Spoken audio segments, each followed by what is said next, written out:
析員さん、今日こそ私を見つめて。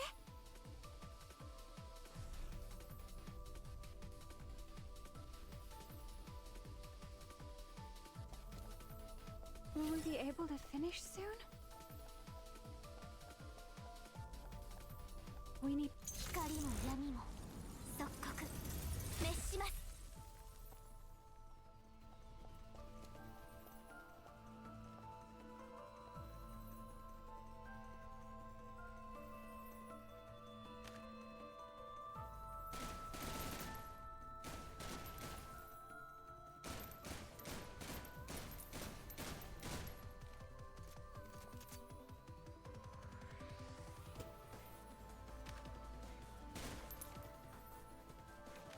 We need to fight?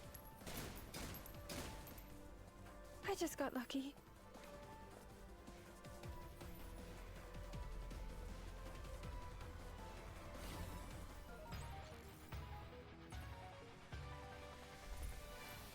分析員さんはこんなチェルノ好きかな。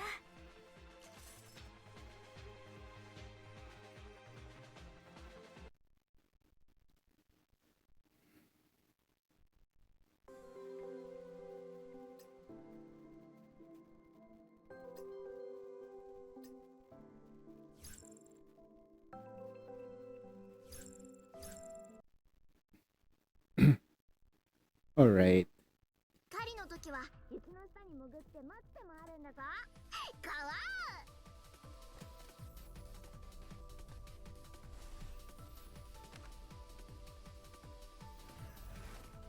うわー、これも食べられるぞ。逃げるな。動かなくな。分析員、次はドイツだ。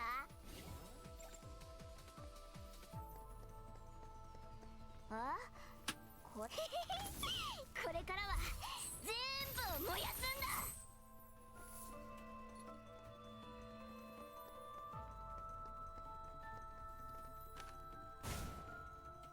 ちょっとまずいぞ。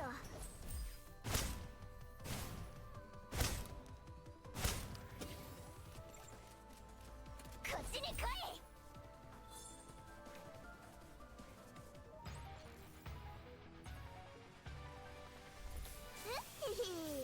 イチェルマークをここによっ。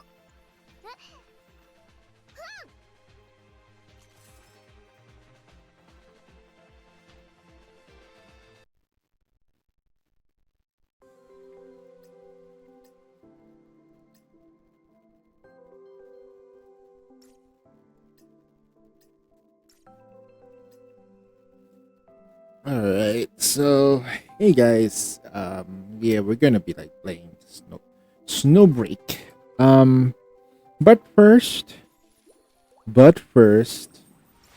I'm just gonna check out the operatives. There is a new operative right now that's out. It's Boo Boo. In a way, it's called. Her name means step by step in Chinese, I guess. Oh, that gun is horrible. Wait, what?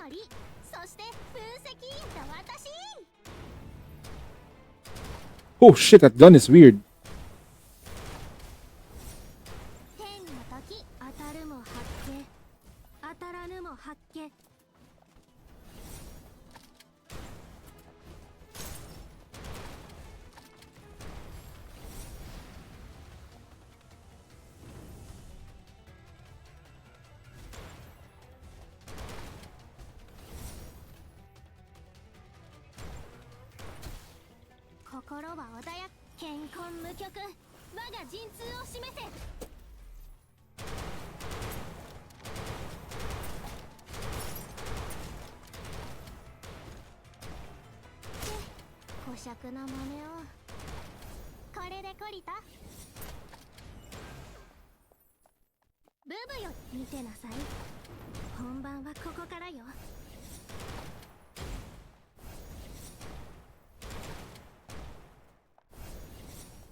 Hey, what's up, Z?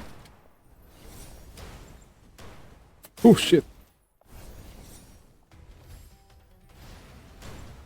心は穏やかに、動きは正確に。 Wow, she's strong. She's strong. 当たるも発見、当たらぬも発見。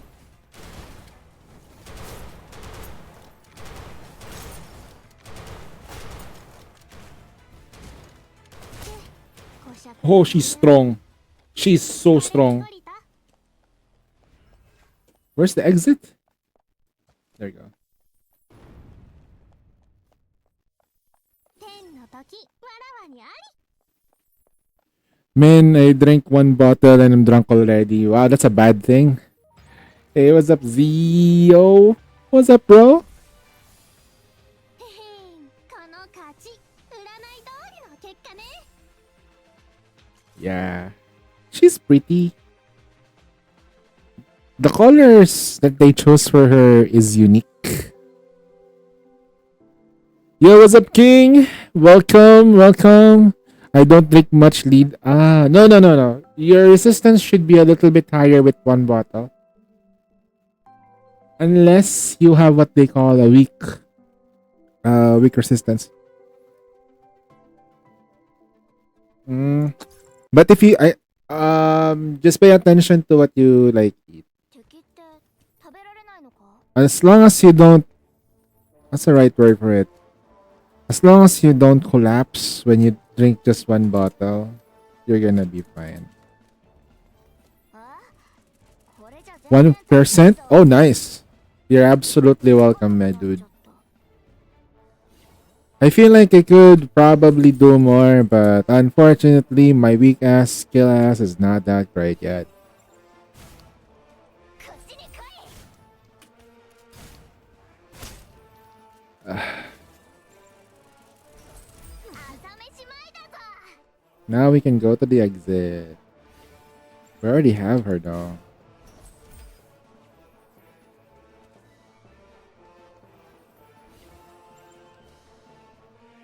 Hope I could build a PC soon. Yeah, I know Z. I don't know how like next Union Raid will be, but it's gonna be very imperative for everyone. I know we're casual, but it's very important that everybody attacks for the sake of the Union, though, because we don't know what's gonna happen. We just needed to test it out anyway, and since it's the holiday season, high possibility or tendency that we will be available and stuff, so it's gonna be weird. Okay, it's time to pull for the character. Can I? Please, please, Lord. Oh, triple. Oh, it's a good sign. It's a good sign. It's a good sign. It's a good sign. It's a good sign.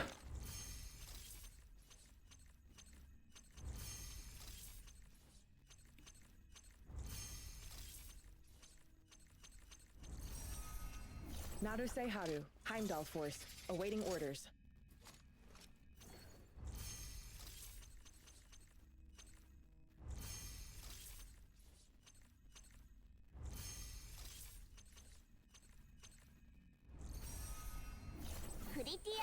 Okay, we got Frisha. Okay, we got the 2 units that I want to get. Gold. Okay, we get skip. Ooh, Shense. Okay. One more. Golden. Alright. Okay, so we got 30 pulls already. It's time for me to like go to shop and buy this thing, I guess.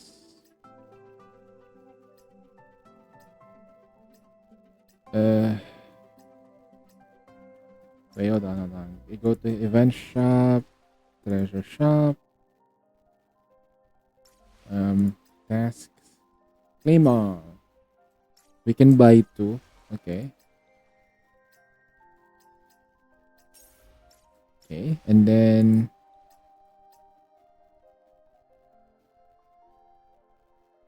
what is this? I have to say, but I am already getting bored of GFL2. No content left I can do. Yeah, just wait for the next update. Do the dailies, less than 5 minutes. Pretty easy. Can't believe they have red shoes in UR. I mean,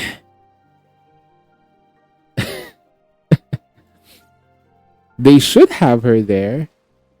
False red.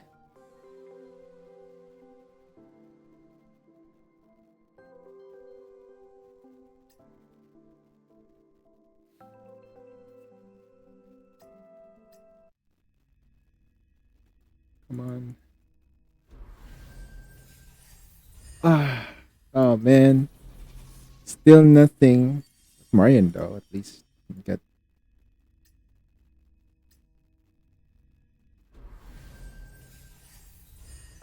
oof. Full 50. PT 50 already. My goodness. Then we got that free pull right here. Yeah, there you go. So we're 54 PT. Come on, give it to me at 60. Uh-huh. We're gonna have to work hard for her though. This is it. Alright.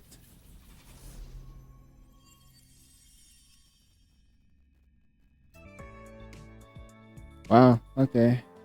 I'm gonna go for singles now here. Singles. Let's go! Let's go! We got her! Damn! That intro! ブブよ天使ならぬ天使のブーブ Woo! That intro! Boo boo! Boo! That intro that got me off guard. Damn. Okay, now for the gun. Now for the gun. Okay, I have to start from scratch here. Gun. No. Okay. It's gonna be a toughie. This is gonna be a toughie. どれにしようかな Yeah. 気に入ったら買いましょう Sheesh. Okay. I echoed last time. I could have more echoes. The problem is that I needed a weapon for a certain character, so that way she can be super effective. It was good. It was a good upgrade for my rankings, but I should have saved it here, not gonna lie. I was like, I didn't have faith with the new characters, but she is spicy. Thermal damage. I do need my fire damage though. So, Now you already have a fire DPS. Give it to me early, please. Oh no. Not early for Unsane. Okay, so 20 pulls out of 60. Now, the same banana with the other game modes. Same banana. Alright, let's go to dispatch. Go to house. Alright, we can do this. We can do this quick runs. We can do a quick run in the dispatch. Tactical evaluation. Is there anything new here? No. They need to make a new content here. This is already new content. They should make one here. They should skip all the way here so we can go straight here. Abandoned area is already fully complete. They should make another one here, but harder than Juton Tunnel, or another Juton Tunnel EX. Because a lot of older players were eating this alive. I'm gonna eat this stages alive. Oh, by the way, guys, earlier today I played Left 4 Dead with Fujin, Arya, and Heng. I didn't stream it because I wasn't ready to stream earlier.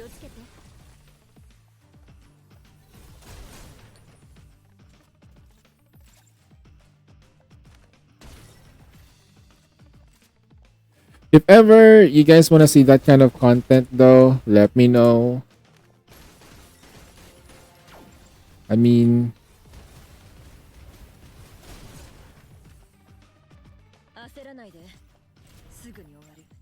I don't usually I was gonna stream earlier but I was doing dailies. We survived thanks to me. Oh, and the game was on sale too, like less than that. It was around $1.14 at the time. So I was able to afford it.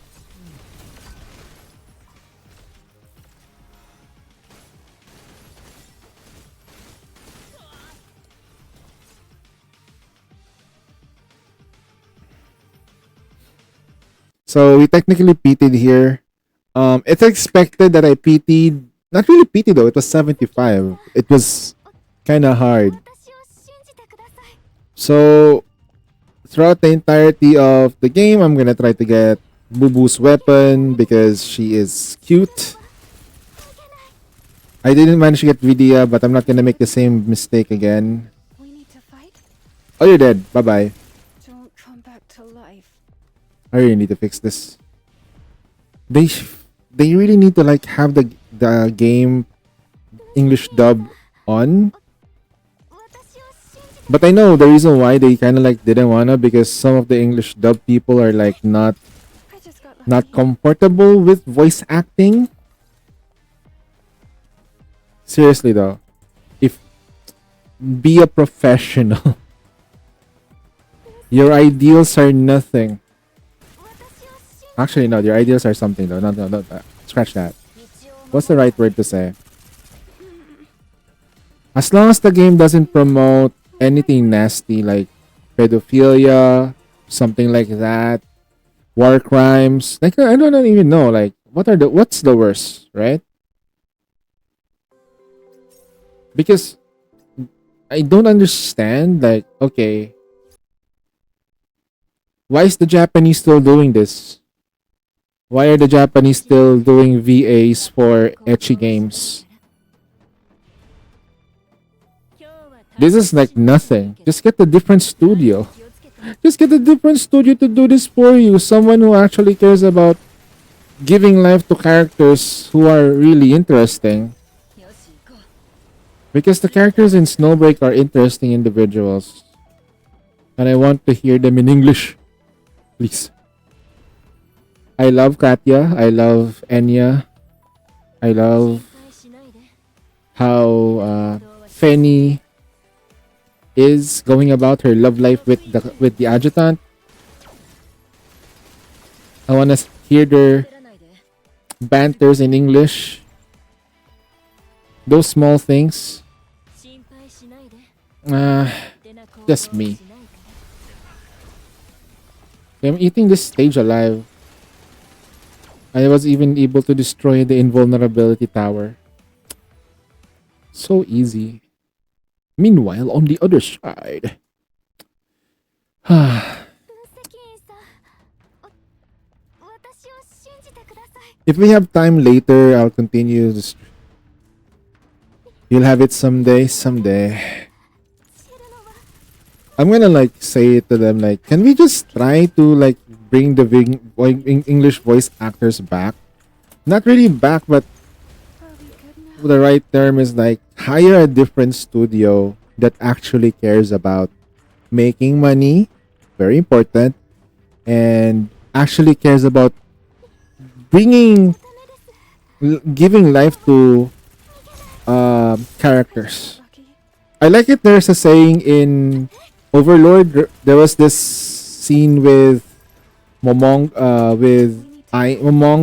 and I think I forget what the Buchi Chagama, the creator of that vampire lolly. He says that like no, it's like I remember it's like the He says like my creator was a voice actor. What's that? It's like a god that brings life through her voice, and that's something that they should do. Like Are we good now? they should. That's why the AI strike is so bad. But I think Hoyoverse has already like created a let's say a contract with the voice actors already, meaning that in the future those voice actors for their characters, they're gonna get paid, okay? And the stipulations of the contract is pretty much, I think, if let's just say like this, their voices will not be turned into AI, okay? That's basically what the contract would probably entail, okay? Make anything that involves your talents being turned into AI, no, just don't. Remember, if it's gonna be your job in the future, protect it. They're using the AI to completely replace humans is the start of the failure of humanity, man. Just saying. AI should be there to assist, not to replace. Machines are there to assist humans, right? Imagine a bulldozer without a human being. Would be funny though. Fucking shit, you destroyed the wrong house, you freaking AI. Alright. Can you imagine that? Like, what is this robot doing? It's destroying my house. No, we're destroying the right address. It says here. This is the wrong address, you idiot.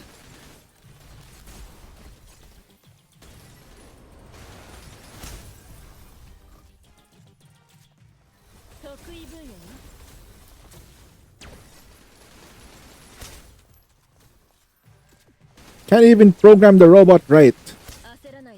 Who programmed this robot? Oh, we also replaced the person who programs the robots. So, so an AI program an AI. Ah, damn. See? Who ordered the AI to program the AI? Another AI, because the boss also got replaced by an AI. Super easy. How about replacing the CEO? You mean that the CEO is a pretty like their person, right? I mean, decision making, or AI can make decisions, right? That's what you're trying to teach it, right? All is well until their jobs are the ones in line. Just got lucky. To be fair, Are we good now?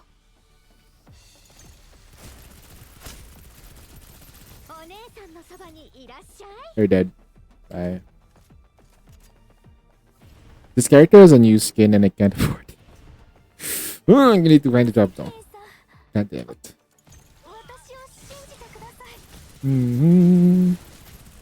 I was gonna play Genshin today, but I decided not to. Just got lucky. Don't Otherwise, this forget game will to be relax. like, we're not gonna be able to like play this game at all if we keep putting it as hayside. So today is Snowbreak Day.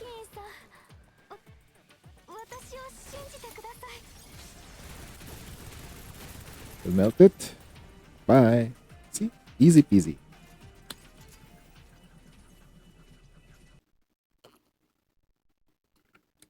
Must have character. If you start with Snowbreak, the character that you really want to get, there is a selector though. I believe like there's a weapon selector and a character selector. When the game started, with the I think it's during the anniversary or something. The character that you should have is this girl, Enigma. Get Enigma, and then the next person is Katya Klein, right?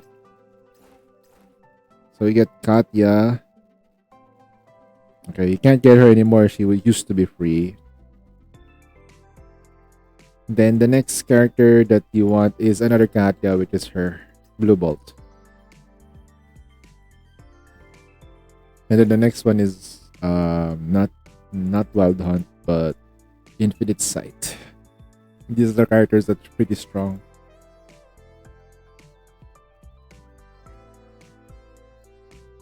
And if you want a healer to make it easy for you, the Cub Ichel. 心配しないで。 Mhm. Wait, hold on. I'm just checking my bank right now. I did spend a bit of money today. I hope there's still something left there.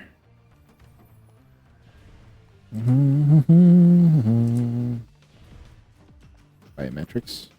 今日は退屈しないといいけど。マナに気をつけて。焦らないで。すぐに終わる。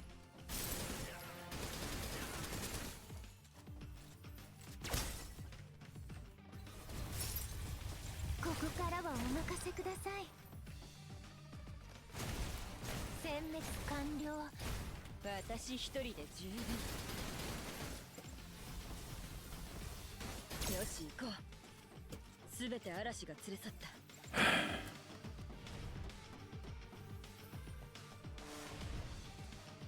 心配しないで。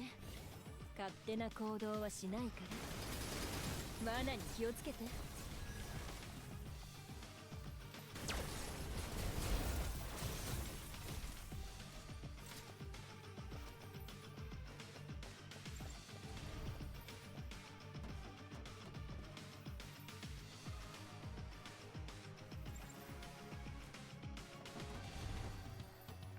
心配しないで。勝手な行動はしないから。ここからはお任せください。これは私一人で十分。 Sumimasen. He went invisible on the start. Like, that isn't fair. Like, oh, did you spawn? 分析員さん、私を信じてください。That was like that was some hard mode shit. 逃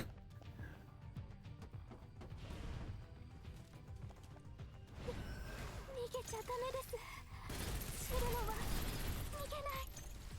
道を守ってあげる。 That's oh, you can't jump.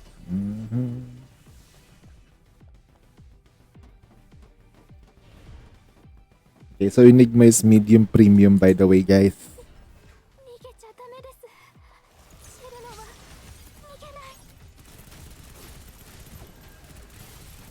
Don't come back to life. Okay.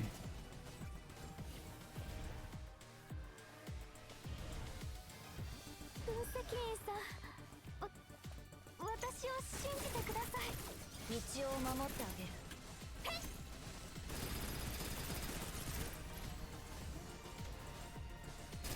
Don't come back to life. お姉さんのそばにいらっしゃい。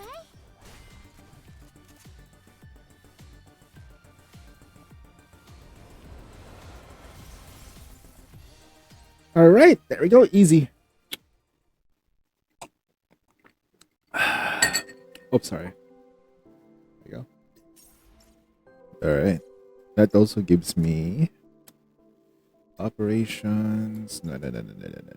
Paradoxal tasks. Seasonal task. 720. Dailies are completed as well. Oh, no, not yet. I'll spend some gems. Need to finish this as well. Materials. Auto clear.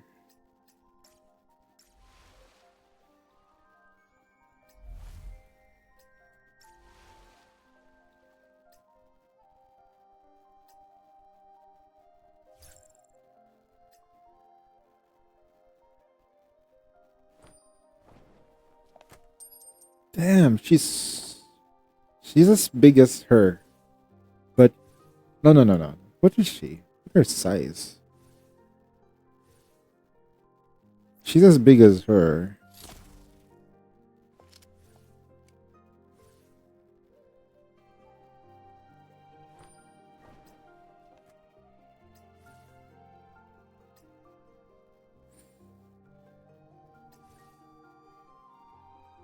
Okay.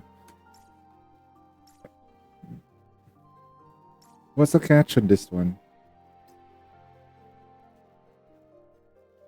Power surge. It is ultimate skill. Thermal and electrical damage. So we need something with electrical or thermal. Electrical or thermal. There's only two characters that I can use here. After using the ult.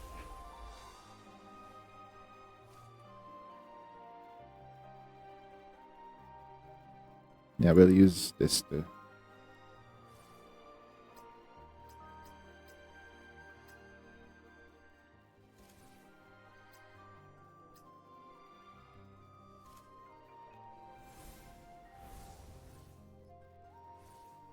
Where is her? Here we go. Deploy. 今日は他人を見るの許さないからね。私に負けたのはあんたが最初ではないし、もちろん最後でもない。どう？あんたは私だけ見てればいいの。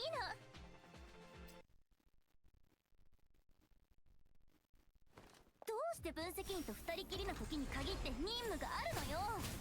私に負けたのはあんたが最初ではないし、もちろん最後でもない。もうちょっと可愛くできるかな。 Okay. I'm not gonna like this was the first boss. Okay, now I understand. Okay. どうして分析員と二人きりの時に限って任務があるのよ。 Yeah, this was the first boss. I remember now. This was the first boss of the game. Like, no, this is the first big boss. It's been a long time. I haven't, like, seen this boss battle for a while.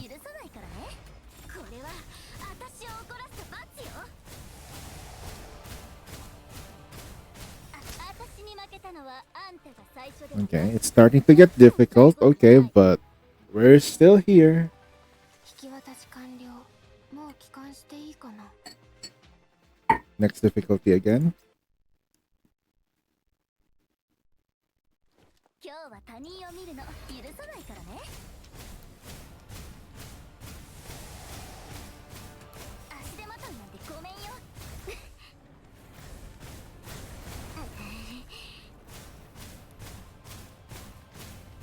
足手まといなんてごめんよ。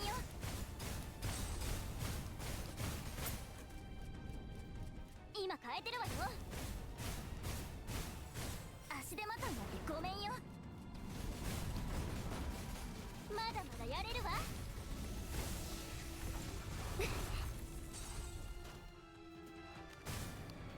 足手まといなんてごめん。これは私を怒らせた罰よ。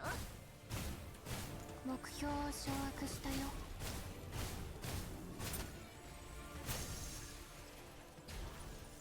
足手まといなんて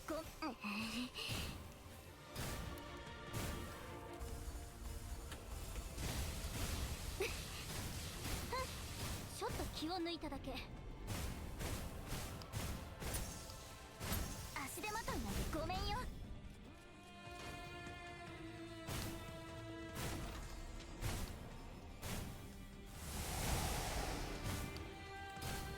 今変えてるわよ。足手まといなんてクイーンにひれ伏しなさい。私を傷つけるなんて無理な話よ。いや、負けなんて認めないわ。引き渡し完了。もう帰 Did 還 we して do い a い good か score? Probably not. Fenny's not the strongest unit in the game anymore.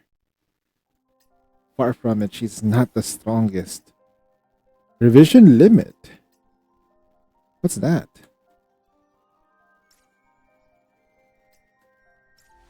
Okay. I'm still standing. Survivor. Alright, there we go. Whew. Can we get the weapon? We are 20% ahead it out, but we can...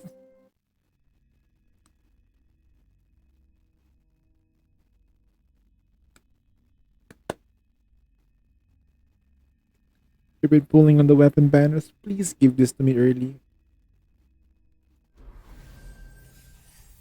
Ah, now we have to work hard. Okay. So, for the time being, though, we have like 50 pulls in to 80. It's gonna be a rough ride for sure. For next year, we're probably gonna get the unit, the weapon, but it is what it is. Storage, supplies, we have stamina that's about to expire. We should use this now. Right, there we go. And yeah, 50. Okay. We have this. Random extract. What do we get? Marion. Okay, that's actually kind of nice. I still have the weapon selector too. So I can select any weapon here. I think I'm gonna go for this one, Fine Aura. But I also kind of like need this weapon here, which is either I go for the Psyche because I want to make my absconded is good.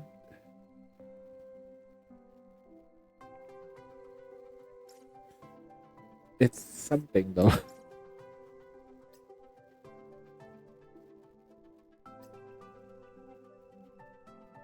Talent revision. Talent revision?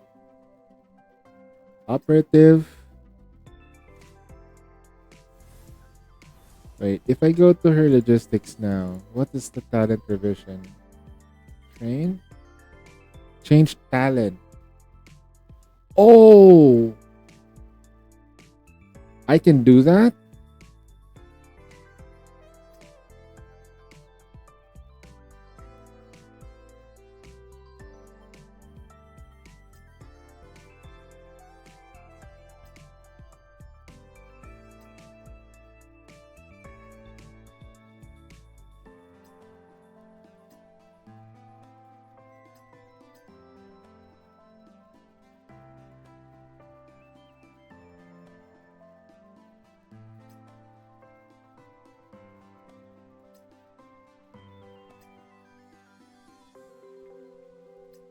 Oh wow. You can do it now. You can change the talent. My god. Although limited resources though. That means I don't have to freaking grind hard. Aside from training it. Because when you do train the weapon,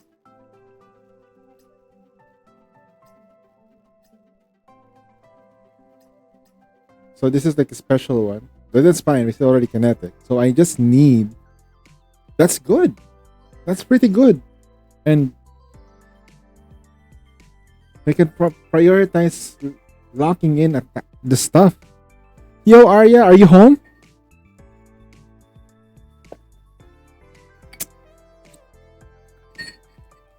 Okairi, tadaima. You never left? Oh, okay. Okay. You was playing on the bench? Okay, okay. I thought you were playing in the cafe. Wait, you were playing Grand Blue Fantasy versus Rising on bed? Okay. Sheesh. You gamer. Arya's a gamer now. You borrowed your friend's laptop? Oh, okay, okay, I see. Why can't you just buy a laptop? Sheesh. Buying a laptop. Buy a laptop. Buy a laptop. Expensive? In Japan? Is technology in Japan more expensive than... Okay. Technically speaking, yes. I did spend a lot. Hitting it will hurt your legs in the long run. True though. Look at me. Although this is my lifestyle, though, I could probably just force myself to do some actual runs. Now I'll change next year because I need to get thin. I really need to. I need to lose 30 kilos next year. I need to lose, no, actually, no, I need to lose like 50 kilos next year. I don't know how to do it, but I really need to lose 50 kilos. That's the goal. 50 kilograms of weight. Because my actual body weight is supposed to be at around 70 or 80. I'm at 110. Oh, no, 40 kilos. That's too much, actually. Like, yeah, it's like, I'm not 120 anymore. I'm 110. So I did lose like 10 kilograms. Not bad, but I'm still kind of chungus, to be fair. Alright, so what do I do now? We don't have any means to pull for the weapon. Well, we do have this. I do have this thing. What does this weapon do? Thermal. This is the cheap quote. Equipping the operative gains Winterbud on each hit. 60 on shot. It clicks target stun for 3 seconds. When equipping operative reloads with RMS effect, ballistic damage increase. Ballistic support? Oh, okay. When equipping the operative uses the standard skill ultimate skills, gains Snowtail Thaw effect. We get this.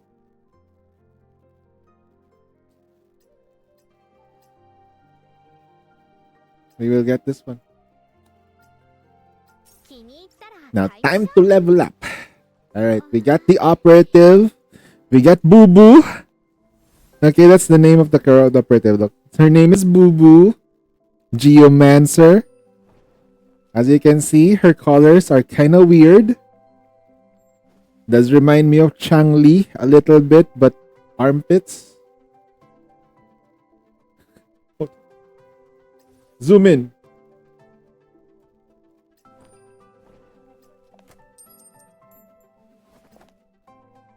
She doesn't need a skin. This character doesn't need a skin. If you give her a skin, it's gonna be like you remove the collar. Why does she even have a collar though?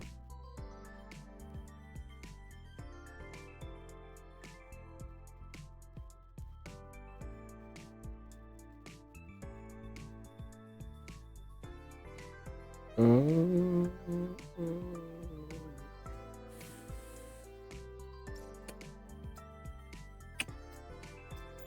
Level 80 instant. There you go.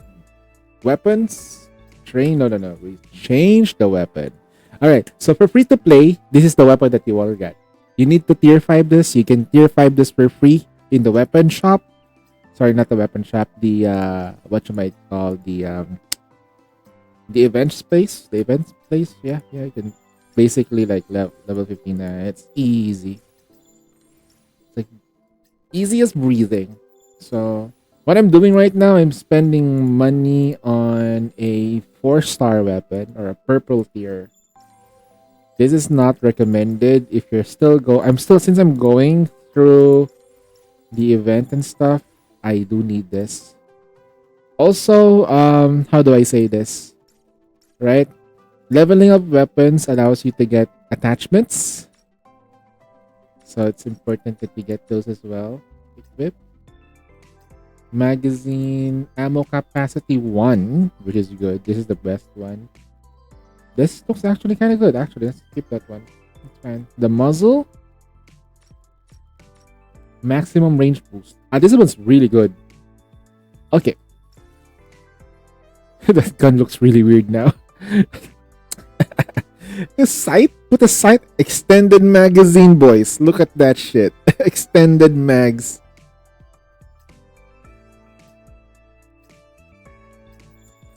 There you go.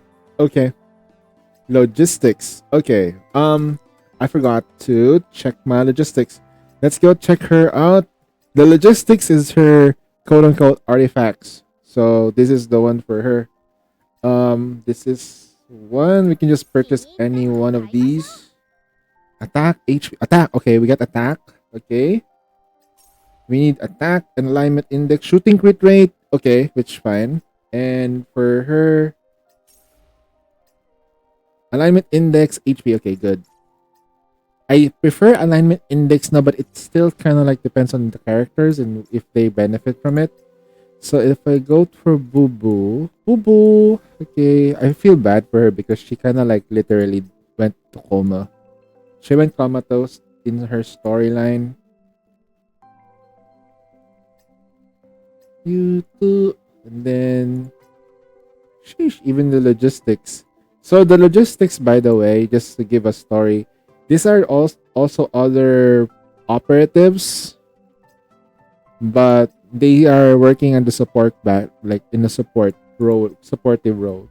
So essentially, if Snowbreaks decides to, let's say, make an gacha game ish thing, and its budget is not really for shooting, but rather other aspects of the game, like turn based or really just a world in general, you'll have this logistics and you'll meet them because they work in the background.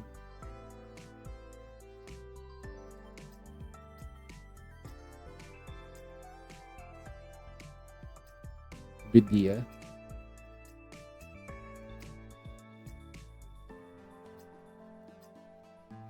So for her, okay, we got her up and running. So I'm gonna go ahead and train. Do I even have materials for them? So I'm just gonna train them. I'm gonna save up energy since, well, do I have any Oh, I do have a lot of sacrificial stuff though. Not gonna lie, I did overspend on all of these things, so I'm gonna use them as fodder. Since the update, I wish Genshin has it though. I wish Genshin has that.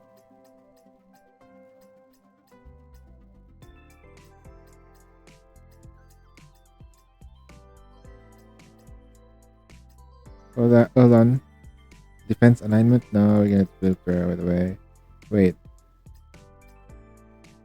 No, we can't. Since there is the thing now, if there is 100% alignment index somewhere here, there was 100%, 100. There we go. This one, the 100. I'm gonna lock it, and then I'll just look for if there is a 10% attack. That's the other thing though. If there a 10% attacker, 4% attack alignment index. Oh, right. This is good.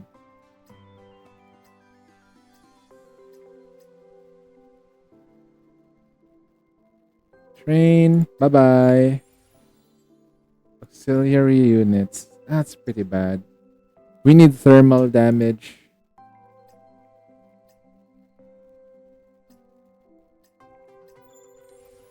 Thermal. Frost damage. The opposite. The opposite went through. Okay. So from that to this. Okay. Alright.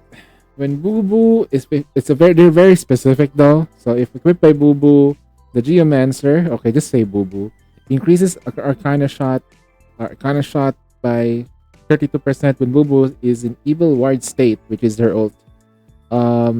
Increases attack additionally by 30%. This is insane. And then the neural stuff. Okay, I'm gonna prioritize first. Give me a moment. Okay, so what are the bonuses that you get from doing this? However, each bullet final decreases to 45. Bubu's 2 normal shot next shot will be 4-fold Arcana shot. The 1-2 papapang. So basically that's the quick 3 fires in rapid succession. However, for each bullet in the final decrease, what is the value? It's 4-fold. For each one, increases by 5%. Basically, the alignment index. So this one is like the decrease on the amount, and yeah, that's what we're trying to mitigate. Decreases tried fate's cooldowns by 1 second. While equipped with thermal weapon, Bubu's divine seal at the combat start is 100 for every 600 seconds thereafter. This duration of final array. Don't remind me.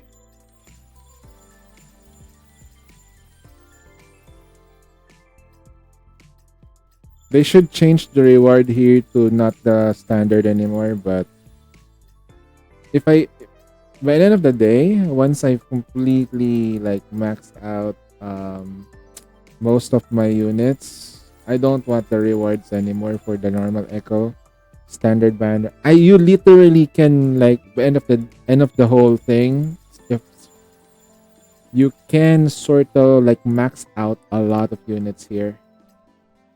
It's pretty easy to do it. Alright, we're just maxing her out because she's the only character I'm gonna have to max out anyway. There you go. Completely maxed out. Activate 4 states. So we get 4% and decreases the final to 60%. Well, okay, so not really decrease, but rather, okay, however, each bullet final damage decreases to 60. So meaning we just mitigated it a bit. Yo, Fujin, are they also those like, I don't know. Okay, in a way, dolls are like just straight up. I don't know how it works in Girls Frontline 2 completely. Okay, the way they make dolls. These the operators here used to be human. She was human. She was human. She is a teenager. She's not human. She is human. Yep, they were human. They were human. I don't know about her though. She's kind of sus. She is your student. No. She was somebody who you saved when she was human. She is your student before.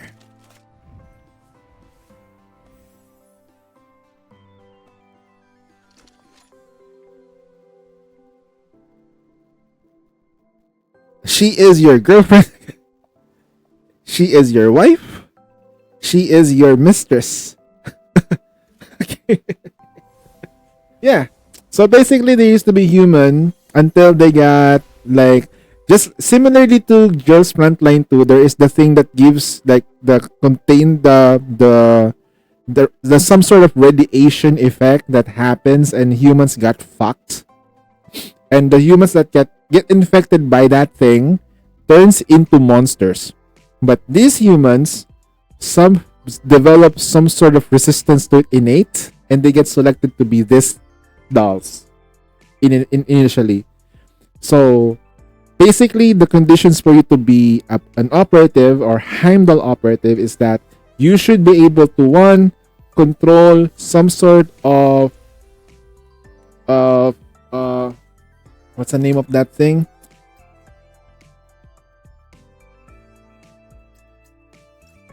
Oh my god. Basically, you can say that. Yeah, it's a mutation. Some radiation comes, some sort of energy. I forgot the name. The Titagen, basically. Okay, so the Titagen contamination goes in and literally obliterates citywide zones, basically, and has like a giant tree just sprouts everywhere across the world, and now it's up to the adjutant to deal with it. Also, letting you know, the main character of this story is not like the commander and the commander in Girls Frontline 2. The commander here is also basically has the power to control the Titagen. So literally, if these operatives go haywire, only he can fix them within their group. The villains can also do the same shit. It's complicated. Okay, it's complicated. It's the story has progressed in a way that both sides have some way to control that power now. In Nikkei, we learned, right, that we also have a means to control the nymph in our own way because we are made out of papaws. So there is some like the commander, the MC has some powers given to them. I'm not sure about the commander in Girls Frontline 2. The Girls Frontline 2 commander is all about being a dick to Mei-Ling. I don't know, man. I just feel bad for Mei-Ling. It's like, where's my rice wine? You drink it again. You drink all the rice wine again. I collect those. Yeah, I feel bad for her. If you ever see a Mei-Ling, please give her rice wine. Thank you so much. Anyway, I hope I was able to give you an idea of what these girls are. They're human. They all remember what they were before. And their goal is to fuck the adjutant. Mei-Ling isn't being bullied, lol. No. I know, but she always cries. Like if you were a regular bystander and you don't know the story, Chief, imagine this. You go to, let's say, visit them. All right, you go into their place because you're like a new client, right? You're a client, you go there, and then you see Mei-Ling always crying. There's a problem.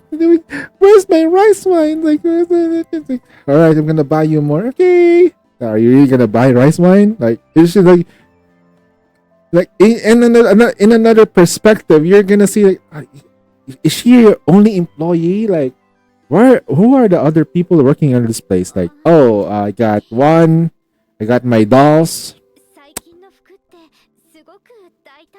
I don't see any other people. So either the Elmo is small, or they're completely understaffed. She a crybaby for real? Of course she is. She's adorable.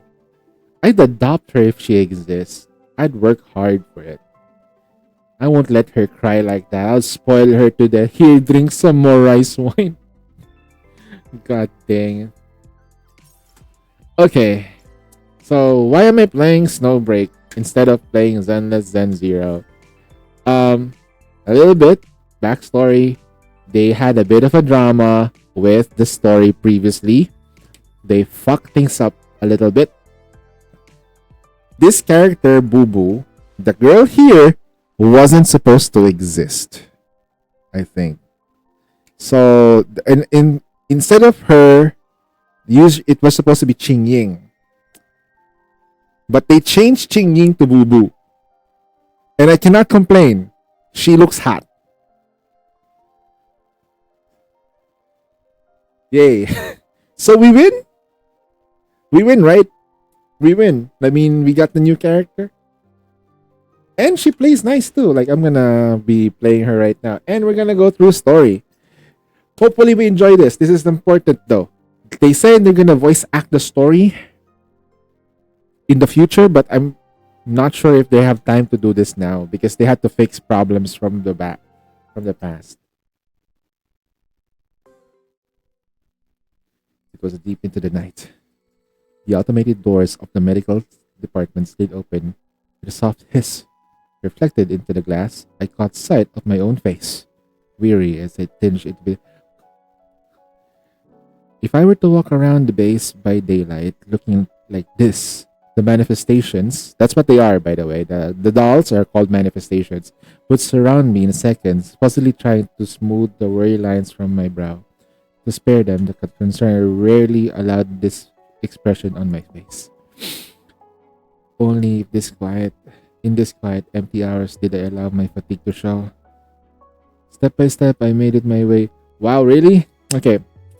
So, technically speaking, if we were to look at it like this, we are the only ones working really, really hard. Not really, though. There's just way too much enemies.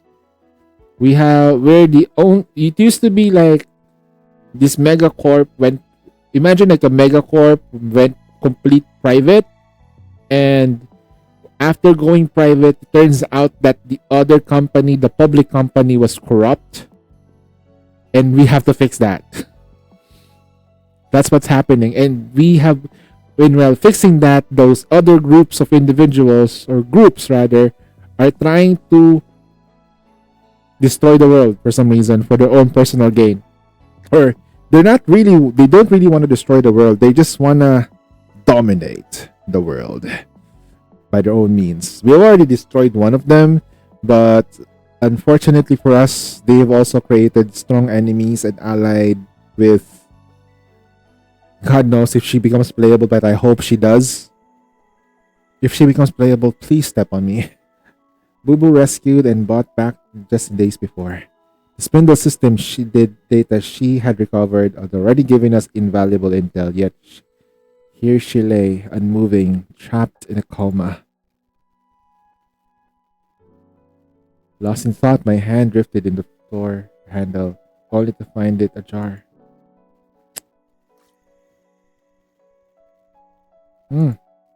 Before Boo Boo's bed stood a lone figure, a slender MILF. The creak of the door made her turn. For a moment, I saw a surprise flicker across her face before she regained her usual composure. Good evening, Director Tao. Good evening. Yeah. She arched an eyebrow, then glanced at the chair beside the bed, wordlessly inviting me to sit. No thanks, I could use a stretch. I shook my hand and stepped closer, positioning myself behind her.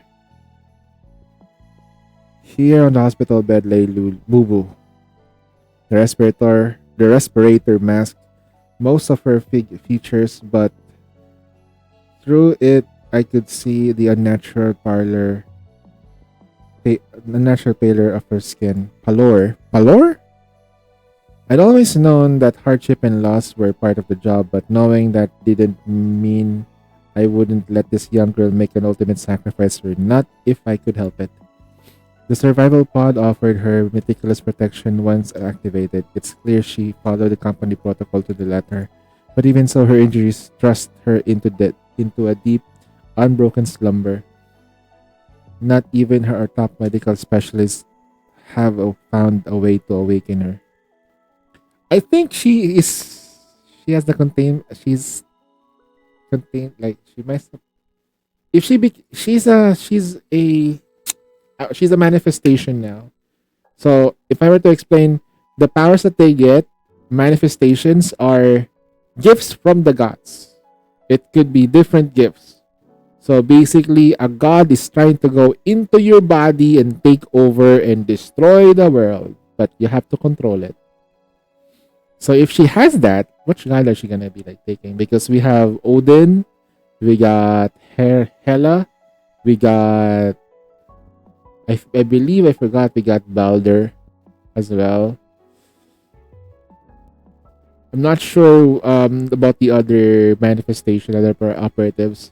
Tao spoke about Boo Boo's condition in a calm, matter-of-fact tone, one honed in recounting such stories too many times before.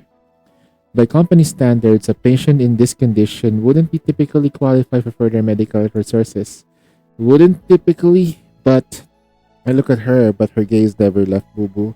Surely with your instincts, you've already pieced it together. Seeing me here should tell you that there's a way to save her. Then what's holding you back? I had braced myself for many answers. Limited resources, need to attain personal, but not hesitation. As she spoke, her sharp gaze turned my way. Her current condition reminds me a lot about Life Bestla's case back then. The descent? You should understand what I'm getting at by now. Not only is there a way to save her, but we already done something like this before. The human body can't handle much severe injuries on its own. We'll need to implant telepathic nerves to turn her into a manifestation. Okay. That's another way for her to turn her into a manifestation, which is this. Theotherapeutic nerves. We'll have to clinical data of Life Bestla and Life. Performing this procedure won't be a challenge, but if are ready. She laid it out and passing the thanked me. If everything was well prepared, her manifestation must have been hinting somewhere more complicated. If you know how to treat her body, then the consciousness was a problem, a grave one. In the presence of her injury, her consciousness seems to have accepted the idea that she's already dead. Ah, that's a problem. That is a problem. You're like in a coma, and then your mind is like, I'm dead. I'm not fighting back. That is okay. I never experienced a coma before. Okay, I did pass out for like, I believe after like, I remember this when I was like a kid. I did pass out. I was unconscious for like days after getting in, like after eating some seashells, like in shelf, like after eating seafood that was contaminated by the red tide. It was something. Even if I were to revive the body, she remained. But I never. I don't know. It's hard to explain this. I Because that moment was so vivid for me. The only thing that happens is that I just fade to black. But that was like when I was a kid. Here,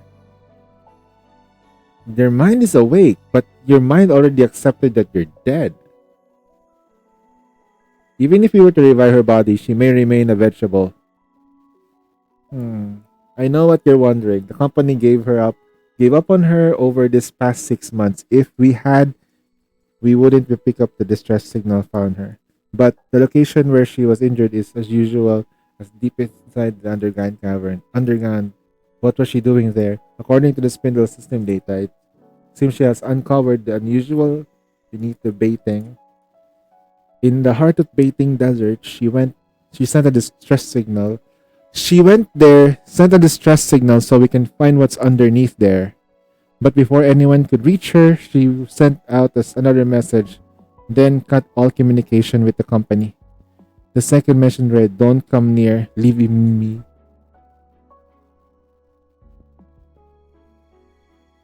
Immediately, the message was a stark, unwavering warning. Of course, the field team couldn't ignore that. For a while, the insured operative ventured near the last known location, relying instead of drones and searched remotely, calling her reinforcements. When the danger loomed, she chose to face it all alone. I looked down at the unconscious girl in the hospital, her eyes closed, wondering, so we have to seduce her back to life? She's a brave girl. Tao let out a soft sigh, accompanied by what sounded like a faint chuckle. What's so funny? I knew it. Once you heard the story, there's no way you give up on her. That's true. And the next time you stuck hesitation like this, let me know sooner. If we're going to save her, well, bring her back a healthy, capable manifestation, not just a sleeping beauty. Go ahead and have the medical team schedule the operation and handle the issue regarding her consciousness. Because once she gets the theotropic nerves into her body, then the Titagen works kicks in, and then we go into her mind and possibly get her back. I glanced back and nodded, and Tao nodded faintly in return. The sterile glow of the hospital lights played across her face, casting shifting shadows that obscured her expression. For a moment, it looked like she might say something else, but I pushed that uncertainty aside and left, slipping out of her sight. It's Vidya! I don't have her though. A date, a sweet date with my dear adjutant? In a quiet enough morning at the Yggdrasil base, a slightly off-key but cheerful tone echoed through the halls. Slip into the cutest outfit, do my hair just right, and put on his favorite... A cheerful singer briskly made her way to the command room and nudged the door open, only to freeze mid-verse. Morning, Vidya. Morning, Adjutant. And everyone else? Contrary to what Vidya has imagined, the command room was far from empty. Slip into the cutest outfit, do my hair just right, and bring his favorite... Shino mimicked Vidya's impromptu tune, and her expression thoughtful as she was dissecting the lyrics. No, Cherno, you got it wrong. It has to put on his favorite. God, since when did your memory gets so good? Oh, we all heard it, Vidya. Not only were you late, but you were also planning to do naughty things to the adjutant. Alright, with Frisha, let's stick to the agenda now. That's everyone here. And Mouser, stop hissing at Vidya. The gesture to Vidya to take the seat and gently holding back the bristling Mouser. Got it. Today's briefing is once again brought to you by the Professor Frisha. Everyone, please turn to attention to the hologram. Our mission this time is to Operation Reclaim Bubu's consciousness. Using the holographic slides, Frisha quickly laid out the details of Bubu's condition. I haven't done your what?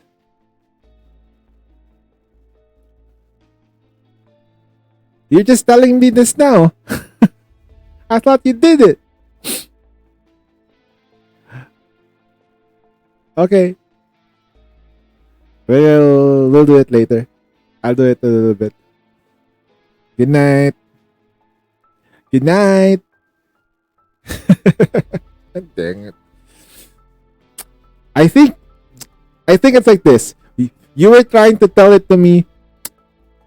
Like, when can I tell Unsane that I haven't done my anomaly? Is it?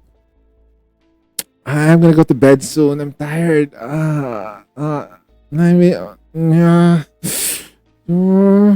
I did my dailies earlier, but I didn't do my anomaly. Alright. Alright, good night. Yasumi. Especially the past, she remembers it. And there's something only I can do. Bubu can't wake up because she believes she's already dead. So we need to convince her that she's still alive. That's what the adjutant told me. Frisha mimicked my tone, tossing my playful wink. Exactly. The reason why I gathered you all here is to achieve that goal. I'm going to enter Bubu's consciousness and rewrite her perception of her own quote-unquote death. The human brain has intricate self-defense mechanism. If she senses something is off during the process, it could completely destabilize her consciousness, says the person who can barely remember anything after 24 hours. And given her fragile state, I'm also worried that her mind might not cope well with our presence, Adjutant. Which is why, unlike when we rescued Mersalt, I think it's best that the Adjutant is to stay connected to the outside world this time. That way, we can help if anything goes wrong. That should be feasible, yeah. It's kinda like a lucid dream. It's definitely safer that way, but how about... Cyrus fell silent, then pulled out the terminal and quickly scrolled through the some entries as if reviewing recent notes of her memory. The spindle system. After a thoughtful pause? Yes. She turned into the terminal screen toward me. If we incorporated the spindle system to reconstruct the underground cavern from Bubu's memory, we can minimize the risk of destabilizing her consciousness.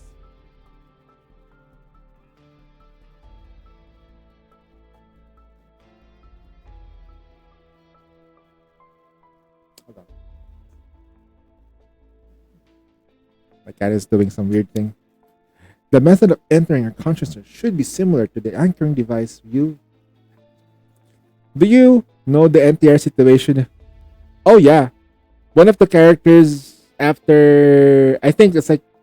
One of the characters had a relationship with an NPC.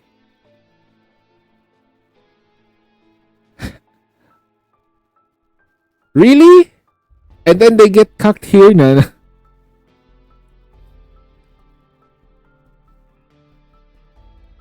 What? You know, GFL 2 and Snowbreak caters to a different type of playstyle and a different type of genre and presentation. Right? These guys on CN need to chill. Why are they so afraid of getting cocked? Come on, guys. They're so afraid of getting cocked.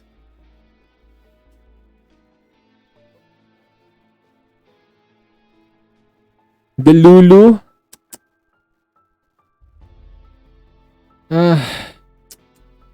It's not about getting cocked, but what you do when you get cocked that matters. Okay? It's not about getting cocked. It's what you do after you get cocked that matters. Okay, you got cocked. What do you wanna do? Okay, how do you bounce back? Okay? Ask yourself, why did you get cocked, bro? How are you gonna bounce back? Are you still gonna have a relationship with that character or that girl? Right? I think mostly it's Girls Frontline 1 that has a problem, not Girls Frontline 2. The trio nodded in unison.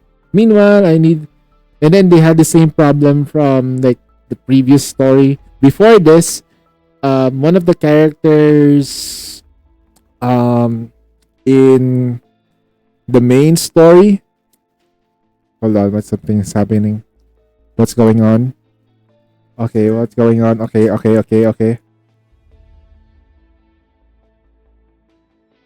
Give me a second, guys. I'll be right back.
Good morning, my brother.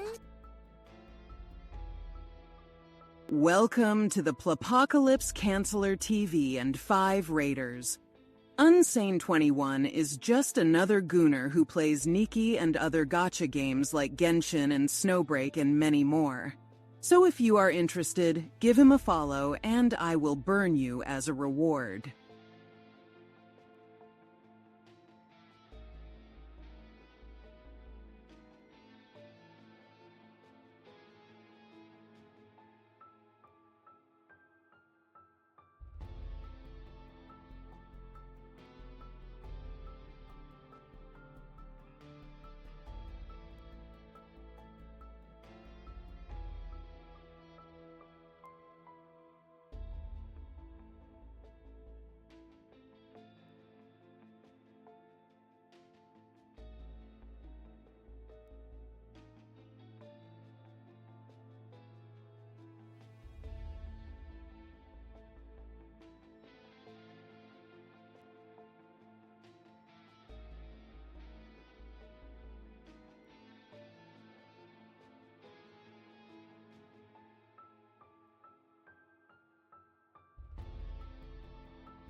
Oh, god damn, I'm muted. Okay, let me just go back. Shit, I wasn't hearing myself a little bit there. Okay, so you guys, sorry for. Let's count. I just got back from my giving my mom a bit of massage. She's at that, like King. She's at that age. Okay, she couldn't sleep. She wasn't feeling better, so I gave her a massage. Maybe like a 15-minute massage, like on her upper back. I think I should have been a therapist though. Not gonna lie. So there you go. As a result, I got hungry, and we got some food for us. Mr. Chancellor, thank you so much for the raid as well. You guys are awesome. If you guys don't know me, I'm Insane21. I play a lot of Nikkei, other gacha games like Hoyoverse games and Snowbreak and Respawn Line 2. If you ever see me, I'll give you one, man. I'm pretty okay with it. Although my mode is hard and medium to hard, basically. I have no chill. If I feel your body needs this, I will freaking press that muscle knot until it loosens up. That's what I am. It's like, my mom's like, son, my back. No, you're pressing it too hard. I can't take it anymore. I'm like, nope. We're gonna push this in. You're gonna like release this. We're gonna release this. And then she, it's like, why does she come back to me? I have no idea. But she does feel better afterwards, though. At the that's the thing about true massages is that, like therapeutic massage. If somebody gives you like a massage that just gives you the flow and stuff like that, and it's on your own pressure, that's not a massage. Just rubbing your back. But if you like need to make sure that your blood flow is moving, you need a bit more pressure than what your body is comfortable at. Basically, what I'm saying. So a true massage is around medium strength to high. So that's where you go. So Vidya's power, I'll explain it. She ties things down. The command room has emptied out, leaving Vidya and me. Just the two of us, as I promised, right? She hums softly in response, leaning a bit closer. Have you ever tried your ability to summon else who is unconscious? You know, the ones at least in your mind? Huh? I've never done that before. Her immediate response came quickly, but then she paused and realized and struck her eyes. Wait, are you asking me to use my ability on Bubu? I want to understand the limits of your ability. For example, can you make her forget that she ever entered the dungeon cavern? Memories don't work that way. They're all connected. Erasing and fabricating one can mess up the entire network of memories. If she starts doubting herself, it would destabilize her consciousness. The whole structure might collapse. Got I figured. No shortcuts then. I'm sorry. I wish I could do more. What about emotions or feelings like you can influence her willpower? I need her consciousness to be calm. If you could strengthen her from will to survive, that would help too. If it's just a thing like that, I think I can manage. Good. That's all the influence we need on Bubu. We need to influence her mind thinking that she is okay. That she's calm. We need for Bubu to calm down. Let's talk about my part. Before I could continue, Vidya lifted her head and from where it was resting on my shoulder.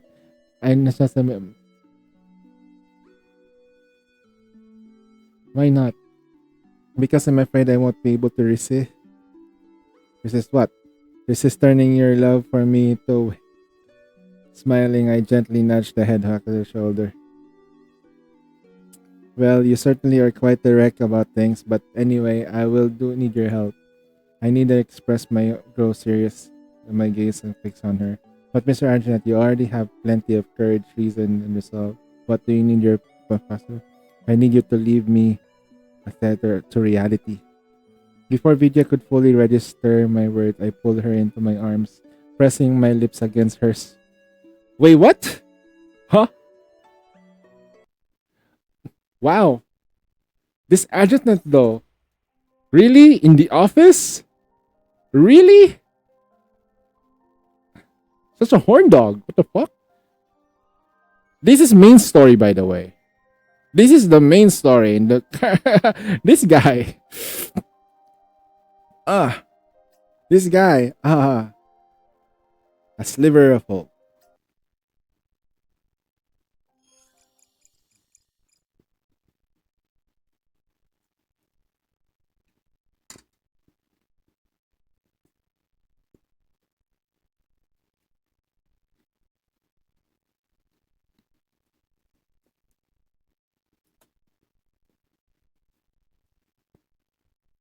Hmm.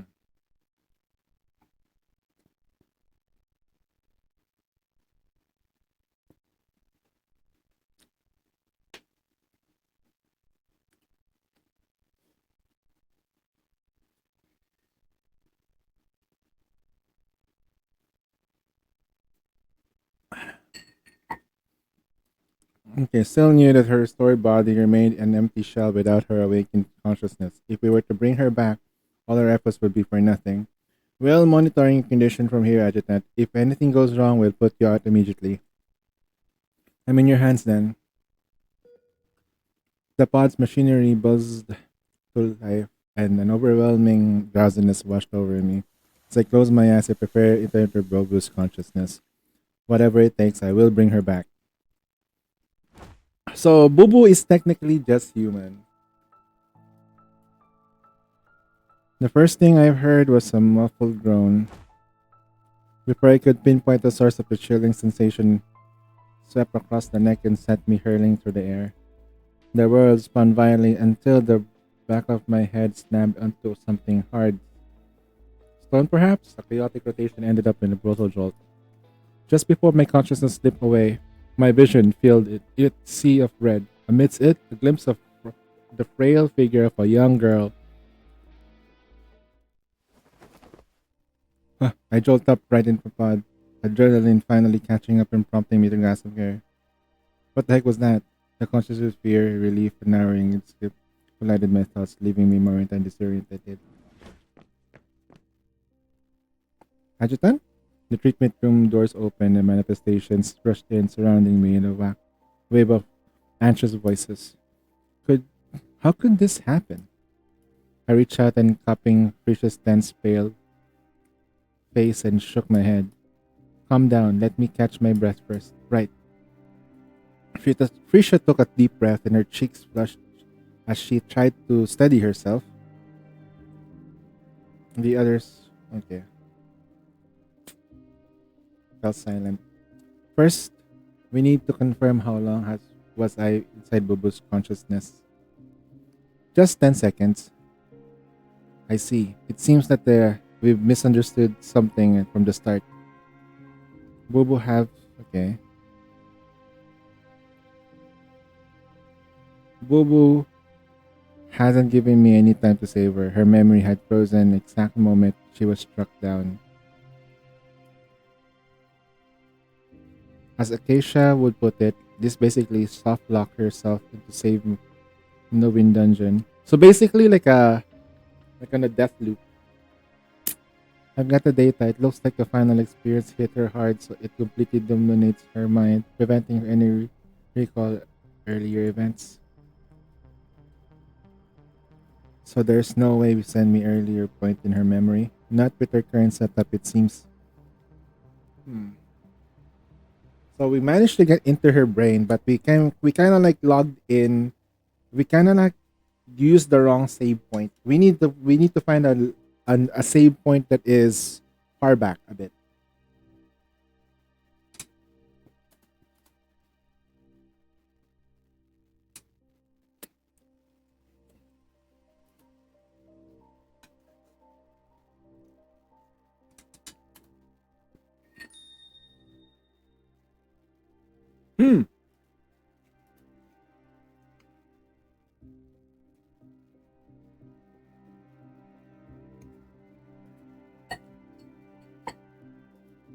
Even when Marcel wasn't in control, I could sense her presence. For her to stop forward like this for more temporarily everyone else behind her.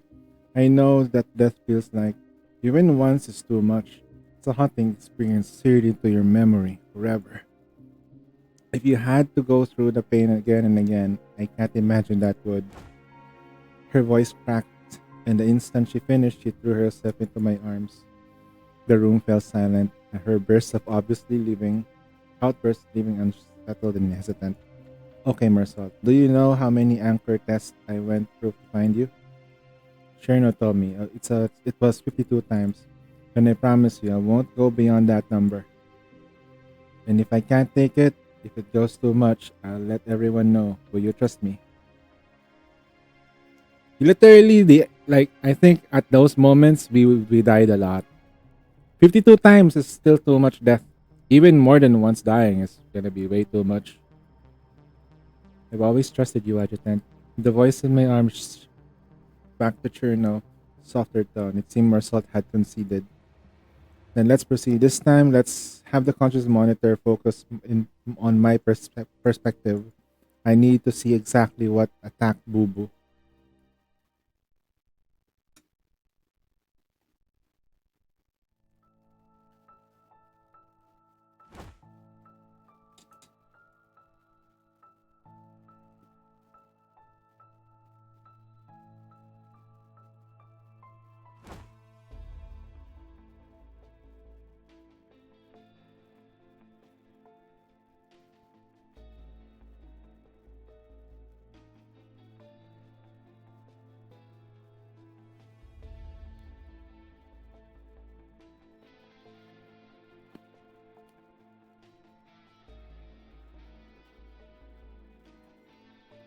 And then we died again.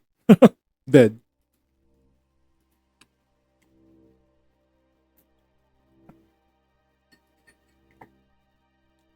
Krisha and the others poured over the playback, examining the frame of the memory. Minutes later, they entered the medical bay. Something's off, Adjutant. What's the mean? The shadow bubble memory. It doesn't seem like something that actually exists. Are you saying she severely injured by something unreal?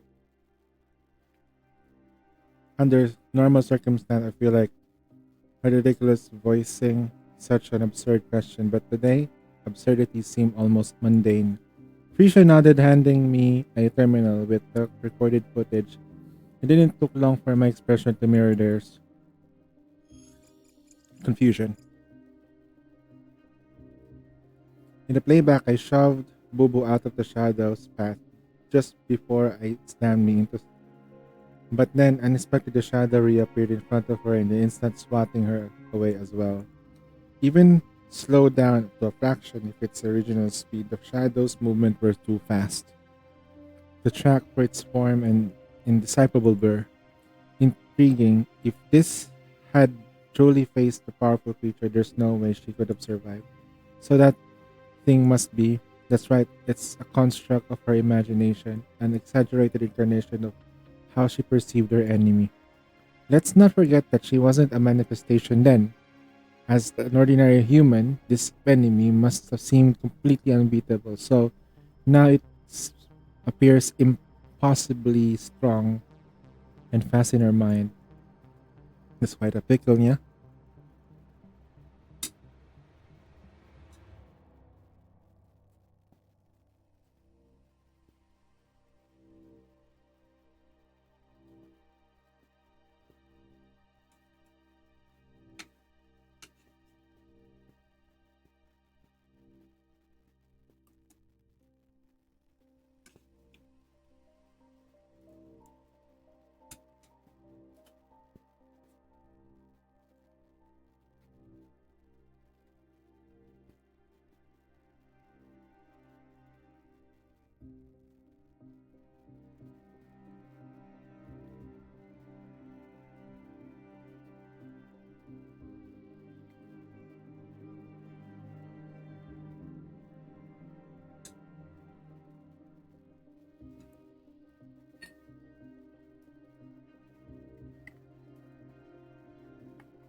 I need a gun.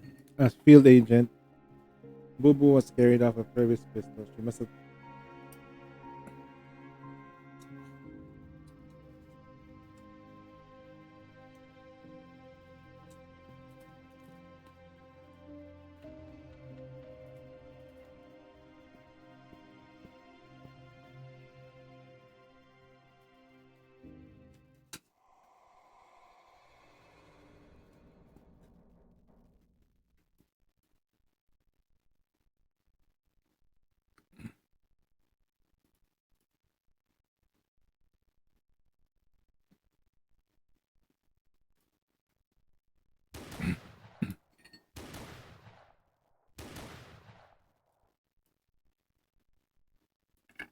19 magazine and quickly holstered my pistol and turned into scoop up Stan Boo Boo, who laid collapsed on the ground. Then, without looking back, I bolted.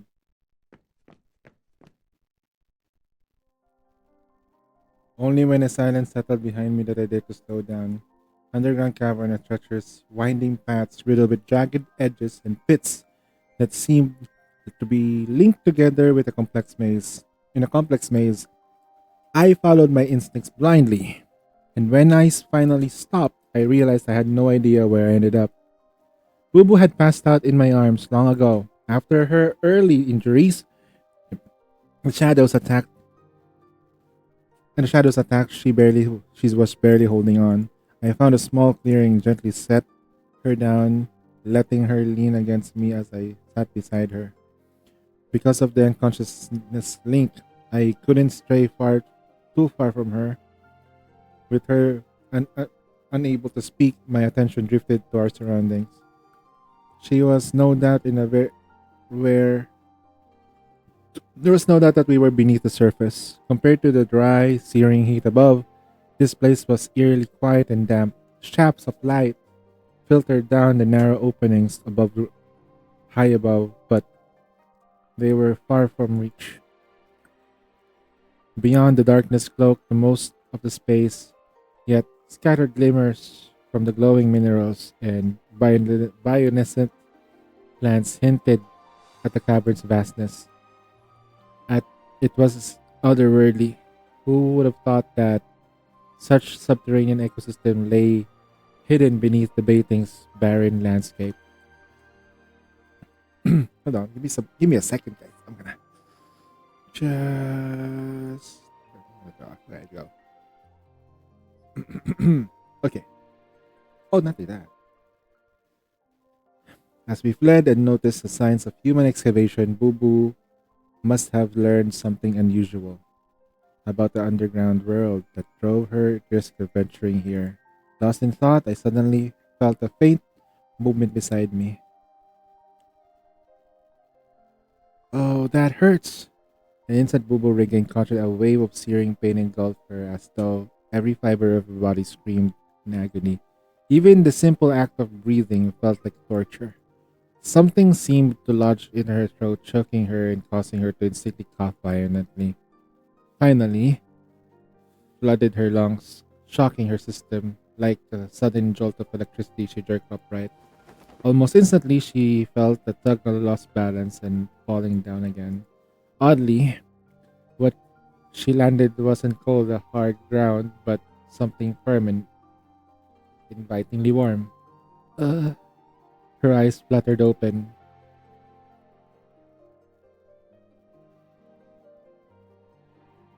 Wow, she's really pretty though, not gonna lie. This is the last character for the year.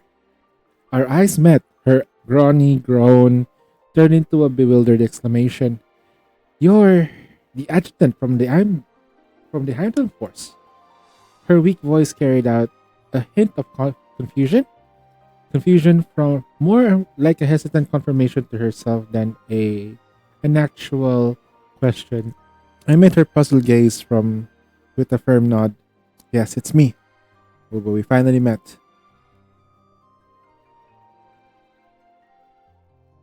She just smiles. She just smiles. We finally meet. Oh, Ara? Okay. I can use mine though. Look at the power difference though. What is the recommended stuff? Critical damage multiplier? Hmm.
Okay, we have to learn how to use this. Um.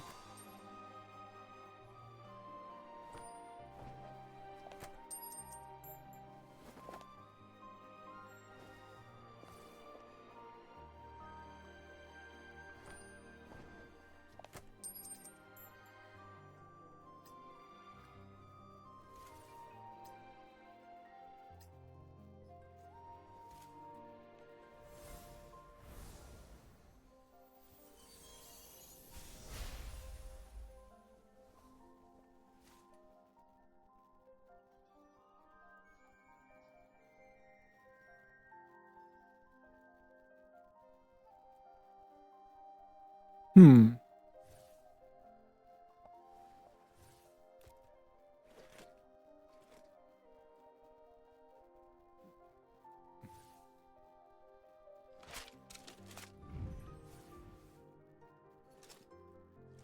We're gonna use a non-healer squad. No heals. Damn, she's so pretty.「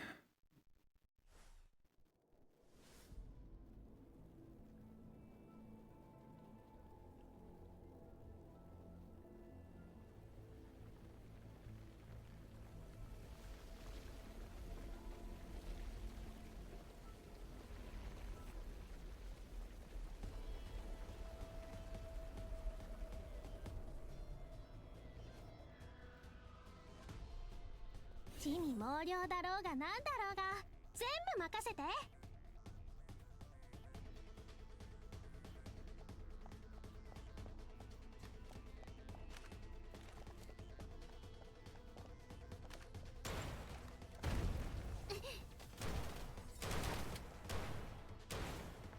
心は穏やかに動きは強運が味方なら当然か。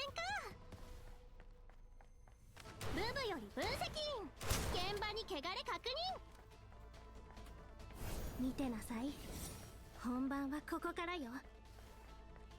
すっぱさましだったらよかったのに。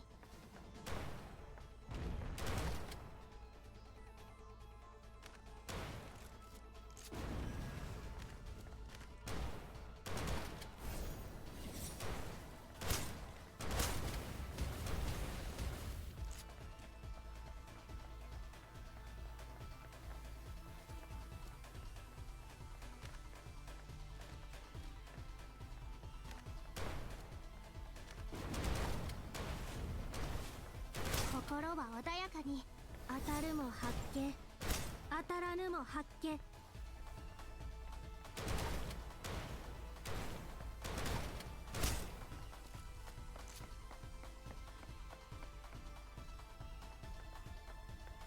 あぶくぜにめっちゃ身につくよね。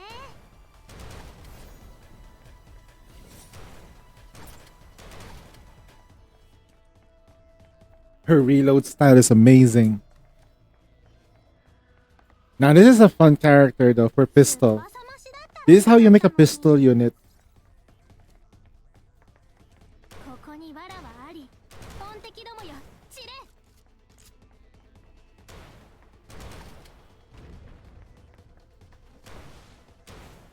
見てなさい、本番はここからよ。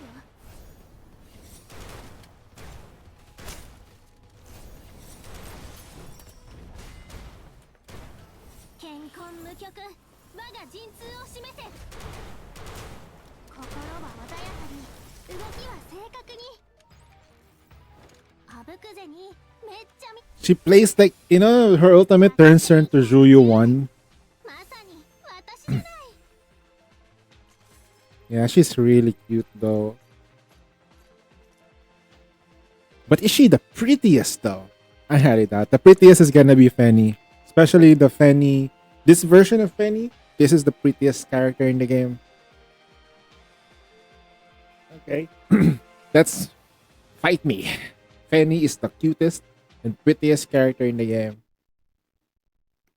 She's the true mascot. Let's go. I will still use my own character. Thank you so much. And yep, this Fanny version, Starshine. Ano naman?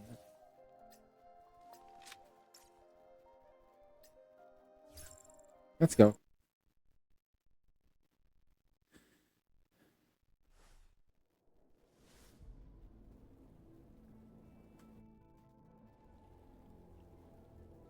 Didn't we do this already?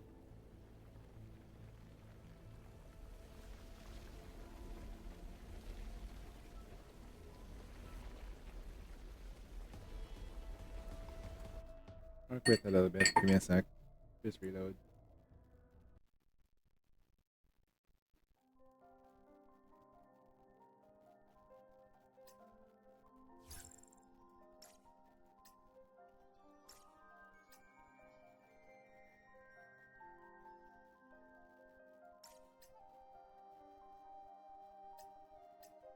Ah, that's weird. That is weird. Treat. 運勢大吉のブブが戦闘行くね。 I got treats for myself.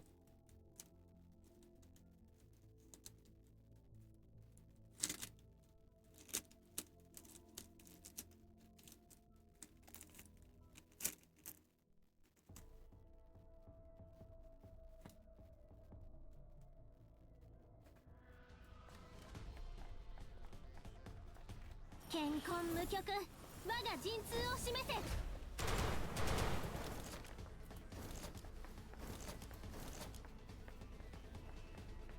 ここに藁はあり、本敵どもよ散れ。見てなさい、本番はここからよ。天の滝に地の利、そして分析員と私。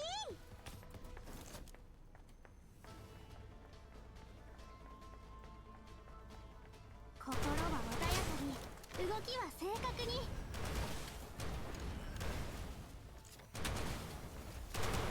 我が霊力の前にひざまずくがよい。あぶくぜにめっちゃ身につくよね。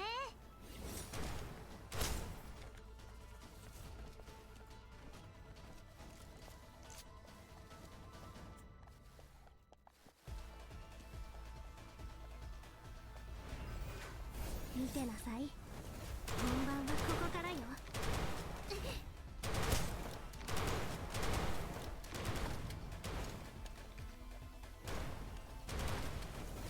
我が霊力の前にひざまずくがよい。心は穏やかに、動きは正確に。あぶくぜにめっちゃ身につくよね。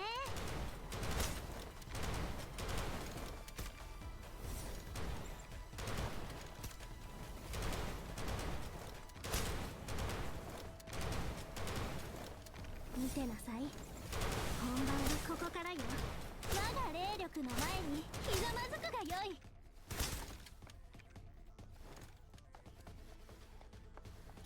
Why is she strong? Okay, I'm not complaining though. She's strong. 強運が味方なら当然か。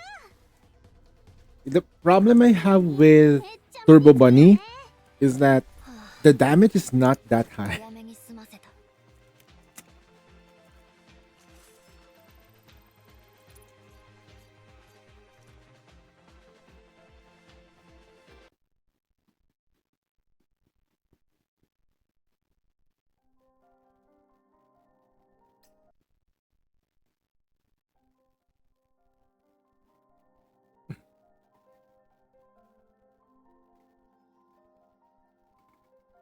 But what is the great adjutant of the Heimdall doing here?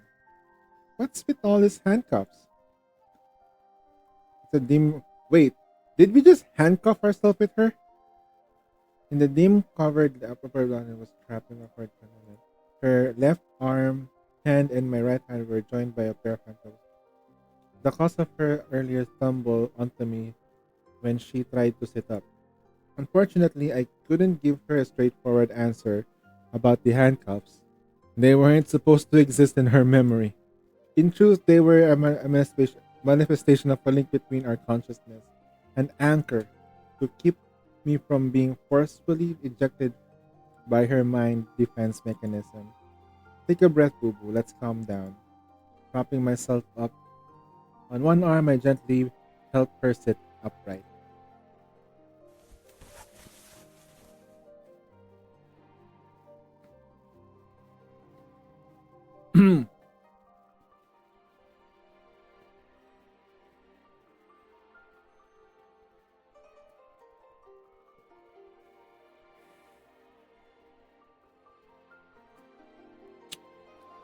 You wish.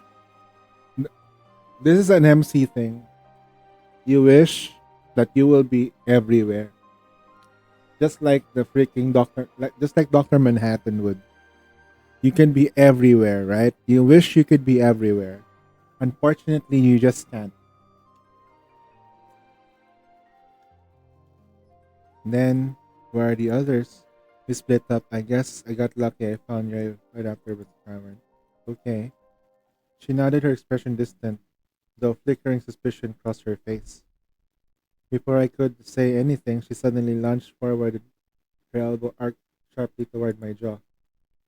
Even if she were just in peak condition, her reflexes and strength would fall well short of mine. But in her current state, her strike in the fierce was easy for me to handle. Smack! One side step, a palm cupped beneath her elbow. I calculated twist, and her slight frame went rigid. Her movement instantly subdued. Good aim, quick reflexes. You learned that from combat training? I let go of her arm, sending her off balance. She wobbled precariously, nearly toppling backward. But this time, the handcuffs worked in her favor. She used it to tether her wrist against mine, steadying herself. She didn't try to attack again. Instead, she looked her eyes on me with an intense, scrutinizing gaze.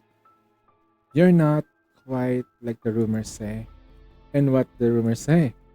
As a leader of a high-ranking officer, you shouldn't throw yourself into dangerous places like this. Not It's not that. Everyone knows that you're always in the front lines. It's just I pictured you as a stern, no-nonsense, intimidating, typical super elite. She rattled off her thoughts. But you thought wrong. Because there's sex in the office. We have a wife in the office, okay? Don't get me started with the mistresses. Looks like the geomancer can get things wrong sometimes. Her posture softened, and her hard warrior facade fell away, revealing like a young girl beneath it all. Still, what was with the geomancer title she keeps throwing around? Mine's scooting a bit closer. I need to crouch down and catch my breath. I guess I just stirred for her to go ahead, then I crouched down beneath her against the rock wall. Much better. The thing I chased me so long, I feel like my bones were all falling apart. She rubbed her ankle and rolled her neck then side to side,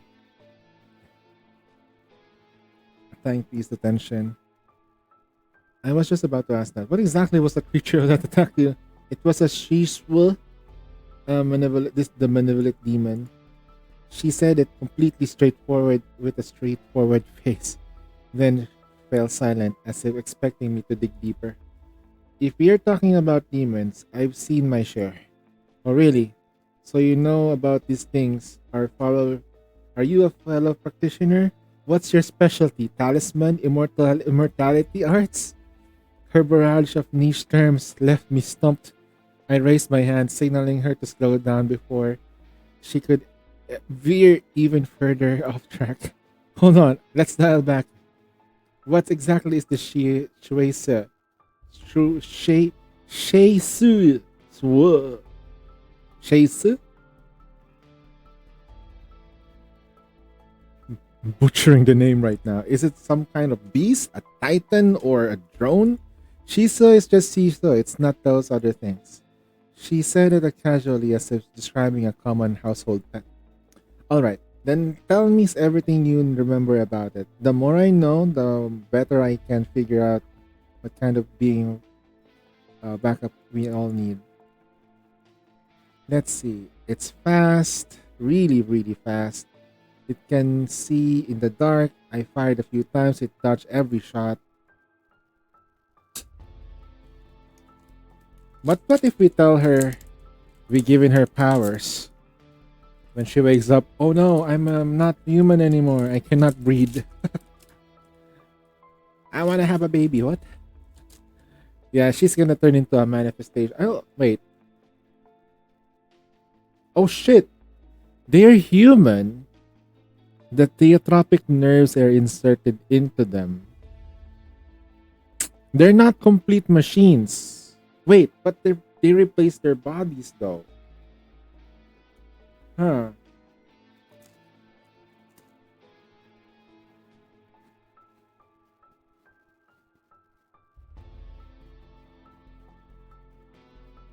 Hmm.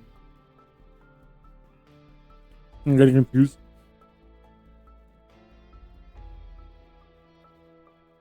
She didn't know if the bullets would hurt it or not. When you were when you're down, you didn't fire. Did you take your weapon? No, it was I still have my gun. Her waist and handed me a pistol. There should be one bullet left. As she spoke, I fell across the fit. I'm saving for myself, when if we come to that. You're safe now. You know you won't need that option anymore. I hope so, but she's only taken a few hits. It's probably still alive.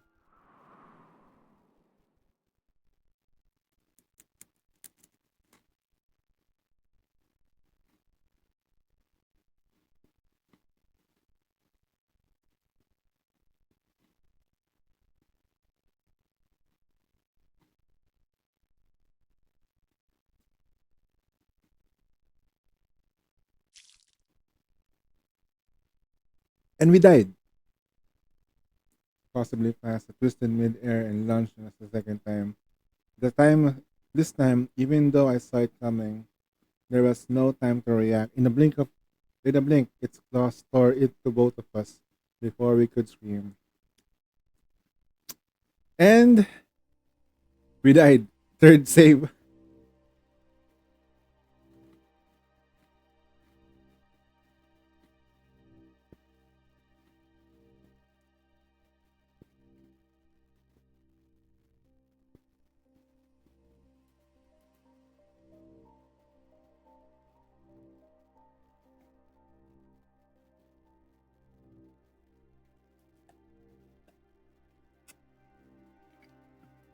Alright, let's start with the good news. When you pulled up Bubin out of the this time, her brainwave patterns changed dramatically. Before, her consciousness was almost completely unresponsive, but now we're detecting activity across multiple regions of her brain. It's like imagine an impatient cardiac arrest. Impatient. Yeah, imagine an impatient cardiac arrest. A patient in cardiac arrest. This is the kind of spark that you'd see in the vibrator shock. I see. So I'm guessing the bad news is that the spark wasn't enough to wake her up. Yes, the effect was only temporary, but adjutant, even a small change proves that your efforts having an impact. You always know where to lift my spirits, Professor Fisher. I smiled, ruffling her hair affectionately, though doubts still weighed on my mind. If my guess was right, the reason why Bubu can't wake up was because our unresolved fear. We need to do more than to save her physically. We have to help her confront that shadow creature and defeat it. Or maybe we could find a way out of the cavern to convince her conscience to finally save. That might work too, but it won't be easy.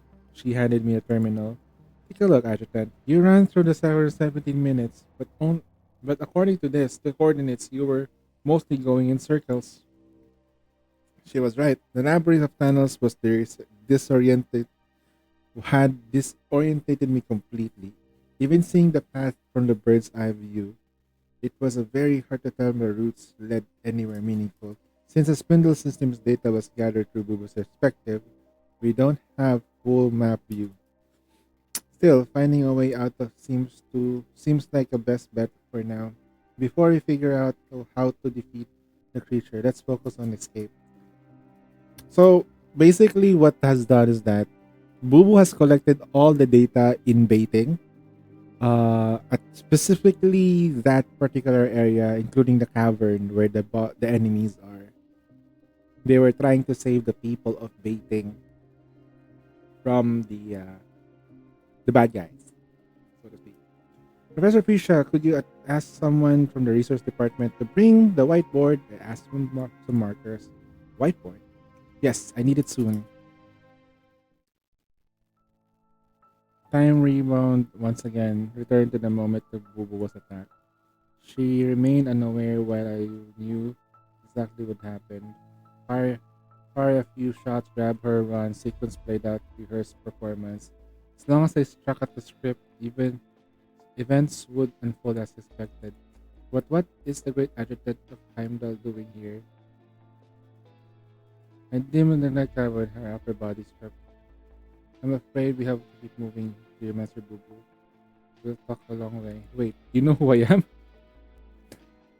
I helped her up and supported her. I started talking. You know who I am?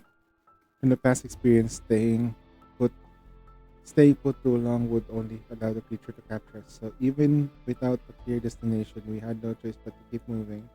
Of course, I know you. I came to rescue you. I know you have questions about me, why I'm here, and why. Let me explain. Happy to be near my mission, distressing no temper. The process on the first back. Split up, I guess I'd lucky to find this one entirely. Split up started in changing. The handcuffs, there are no prototype of power amplifier for manifestation. Wait, what? She stopped abruptly, staring wide-eyed. First off, why your power amplifier look like a handcuff? And second, I'm just a regular field agent, not a manifestation. That's exactly why you need it. Because you weren't a manifestation before. Before, are you saying you are now? Because I am channeling my power into you. Boo Boo, you properly realize it by now. This is the one reason I'm able to lead the Heimdall force. Of course, the story about the handcuffs completely improvised, but I had reasons for needing her to believe. The theatric nerves already implanted in Boo Boo's brain. In theory, she should be able to wield manifestation powers within her own consciousness if she tried. Taking down a monster she feared most would nearly be impossible with her strength alone, but if she could recover and fight at my side, our chances would skyrocket. As I pondered my next line, I noticed her clenched her fist. This time, though, she didn't swing at me. Instead, she aimed a punch straight at the rock beside us. An impact echoed through the cavern, sending dust debris as a jagged rock is now marred with it. Whoa! Did I really just do that? Still in disbelief, she stared at her hand, fingers flexing and testing their integrity. Finding no harm done, she thrusted her fist in front of her face. My eyes wide open with astonishment. Mr. Adjutant, look! Not even a scratch. This is insane. This defies science. Well, it's more scientific than all of the stuff that the geomancy in Shui. I gave her a gentle tug and urging her forward. Wait, you know about your Shui? Shui? Don't tell me the rumors are true. You have a clairvoyant super hearing and a dossier of a dossier of on every subordinate's deepest what now? Well, that's actually kind of true though. Why do I feel that the rumors about me is getting more ridiculous day by day? Hey, it's not only natural for people to be curious about the big boss they never met in person. Once we get out there, I'll have a story or two to brag about the other field agents. I was tempted to admit it, but until a few days ago, I didn't even know about the department she worked for. But seeing the bright excitement in her eyes, I kept that to myself. Speaking of which, you sent out a warning telling everyone to stay away, right? Yeah, by then, I'd already spotted that Shueise. Shese. How do I even pronounce that? I'm gonna look it up though. I'm gonna look up how to pronounce that thing.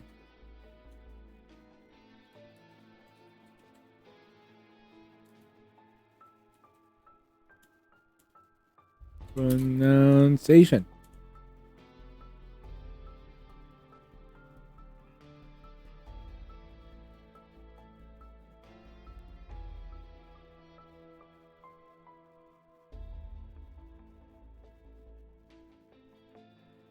Chaseway.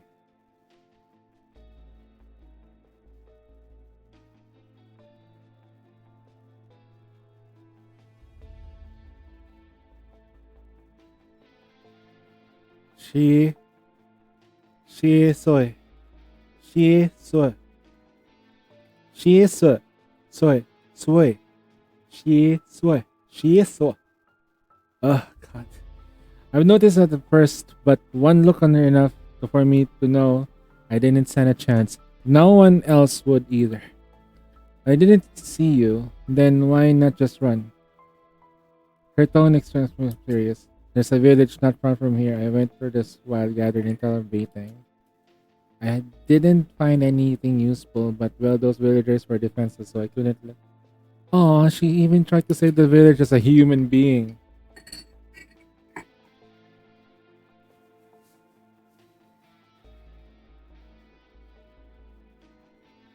Damn, she deserves to be a freaking. She deserves to be a manifestation.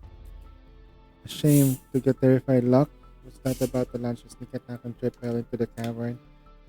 On the bright side, now I'm stuck down here as well.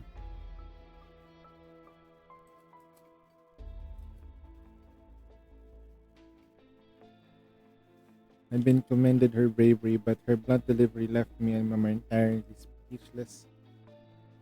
For some reason, this girl had a knack for mixing seriousness with absurdity, steering conversations down unexpected paths without breaking her earnest expression. Next time you face something this dangerous, report to the headquarters first. Understood, but hey, thanks to our amazing Mr. Adjutant, I'm still in one piece.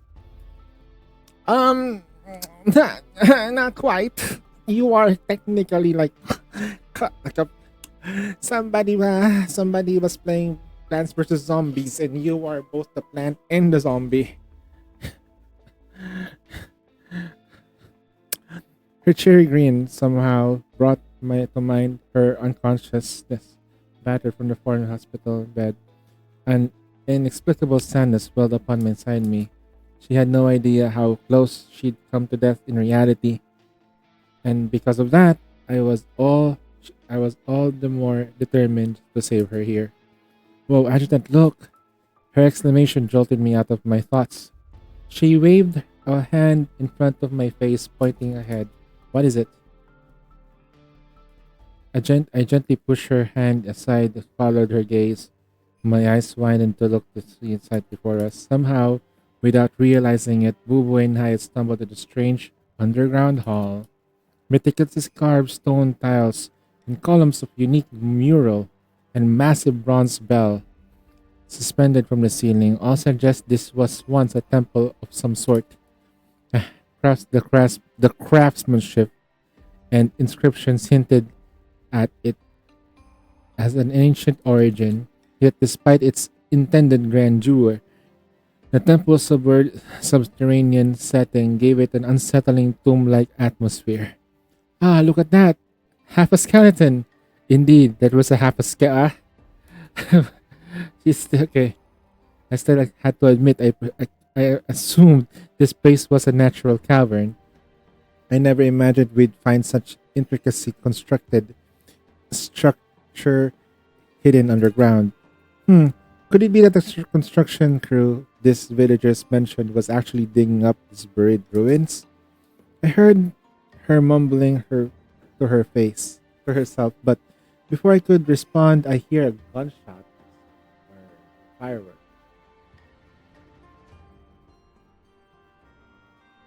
Okay.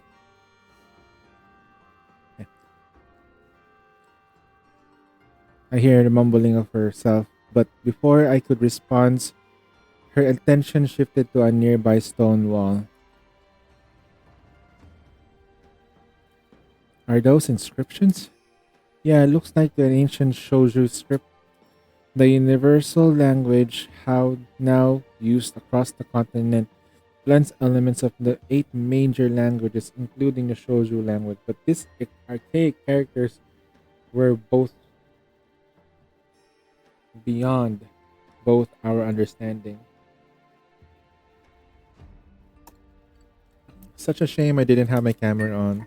She sighed, tracing her fingertips over the carvings if texture and memory. Come on, let's keep moving. Someone's gonna read that. We'll be more prepared next time. Next time? Yeah, no thanks. It may be fascinating, but I'm not signing up for a return trip for a creepy place. Clearly, my idea of next time differed from hers. for now, let's focus on finding a way out. Good point. But we've been walking forever. I wonder where the trees.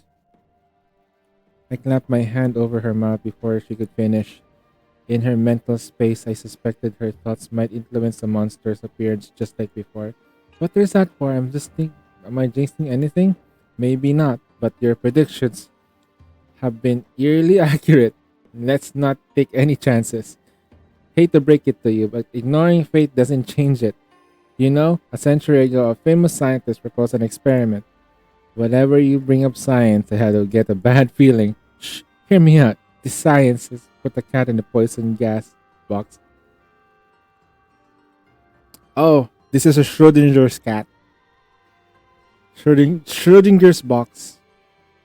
Yes, I know that. What's the point? If I went, the mighty geomancy Bubu predict that the poison has been triggered before someone opened the box, and voila, the cat's actually dead.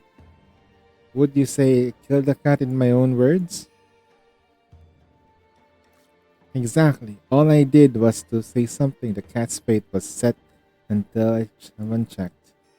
Leaned casually against the brick wall, giving me a wink. Something about her argument felt off, but her confidence left me momentarily speechless. Wait, did that wall she's leaning against suddenly sink inward? A faint, strange odor reached my nose, and a heartbeat later, I collapsed. And we died. Never thought I would have worried about dying for anything chased down by a monster. Even though I knew it in my head, I couldn't shake the phantom sting poison gas in my lungs. I let out a cry coughs and almost involuntary. Probably because Bubu actually triggered a trap like that in real life, so the memory of her gasped in her mind. As Risha explained, she patted her back and gently hers flickering towards the terminal in her hand. Look at this, Bubu's neurospots are even stronger than the last time. We're definitely on the right track. Oh, I got the whiteboard you asked for. Fantastic, Risha. You're a lifesaver. I took the marker and fishes and started writing notes on the whiteboard. Bullets can injure the monster. The monster is fast, has night vision, possibly tracks the scent. Avoid staying in one place for too long. Bubu can use venom aspect in her cut, but she needs training. She needs training. Hold on, guys. One sec.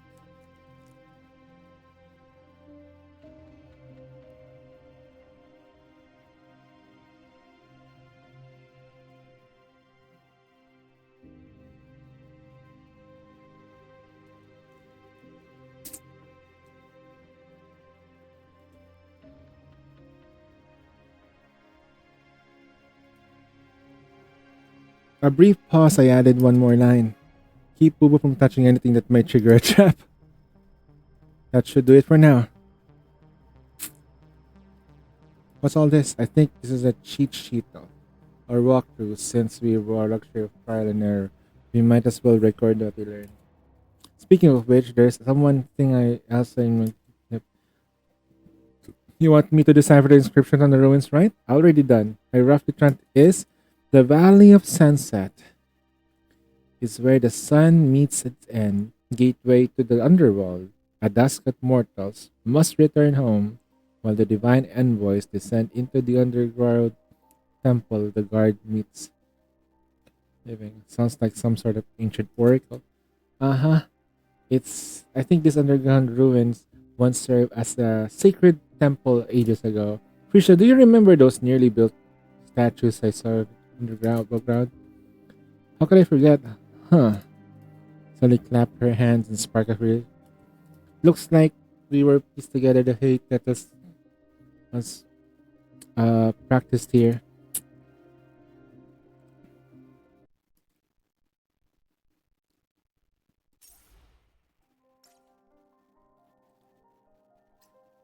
Time to fight. Let's go. Gonna use my own character. I wonder if since I really didn't use the boost. So we'll use the boost now.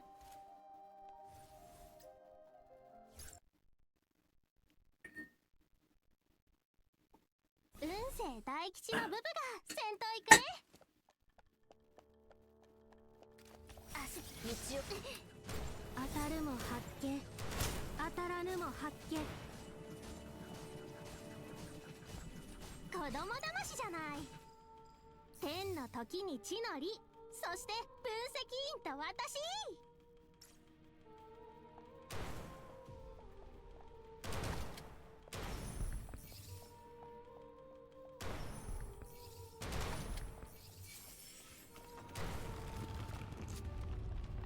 足手まといなんてごめんよ。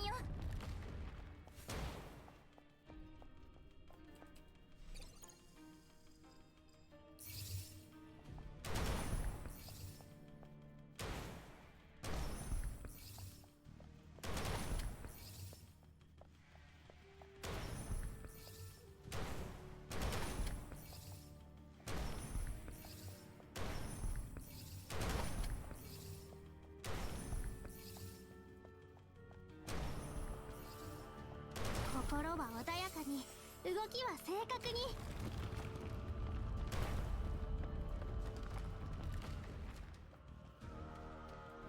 足道を守っ当たるも発見、健康無極、我が陣痛を示せ。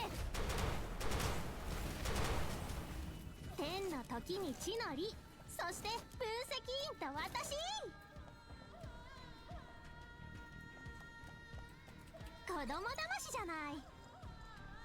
あぶくぜにめっちゃ身につくよね。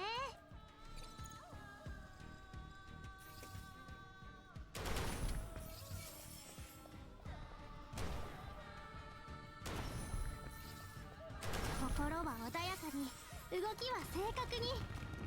Yo, Ange, what's up? Yeah, I got Boo Boo.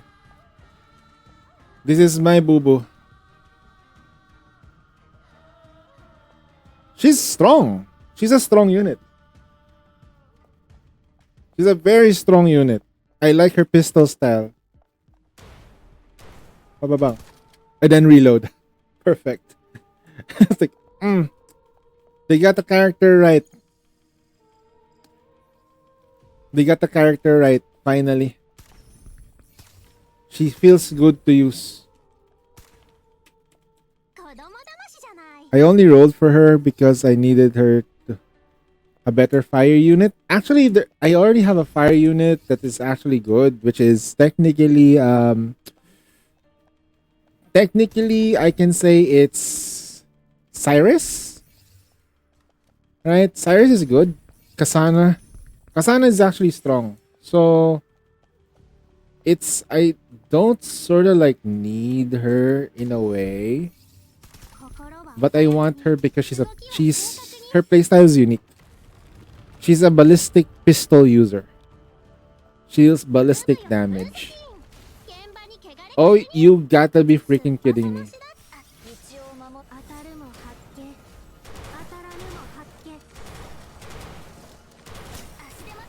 Yep, that's about it. There we go.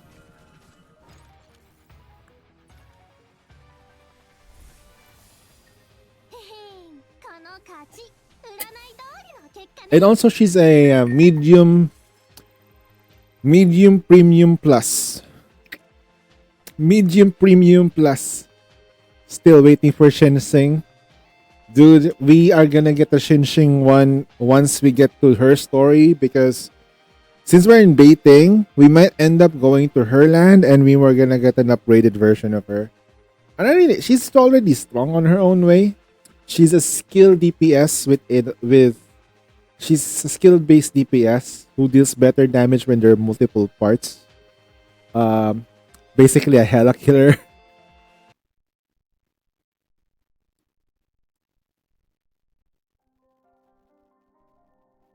But yeah, I'm rolling for the gun.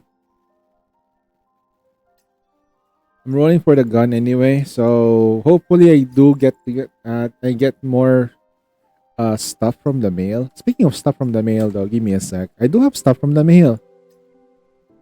Maintenance, you have to claim this. I forgot. Prisha skin. We get the free Prisha skin. She barely wears anything from the Prisha skin. Look at that. Go equip. Just colored. No, if I claim all, what's gonna happen is that this thing is gonna get claimed. I don't want to claim this. Blue Bolt claim. It's just the somewhat of a nerf version of her. So this is like, okay, this is the OG, right? Oh, actually, this is better though. What the fuck? Wait, hold on. Okay.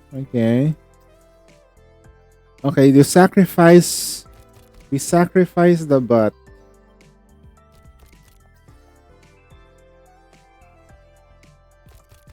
Right. We sacrifice a bit of the butt, but we got belly button. Okay, I see it. Okay. Do it not hurt to use your personal memories for other units? Yeah, I do that though, but I usually just save it, and then if I feel like I don't have the time, then I will use it. I usually just try to time it.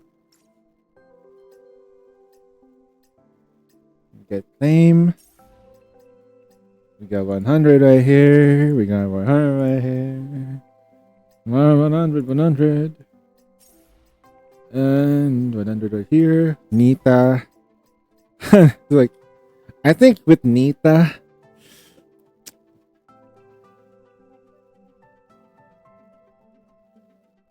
Nita's storyline, they need to, because we cannot put Nita in until we deal with the scavengers. And their storyline is, I think, finished. Right? Most of their storyline, we haven't been through with them. Actually, the last time we handled those group was, and then we found out that Esther was a double agent. So, what's gonna happen with their group, huh?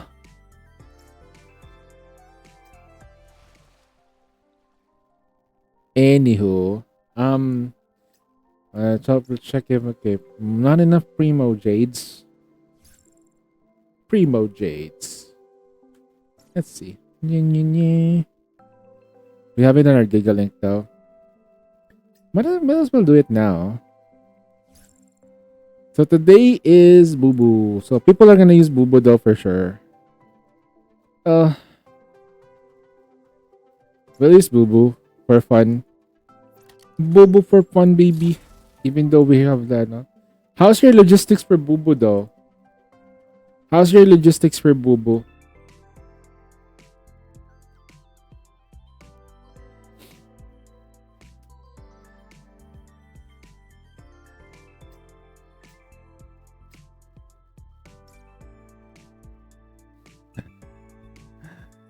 Wow. I wish I have money.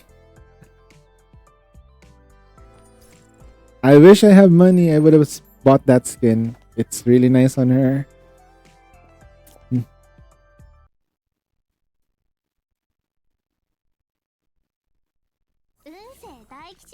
Daisuke. Apply stock. Okay, I'm top, baby. Let's go. We'll start now. 健康無極我が陣痛を示せ心は穏やかに動きは正確に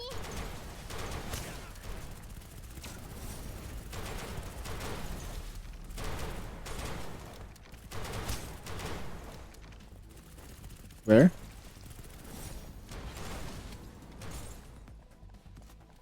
あぶくぜにめっちゃ身につくよねここに藁はあり本敵どもよ知れ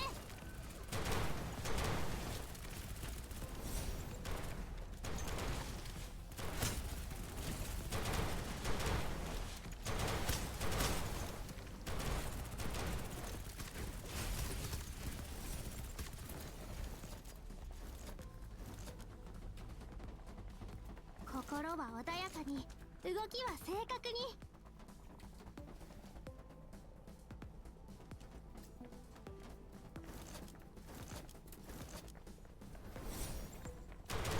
The range is shit. 本敵どもよ知れ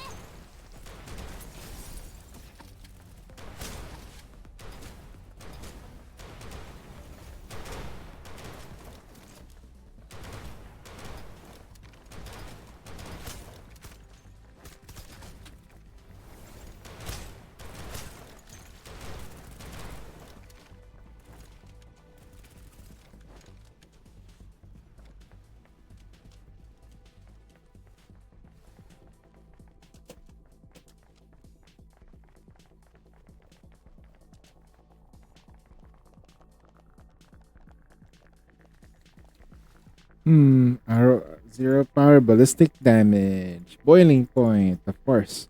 Winner's mentality. Thermal synergy. I will take that one instead. ここに藁はあり本敵どもよ散れ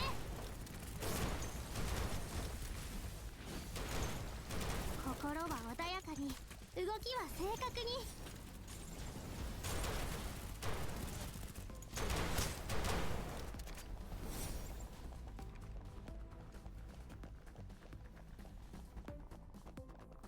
Although literally though we cannot compete the damage against two Chernos? すでにめっちゃ身につくよね I wonder. What reload speed?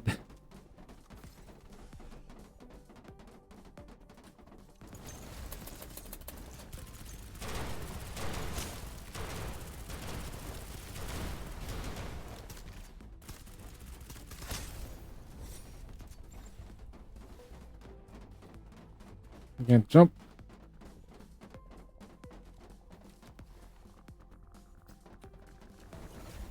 ここに藁はあり本敵どもよ散れ急いでるよ心は穏やかに動きは正確に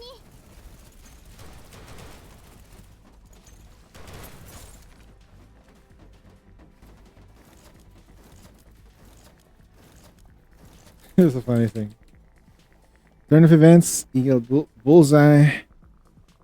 Our power, 0 bullets. General expansion. It doesn't matter though. I think we don't need that. But U energy, turn of events. We don't have to do much. Energy back, I guess. Oh, that's how you charge it. 現場に汚れ確認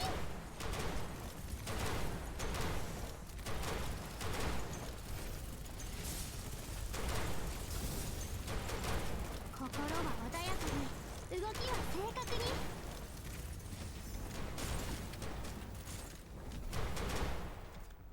当たった Good job. Our damage is gonna be low though. Did I watch the Wuthering Waves one? No. まさに私じゃない I was too busy earlier. I wasn't able to watch it. I'll probably watch it tomorrow even I'm playing Wuthering Waves. Don't spoil it, please. I think they're gonna have their own version of Penacony. From what I saw from the thumbnails, people are excited for it. Of course, I'm gonna be playing it. I don't have enough pulls for the next banner, so I'm not gonna be surprised that I might not get any units at all. I'm not just crying it for 2.0. I'm just like, okay.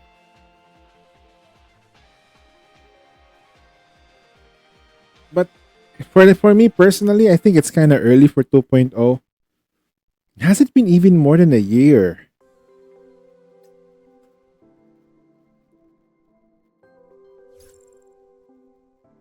Blue Bolt is here.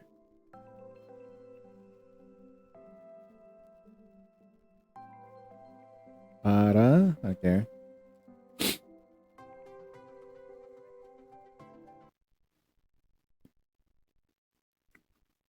Mhm.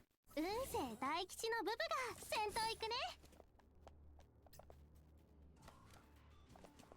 健康無極我が陣痛を示せ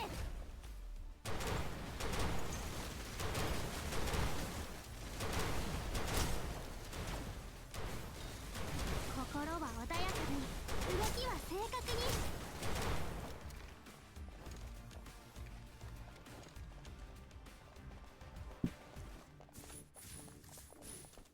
あぶくぜにめっちゃ身につくよね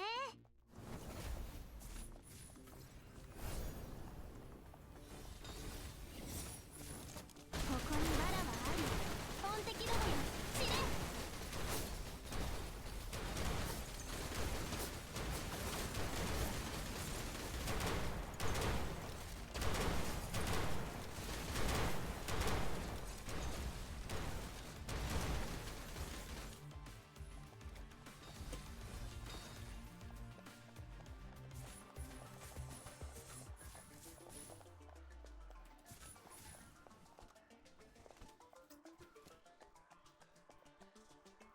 ここに藁はあり、本敵どもよ散れ。心は穏やかに、動きは正確に。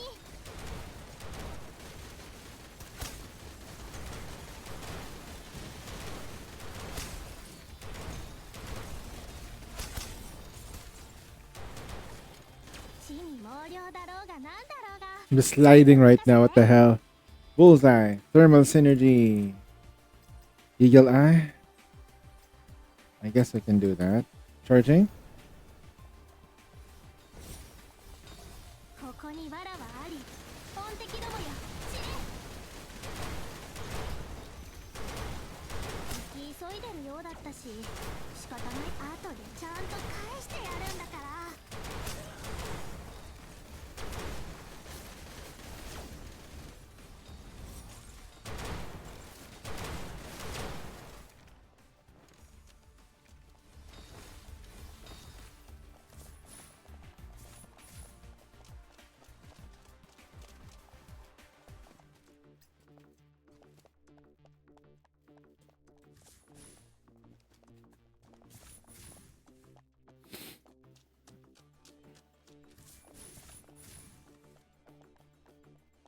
見てなさい。強運が味方なら当然か。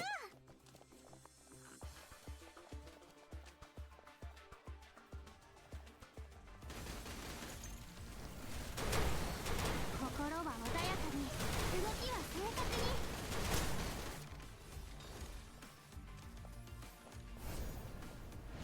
ブブより分析。現場に汚れ確認。我が霊力の前にひざまずくがよい。当たるも発見、当たらぬも発見。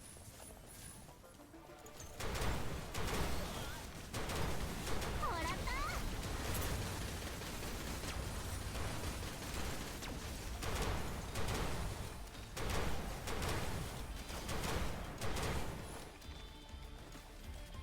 た。 I need to pay attention to her to her SP energy.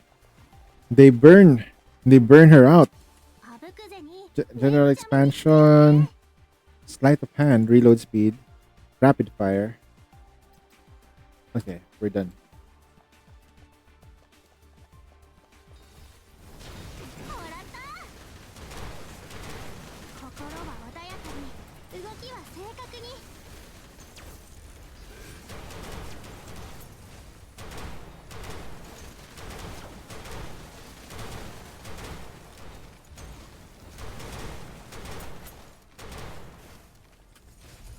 Energy. 姑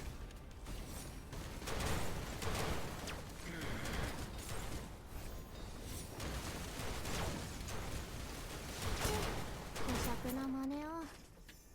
これで懲りた。 That was pretty fun. We get 37% damage. We're really consistent though.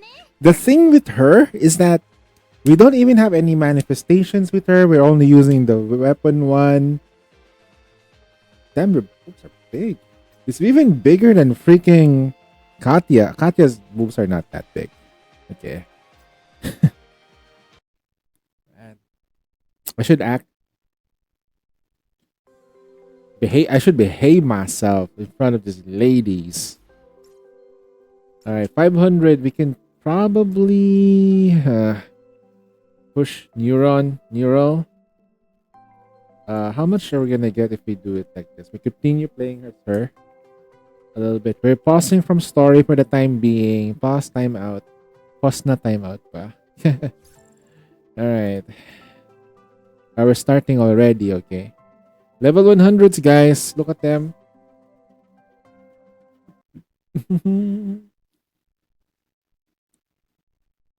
地に毛量だろうがなんだろうが全部任せて。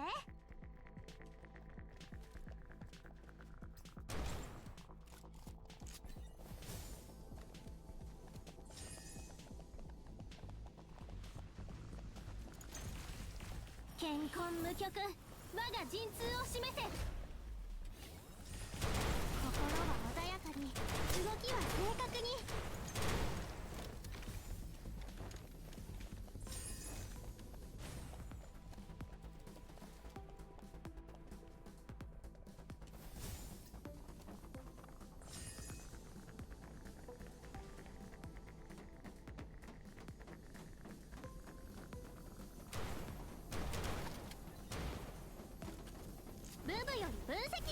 たるも発見当たらぬも発見もらった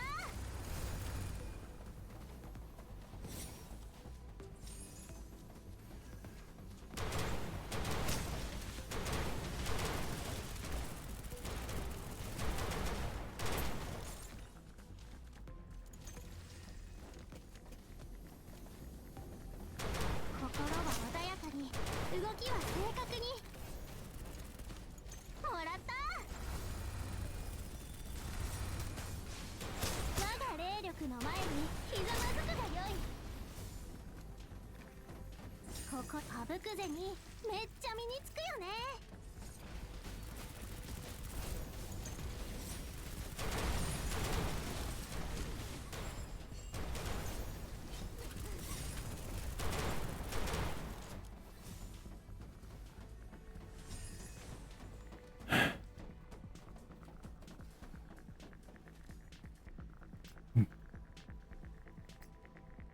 Boiling point.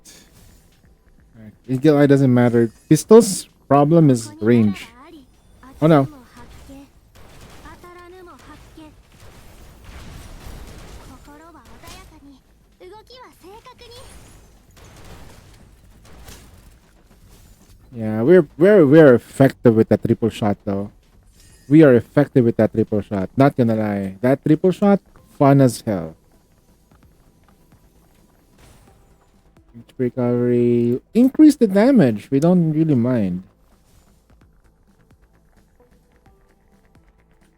ここにわらはありもらった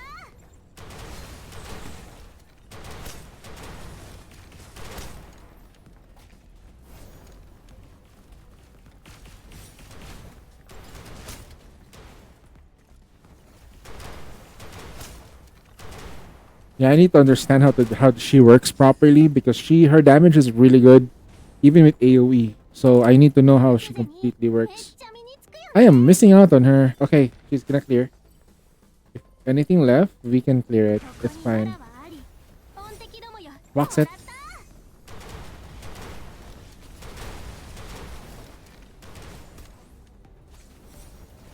我が霊力の前にひざまずくがよい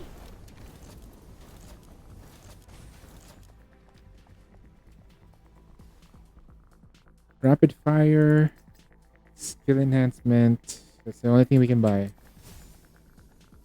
Ready? ブブより分析現場に汚れ確認心は穏やかに動きは正確にもらった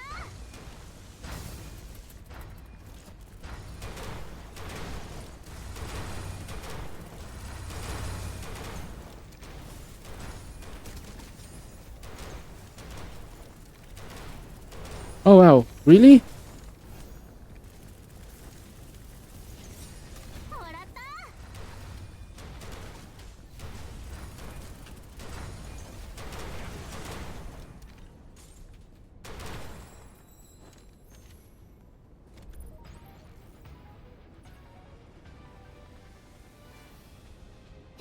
44. What? Wait, what the? 通りの結果ね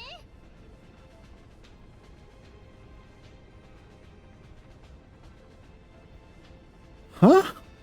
How is she? Okay. Okay, how is she out damaging people? Huh. Since they are releasing two new this dude, they're double bannering. Genshin is doing the same thing. They're double bannering. Like it's insane. Like the double banner for Genshin is Setlali and Pyro Archon, Mawika. And then they're double bannering in Wuthering Waves too. What is wrong? Like, huh? Is it recession already? Or you're asking. Like even Nika has double banner and triple banner as well. So, what's happening, bro?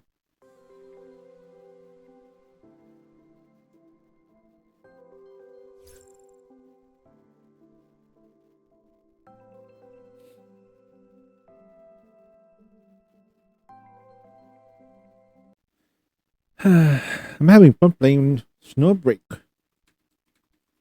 運勢大吉のブブが Nicely.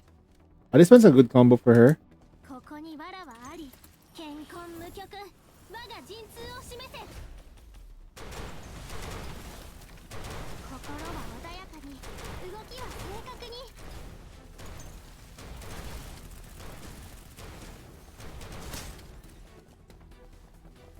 What? あぶくぜにめっちゃ身につくよね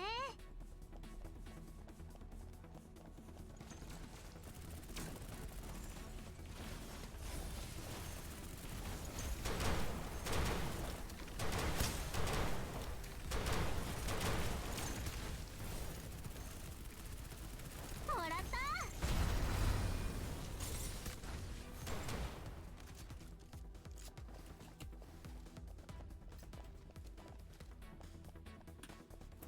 心は穏やかに動きは正確に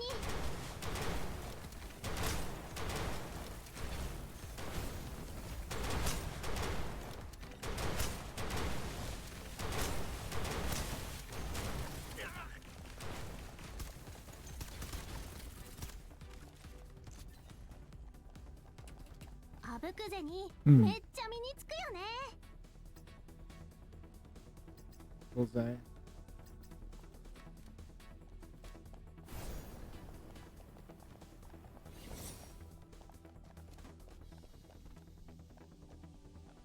ここに藁はあり音敵どもよ散れ我が霊力の前にひざまずくがよい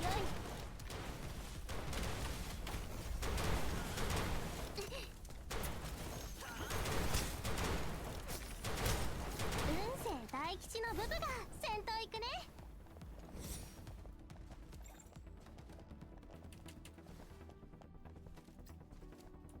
Yeah. Box it. Thank you. 当たるも発見当たらぬも発見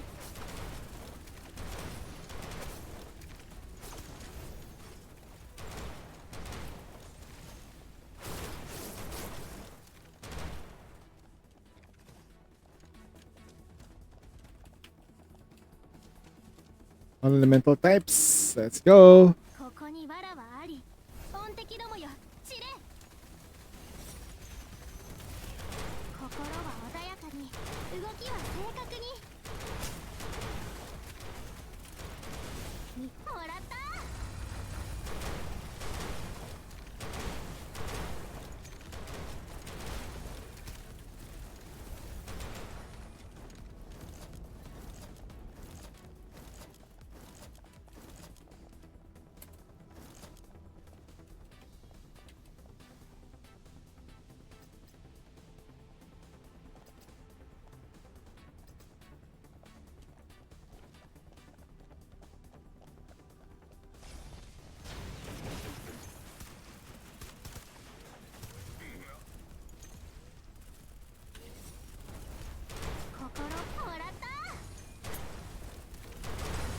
Oops. Reloading. Recharging. Charged.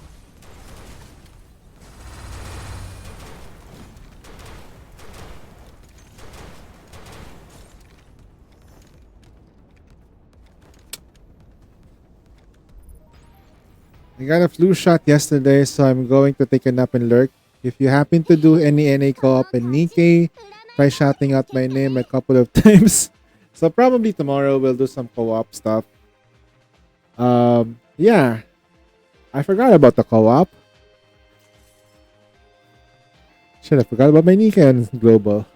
I haven't been focused on Global. I might drop it because next year I'll be busy.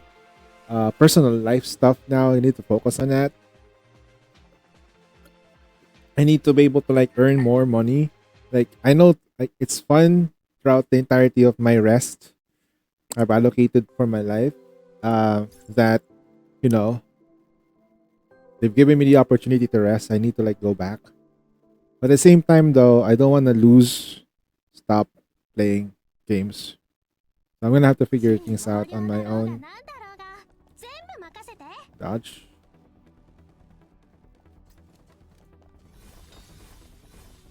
ここに藁はあり、健康無極、我が陣痛を示せ。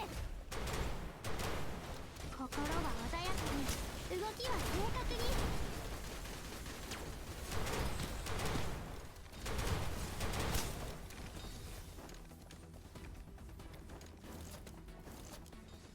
あぶくぜにめっちゃ身につくよね。 No! ここに藁はあり、音敵どもよ、散れ。 Box it in. 我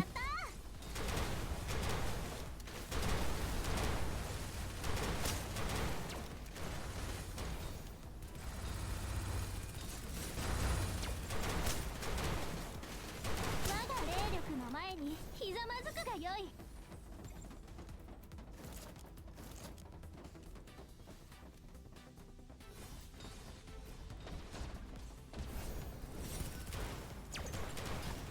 心は穏やかに、動きはもらった。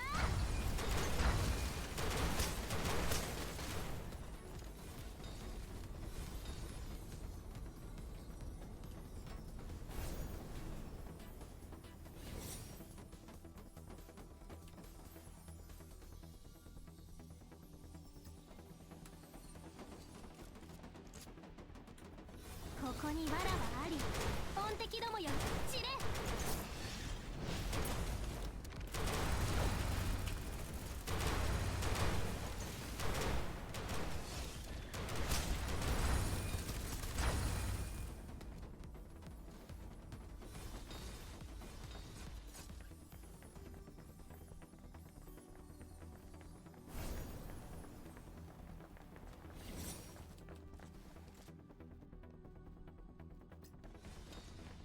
ここに藁はあり、音敵どもよ、散れ。心は穏やかに、動きは正確に。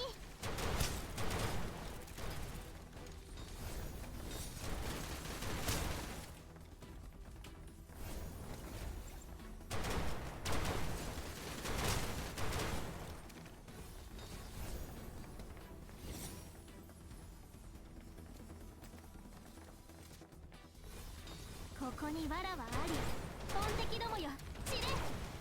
我が霊力もらった。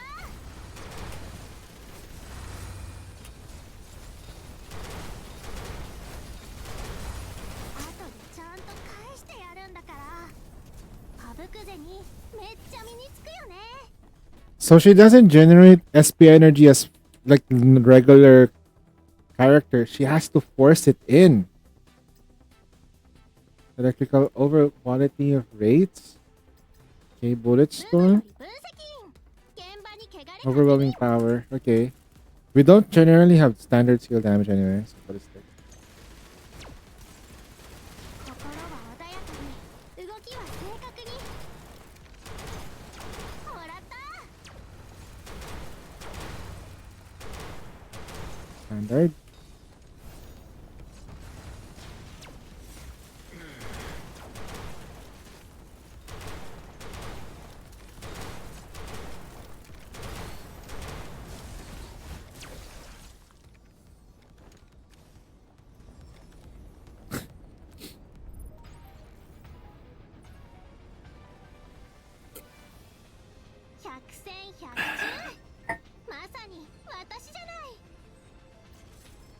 I feel like they made her too strong. I feel like they made her too strong. It's just not a bad thing. They made her too strong. They went away. Have we finished now? Just one more neural and we're done. One more neural and we're done. Okay. Let's say hi to them. Let's say hi. Yeah, I gotta get ready.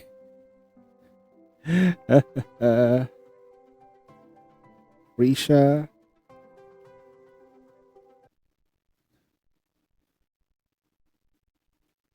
地味猛量だろうがなんだろうが全部任せて。 26 damage. 健康無極。 Let's start with 我が this. 陣痛を示せ。もらった。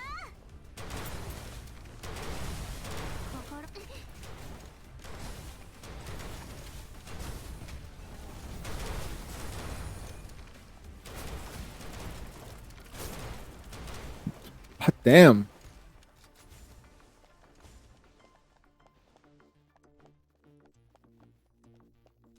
パブクゼ運勢大吉のブブが先頭行くね。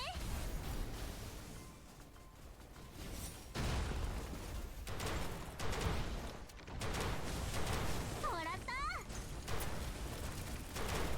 後でちゃんと返してやるんだから。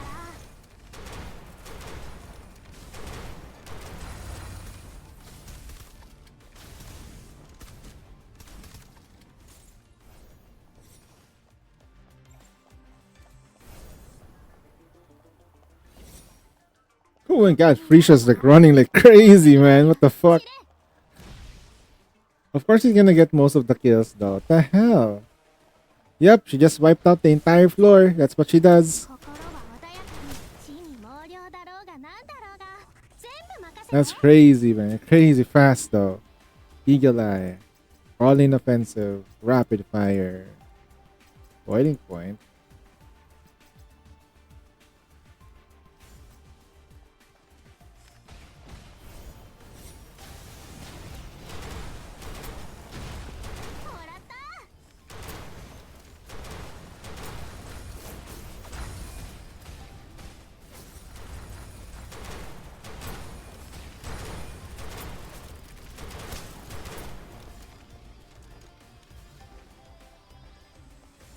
Holy shit, she's stupid fast. What the hell?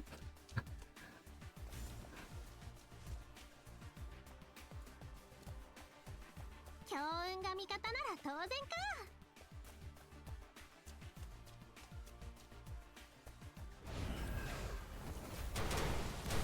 心は穏やかに動きは正確に。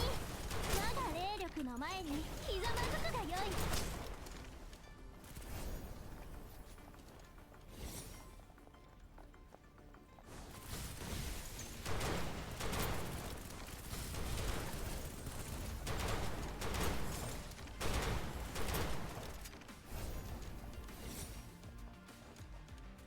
もらった。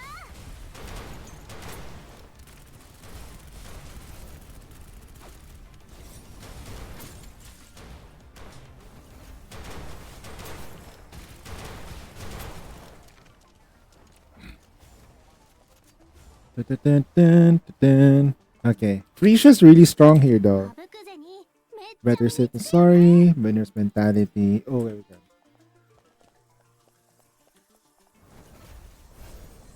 ブブよ心は穏やかに動きは正確に。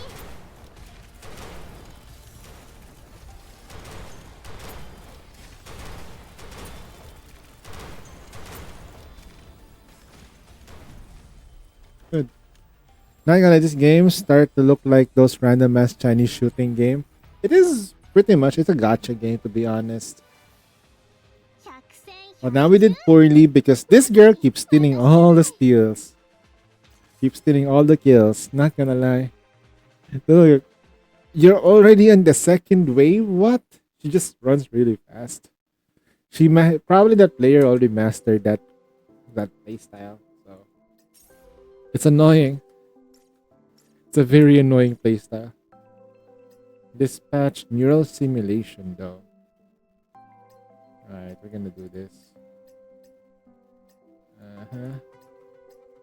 Okay, and then Katya Klein Ice Form. She is bad because she can be kinda annoying. Kinetic resistant, but operatives healed all types of their damage. If we get heal, oh wait, after an operative gets healed, you say?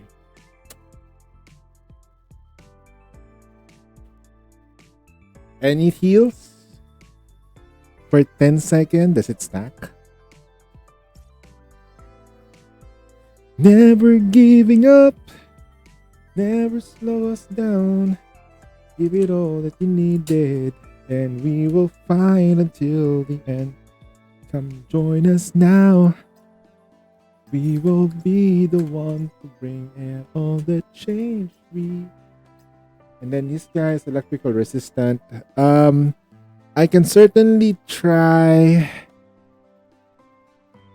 Okay, okay. We'll start with this. I'm gonna use my life. Ever you wonder. Deploy. Of course, your partner in crime. Deploy. We need a healer. We need a specific healer for her. I think I know. We're just gonna go full kinetic. Kinetic. I need a healer. I'm going up for the healer. Then I'm only in that night. She's gotta be strong.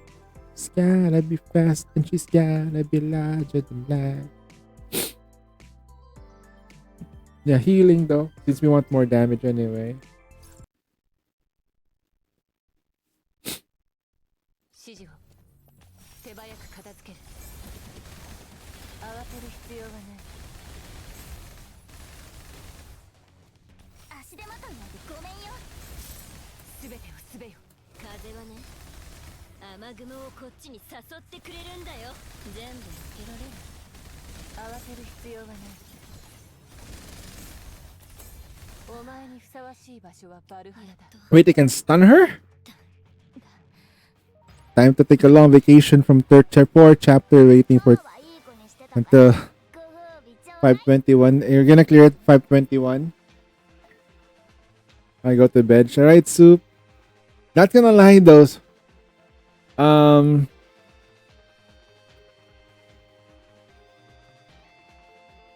If it's a traditional Chinese shooting game, that's a compliment for this game. That's a compliment. I think we can go faster though. 分析員、私から目を離さないでくれ。全部すべてをすべよ。 Yeah, we went ahead too far. Hold on. Good night, Soup. 分析員、私から目を離さないでくれ。捕まえちゃう足手まといなんてごめんよ。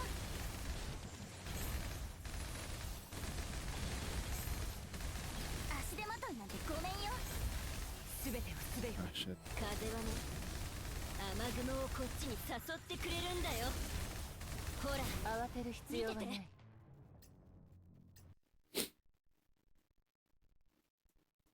分析員、私から目を離さないでくれ。足手まといなんてごめんよ。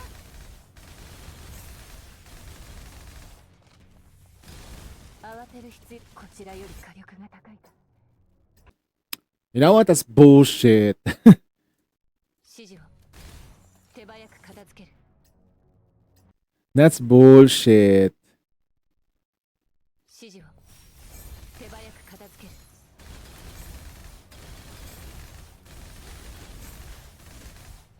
風はね、すべて雨雲をこっちに誘ってくれるんだよ。ほら、見てて。ほらや、足手まといなんてごめんよ。全部受けられる。あ、お前にふさわしい場所は。 Oh, we couldn't go any faster though? Or we were slower by a couple of seconds. I think I missed my stun. I can stun her. 私たちを阻める。 I can sort of stun her though. Yeah, we were missing for like 1 sec. Ah. If we can only stun her twice, maybe. 手早く片付ける。 Oh, I missed. I have to stun her with her. Okay, hold on. 指示を手早く片付ける。捕まえちゃおうか。全部受けられる。風はね、雨雲をこっちに誘ってくれるんだよ。慌てる必要はない。こちらより。 Ah, shit, we missed. I missed. I have to like literally be at her place because that's how EHL stunts. 指示を手早く片付ける。全部受けられる。 Oh, we missed the stun. I have to stun her literally. 指示を手早く片付ける。捕まえちゃおうか。風はすべよ。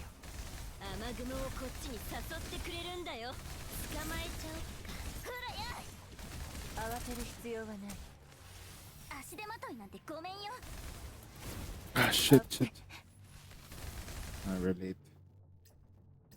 No, we have the time. We have to like literally like I have to like literally be faster. 手早く片付ける。足手まといなんてごめんよ。全部受けられる。風はね、雨雲をこっちに誘ってくれるんだよ。慌てる必要は捕まない。えちゃう。こちらより火力が高いか。次は Ah, Shiban. ない。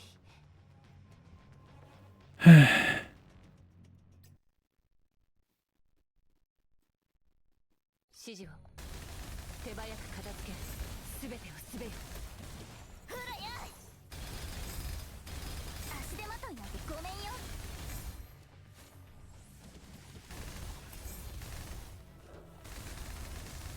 足手まといなんてごめんよ。こんなの大した怪我じゃないぞ。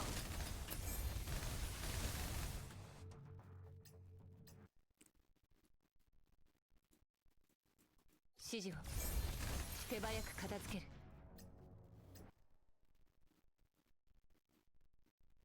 分析員、私から目を離さないでくれ。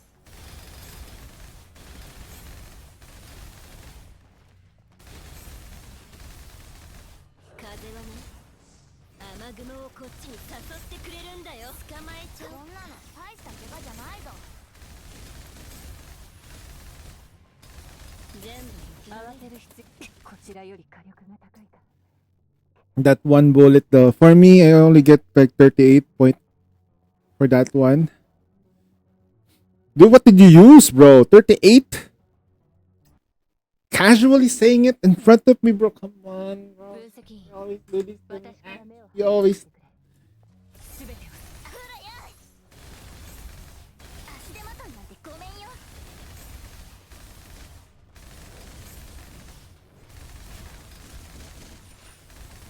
ほらや足手まといなんてごめんよ。慌てる必要はない。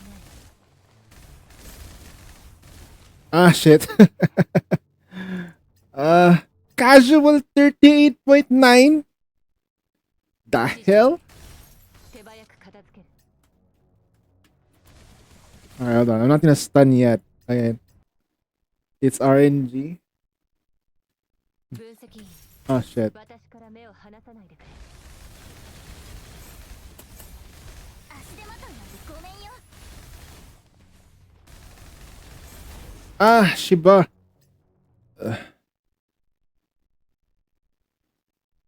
指示を手早く片付ける。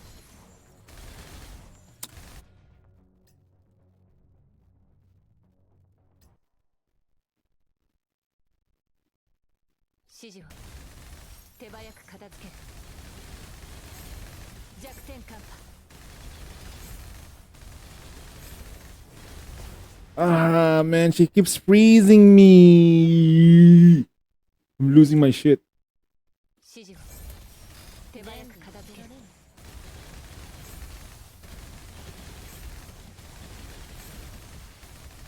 予備は十分にある。足手まといなんてごめんよ。すべてをすべよ。ほらやこんなの大した怪我じゃないぞ。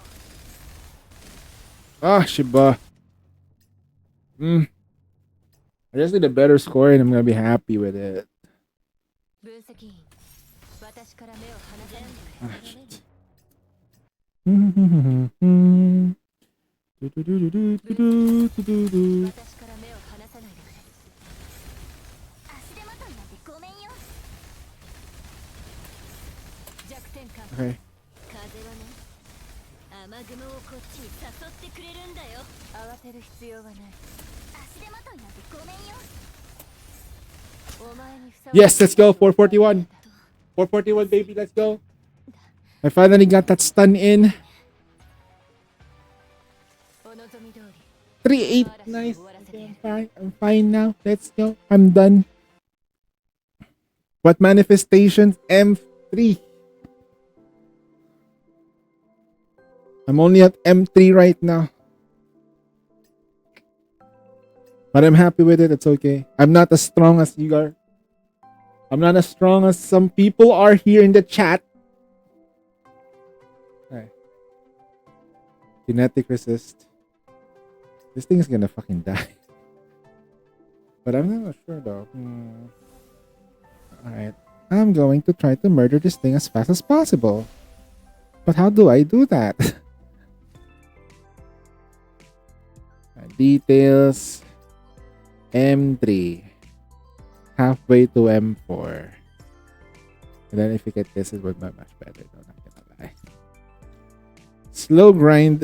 Slow grind.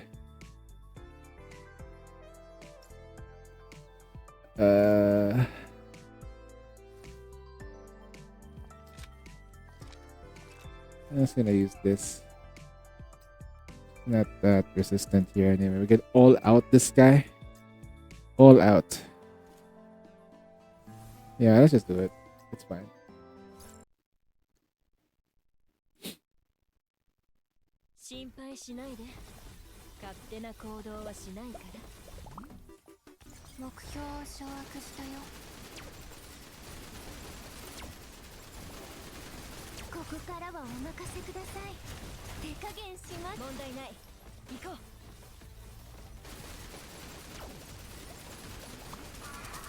Ah no, we ran out of time.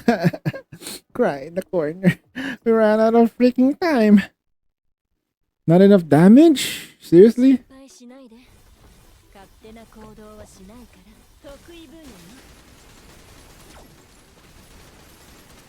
Want to reset up?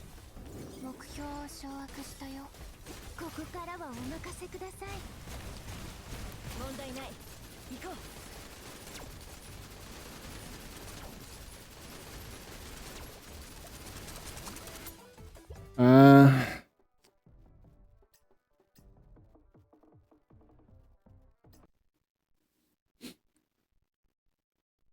心配しないで。勝手な行動はしないから。罠に気をつけて。こ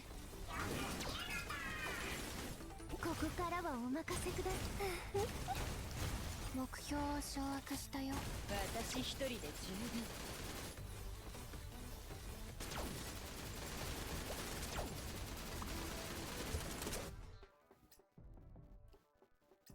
I guess like I need to make sure that by the time I get to that point, I need to have full stack. 心配しないで。勝手な行動はしないから。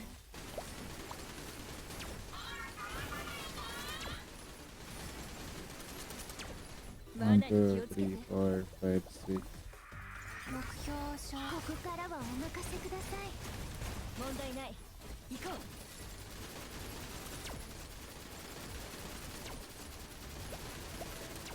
Ah, shit, what? We ran out of freaking bullets.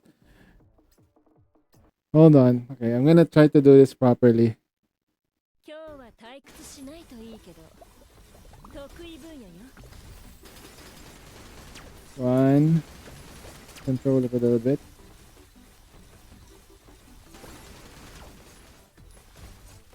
I overdid it. Dun dun dun dun dun dun dun. 心配しないで。勝手な行動はしないから。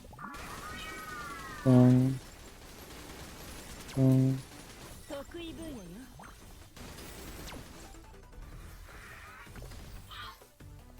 目標を掌握したよ。ここからはお任せください。問題ない。行こ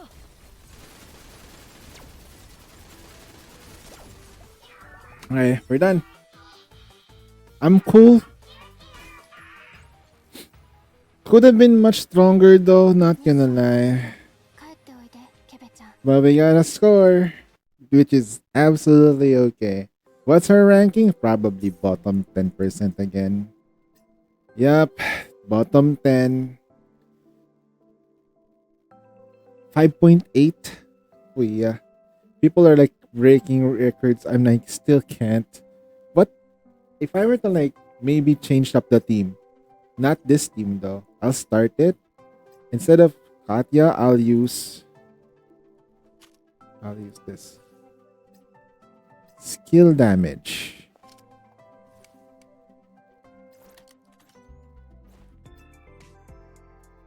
How about we use Anya? With great power comes great responsibilities. We'll use the shred. Shred Manufacturing. 分析員さん、私を信じてください。お姉さんのそばにいらっしゃい。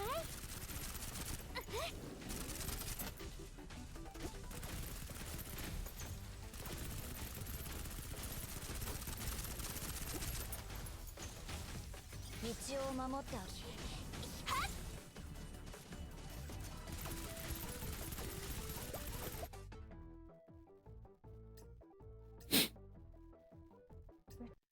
Nah, that's alright. I think I'm much faster the other way anyway. It's okay. So what about the task? Have we completed everything? Yep. We just need a little bit more gems. But I think by doing the story, we should have more gems. There we go. We can try to pull for the weapon. We're gonna have fun. Okay. More story. Just 2 more and then we can pull again. Like, there's a huge difference between this gun and the other. Attack boost 47%, and if my weapon there's 33% attack boost, which is crazy. Aside from the differences of the logistics and whatnot. M3, what the fuck? Equip terminal weapon ignores defense. Jesus Christ.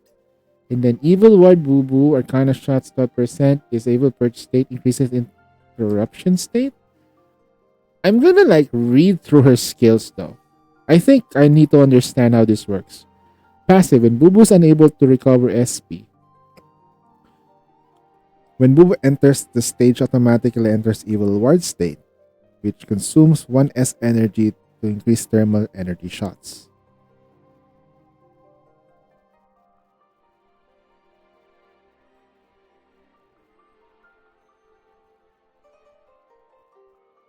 This is standard energy. Decreases Triad Fate cooldown. Evil Words increases the number of bounces for each bullet treatments. So thermal boost increased by 47. When Boo Boo is in Evil Ward state, which in... Okay. Okay. Okay. What? Evil Ward state. This is where when you're firing with her gun, we see it bounce around, ricocheting to enemies, which allows her to deal more damage in grounded situations, which makes her a bit fun. But the problem I have with her, I think it's not really a bad thing. When you're trying to compete with higher damage, I don't really compete in co-op though. I don't even sure if it's but if you're trying to use her, you need to be wary about the current SP situation that she has. She does burn a lot of SP when she's shooting just to get the thermal damage boost. This is not a bad thing, right? Boo Boo creates a fire array formation. A target location when deployed operative. When the deployed operative the fire inside. Formation deals thermal death to all within the affected area every 1 second. Okay, this is actually kind of busted too. Deals increase the duration to 10 seconds. Jesus. Ultimate. This is the ultimate or passive? Evil Ward Purge State. Boo Boo shoots enhanced 8-fold Arcana shots. Boo Boo cannot gain Divine Blessing. Boo Boo automatically consumes 4 vial of essence every shot. 15 vial, which 8-fold Arcana. She can still fire 8-fold when the vial essence below 15. She exits this. Basically, her SP. Okay.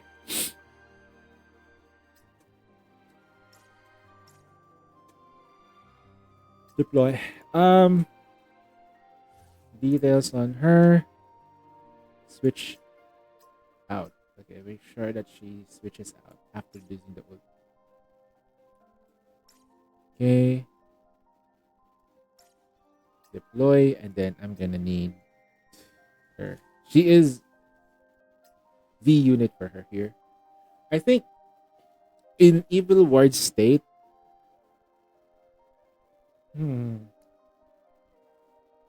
Is it still ballistic damage or skill damage at this point?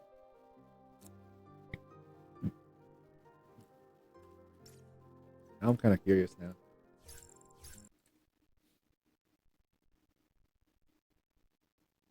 運勢大吉のブブが戦闘行くね。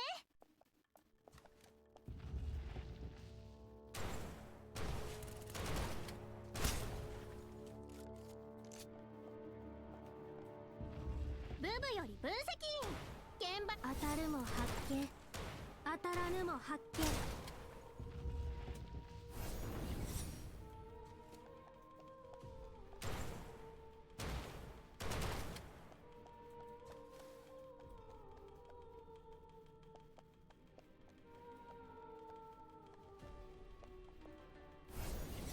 健康無極我が陣痛を示せ。心は穏やかに動きは正確に見てなさい。 I think since there's less players and NA for Neural, I can easily top 1 to 5%. Ah! But still, though, you're doing great. 天の時に地の利そして分析員と私。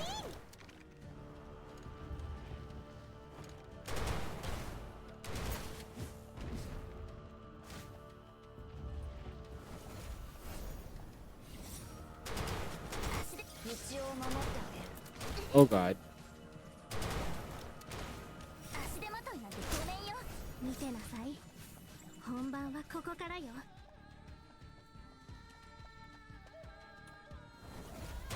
心は穏やかに動きは正確に。 So every time she's like,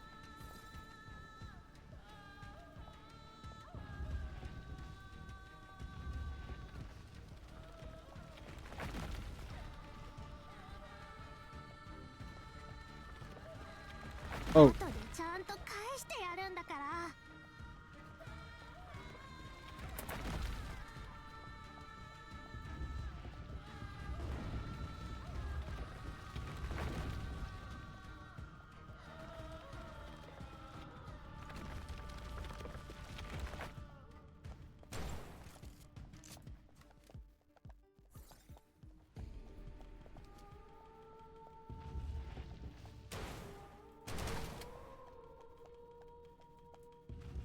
強運が味方なら当然か。見てなさい。本番はここからよ。道を守ってあげる。心は穏やかに動きは正確に。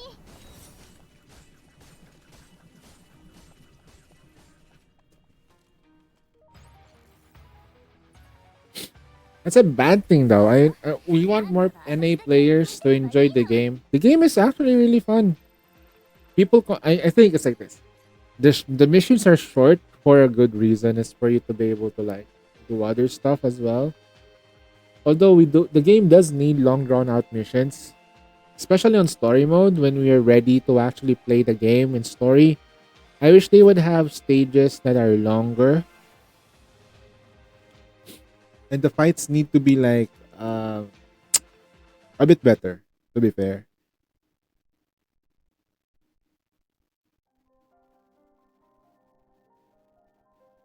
Okay, twists and turns. Okay, we're gonna do this. Back in the younger days, reading fantasy book. Okay, right now my answer is surprisingly mundane. I was utilizing it after steering Boo Boo clear of the ancient mechanisms reminded us. So we skipped those. We don't have to repeat it. Shangling 2.0, but smaller. Small Changling, actually. Oh my god, my wife in that game. You know, you know why I'm not really worried about Wuthering Waves? Is because I'm already happy with Shangling. Like, I am super happy with her. The newer characters just doesn't hit with me or resonate with me. Get it? Because it's resonance there. I'll probably like save up and see if we can get an ice DPS, but the next character has an ice DPS, so no. What's up with the head? the surprise of another man-made structure awaited us. Unlike the ancient temple behind, this was clearly a mine from a more recent era. This recent might be a stretch. The iron tracks and mine carts were rusted, yet that tunnel's hanging light was still glowed faintly. So there really is a mine down here. Bubu and I blurted out the same thought at once, then exchanged puzzled glances. I remember hearing about a mining corporation around here, but it was abandoned years ago. However, some of the villagers told me that recently someone started sending construction crews back here to do work in it again. That's odd. It sure does.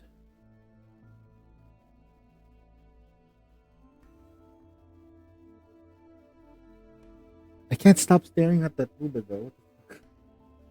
Boo boo, you're boo boo so. Oh my god, why did they hurt you? Why did they hurt you though? Alright, but seriously, look at these forks and paths.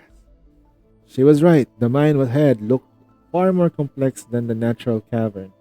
Since it was abandoned long ago, many tunnels probably led nowhere. Guess we'll have to trust our instincts this time.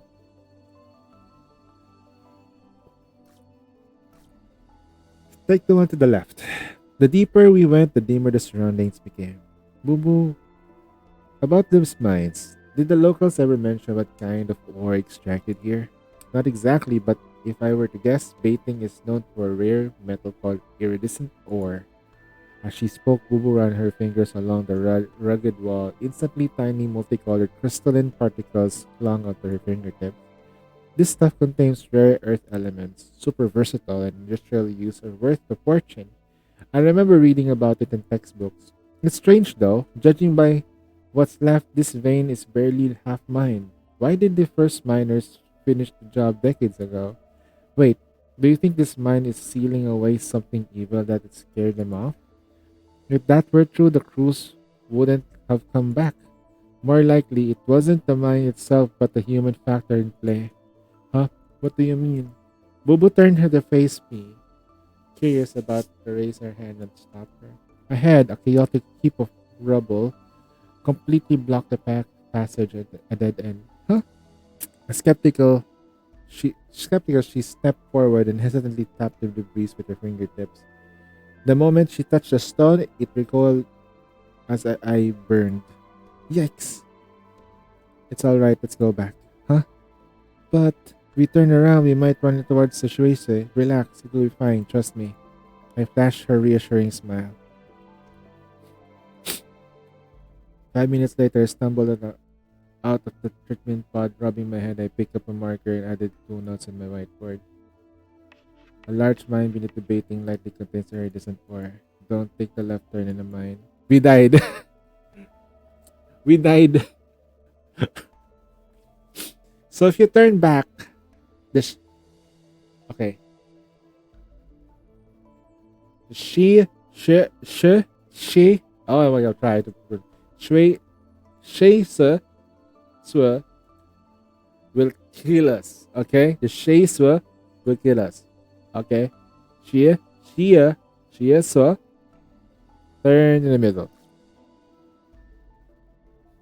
Looks like someone has been here recently. Yeah, the tracks are freshly laid. It wasn't just the tracks, the entire passage seems to be reinforced. Scaffolding still clung to the walls near the entrance and the corners. The further we ventured in, the heavier the air seemed to grow and darker our surroundings turned. Bubu sidled.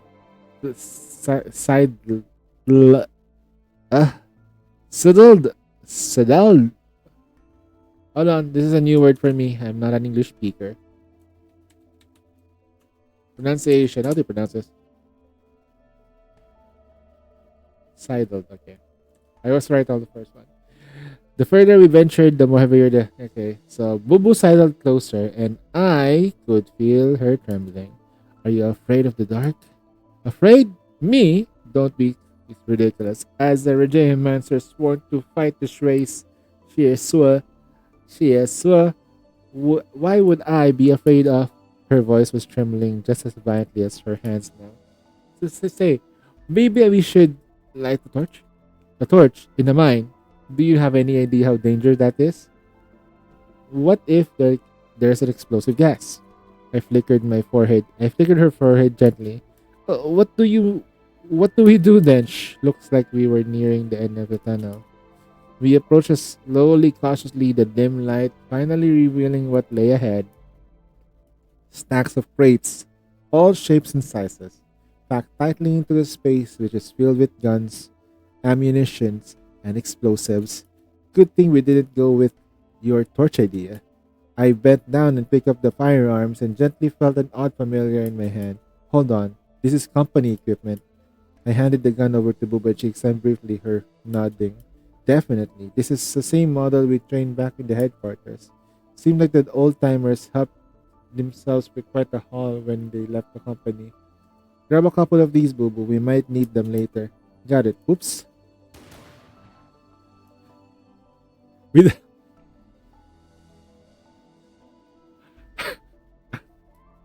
what kind of a genius would accidentally discharge? What kind of genius would have accidental discharge in nursing my hacking head? I grabbed the marker and scribbled a word. Large stacks of Idrisil-made weapons and ammo for possible middle of the tunnel dead end, but could serve as a supply depot later. Okay, we only have one choice now, which is the right. Because the right is always the right choice. Right? Okay, that was bad. Sorry. This tunnel was broader and slightly better lit. Before long, we stumbled upon a mess of old tools and scattered debris seemingly left behind by the miners decades ago. Reaching a small clearing, I knelt down and brushed the dust off a protrusion in the ground. It turned out to be an iron chest, partially buried. Give me a hand here, Boo Boo. Huh? Yes, let's see the secret place it holds. Ooh.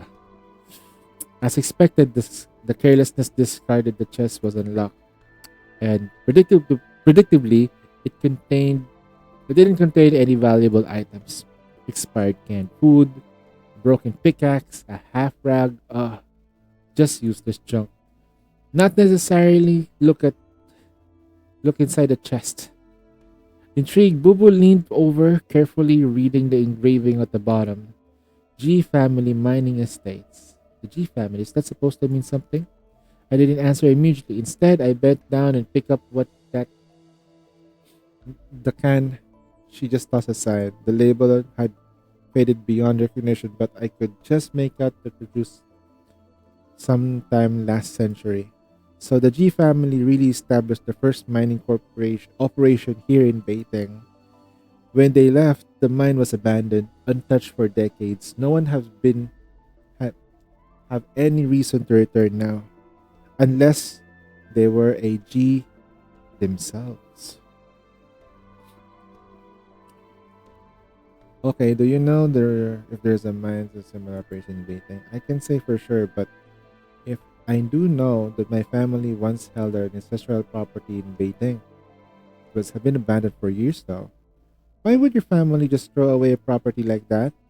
Did something happen? Because it has side with that Zero guy. Oh. Huh? Yes, it was a long time ago. Back when that director was pretty close to the G family and began assisting in managing the property. After the G family hit hard times, Zero severed all ties with us. Due to concerns of not entirely clear, none of the remaining family members took over the property. It was just it started to add up. Her choice of hiding spot suddenly made a lot of sense.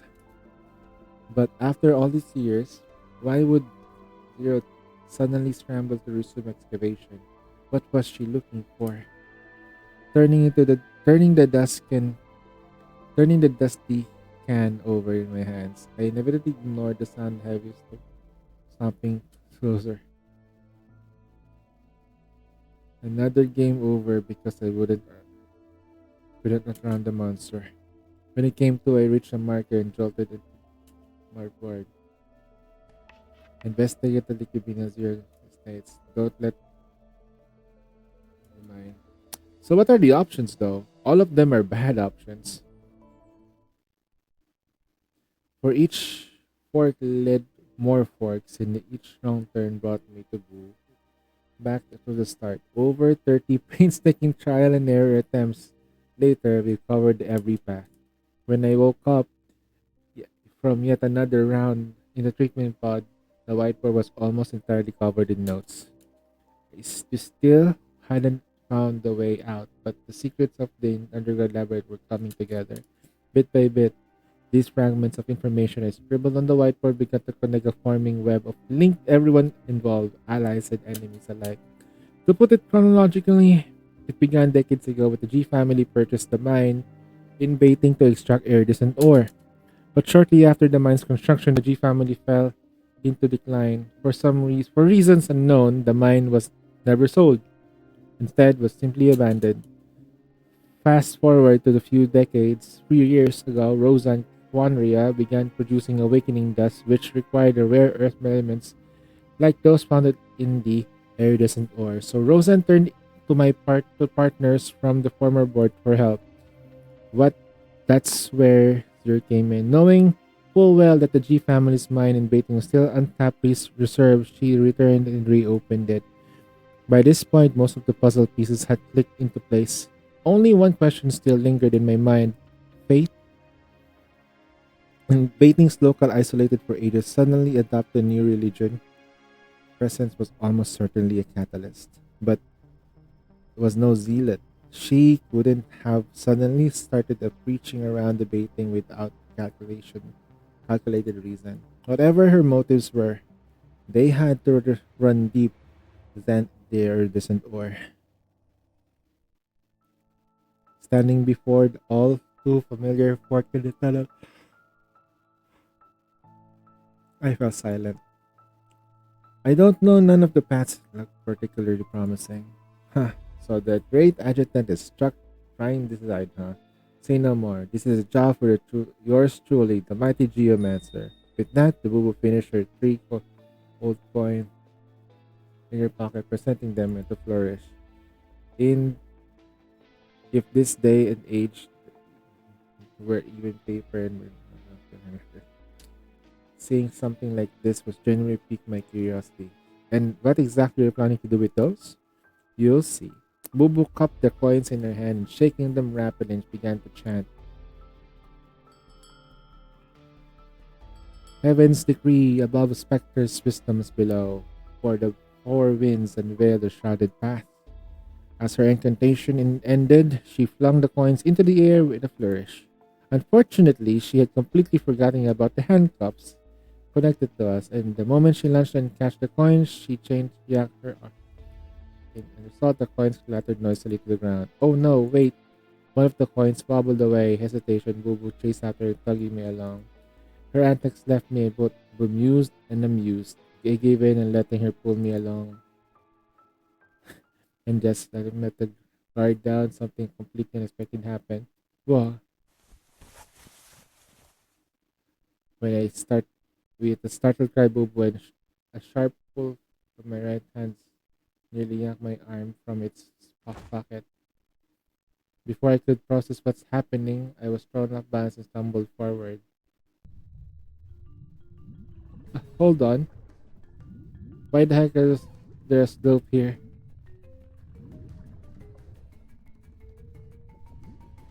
Sent us hurling downward from another like marbles on a grease slide. With the unfortunate fall was all it thanks to Boo Boo's misstep and those handcuffs. Nice work, Boo Boo. Now's not the time to finger pointing. Just try to grab. Ooh. Her voice was shriller after the sound in the back, colliding the dropping rock. Even if I could, it's so slippery to climb back up. Then what do we do? Rolled up, tuck our head, and try not to. Before I could finish, the ground abruptly disappeared beneath me. We fell. The two of us, two solid thuds. Moments later, one of from me hitting the ground and the another with Bubu landing squarely on top of me. Like a fall like that would have knocked out most of people, but I got off with nothing worse than a coating and grinding dust. I even managed to haul Bubu upright, though she was too busy clutching her head and groaning. Oh, that really hurt. There, let me rub it. While I gently massaged her forehead, I took a moment to survey the new surroundings. The air here felt noticeably damper than the mine above. There are strange plants I had never seen before, sprouted from the moist ground. By the sheer dumb luck, Bubu's blunder had led us to a completely new path. For the first time in what felt like ages, the heavy frustration pressing down on my chest began to ease. Well, I guess the little head of yours isn't just for show after all. Oh, that hurts. It wasn't long before we had to stop again. This time, it wasn't the rubble or blocking our way. Instead, we were greeted by a winding underground river that stretched far into the distance. The murmur of flowing water mingled with the chirping of insects and damp air brushing against my skin. The surreal beauty of the place almost made us forget how tense and exhausted we were moments ago. Adding to the pleasant turn of events, a bamboo raft rested along the riverbank nearby. I'd only imagined we've been something like this in historical films, but judging by Bubu's lack of surprise, maybe the such rafts were still being used in baiting. At the very least, its presence suggests that someone had passed through here before. Maybe there was really a way out somewhere ahead. Lost in thought, I felt a sudden cold splash on my face. Turning, I caught Bubu gazing innocently into the distance, but there was no doubt the droplets came from her. I stepped back and hurriedly dodging the counter, limited course of the handcuff link. Alright, knock it off. Should keep moving. Are you seriously crossing the river in a craft? It looks older than my nana. Despite her words, Bobo boldly stepped onto their bamboo raft. Huh, not bad, sturdier than it looks. The raft creaked and as if agreeing. Alright, Adjutant, climb aboard. Prepared by amazed by the rowing skills Bubo the Geomancer. Wait, she's gonna row? Nicely done. Oh no. It's gonna be a rough ride. Oh my god, that was a joke, right? Is that the joke of this?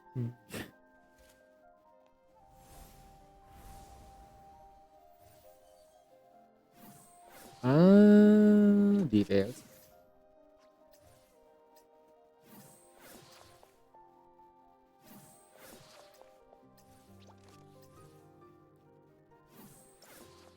Shortcake, strawberry shortcake. Oh, that. Manifestation. Fire skill level number 1. Increases the aptitude damage. Alright. We're almost filled up. Not gonna lie. Manifestation though. There we go.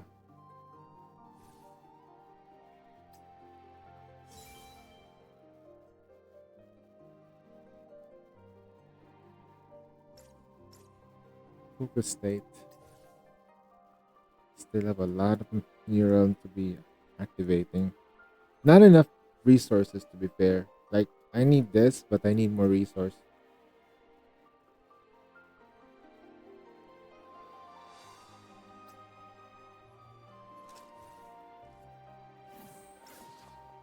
Hmm.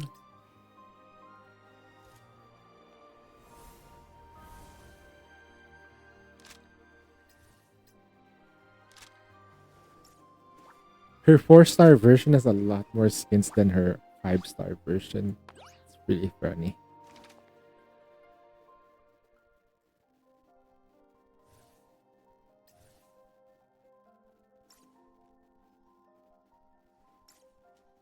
Boy.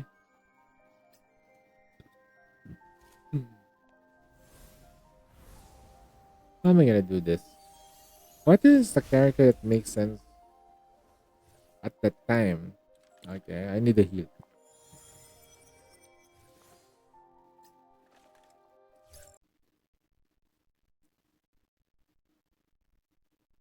運勢大吉のブブが先頭行くね。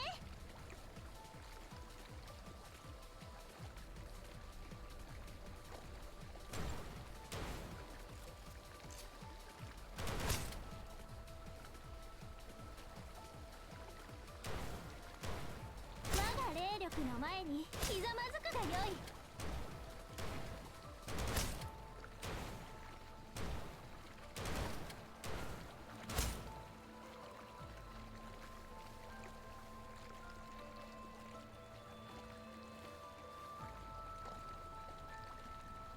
心は穏やかに、動きは正確に。私だって勝てるとは限らないんだから。天使様のお出ましよ。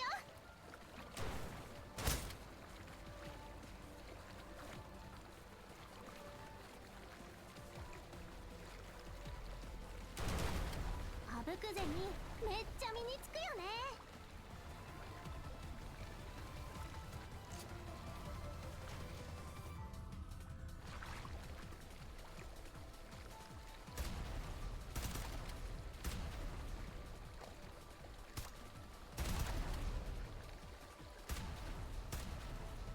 心は穏やかに、動きは正確に。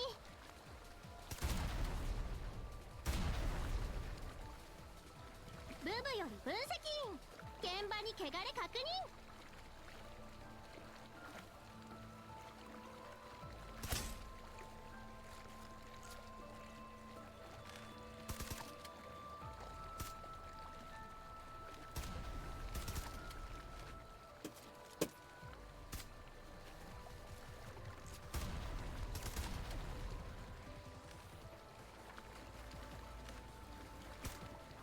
我が霊力の前にひざまずくがよい。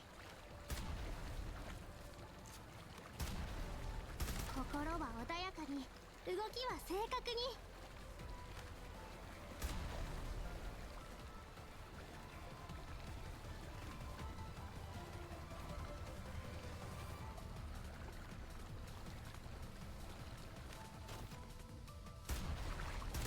ブブより分析員、現場に汚れ確認。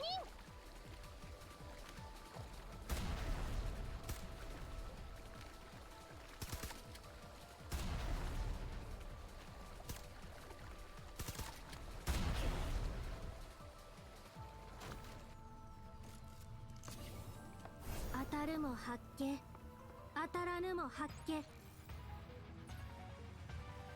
えちょうどいい時間ね。帰ろう。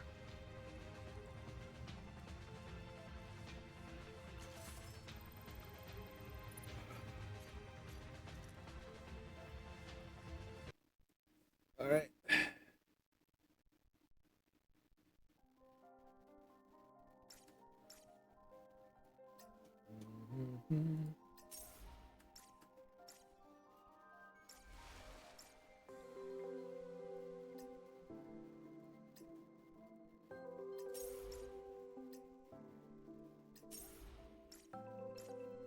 Can I do this?「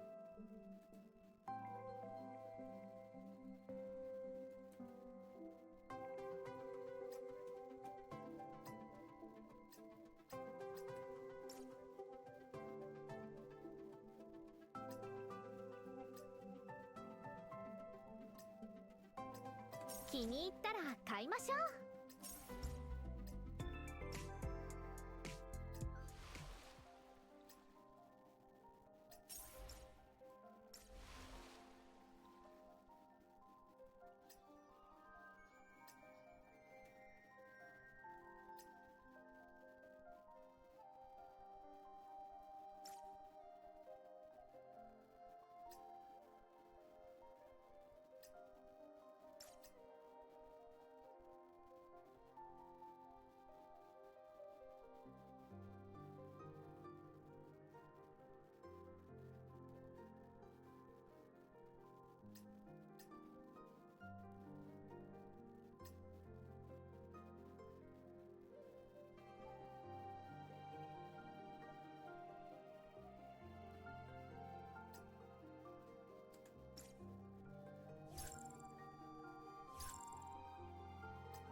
How will Bubu handle this?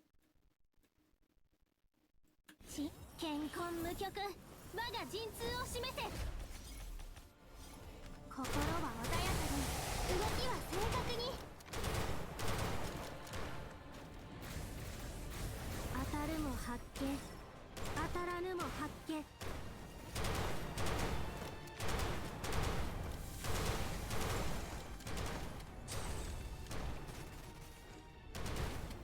足手まといなんてごめんよ。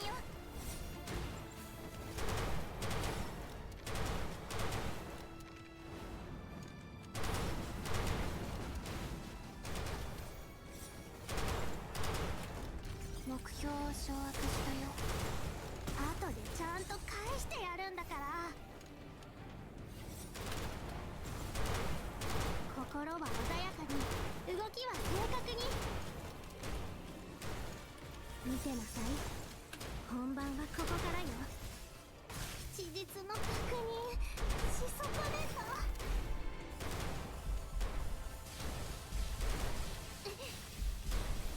足手まといなんてごめんよ。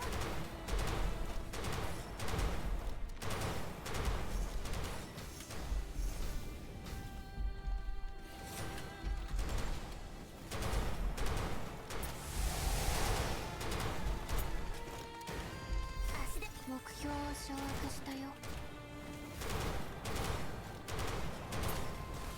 ほら How much damage have we done so こんな far? の不公平よ。 4 million damage. 部分は引き渡し完了。もう帰還していいかな。 We barely survived it though, not gonna lie.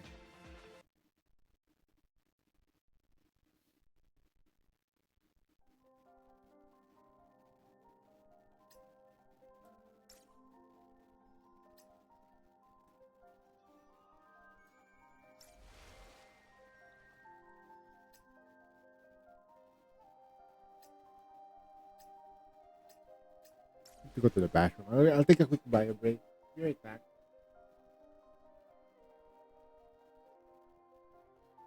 Be right back.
We're back from the brink. Okay. We continue to the main story. We're gonna finish this tonight.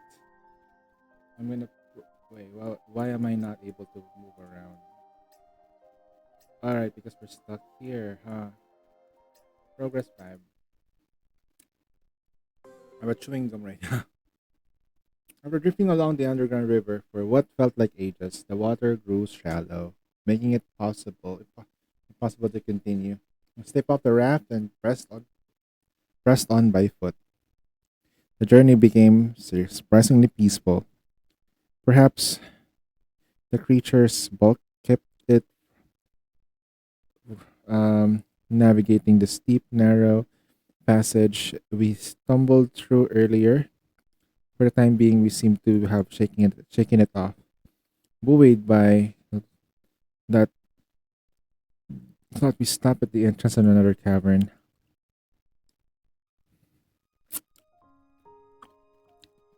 Instead of danger, we were greeted by a dazzling underground starry sky.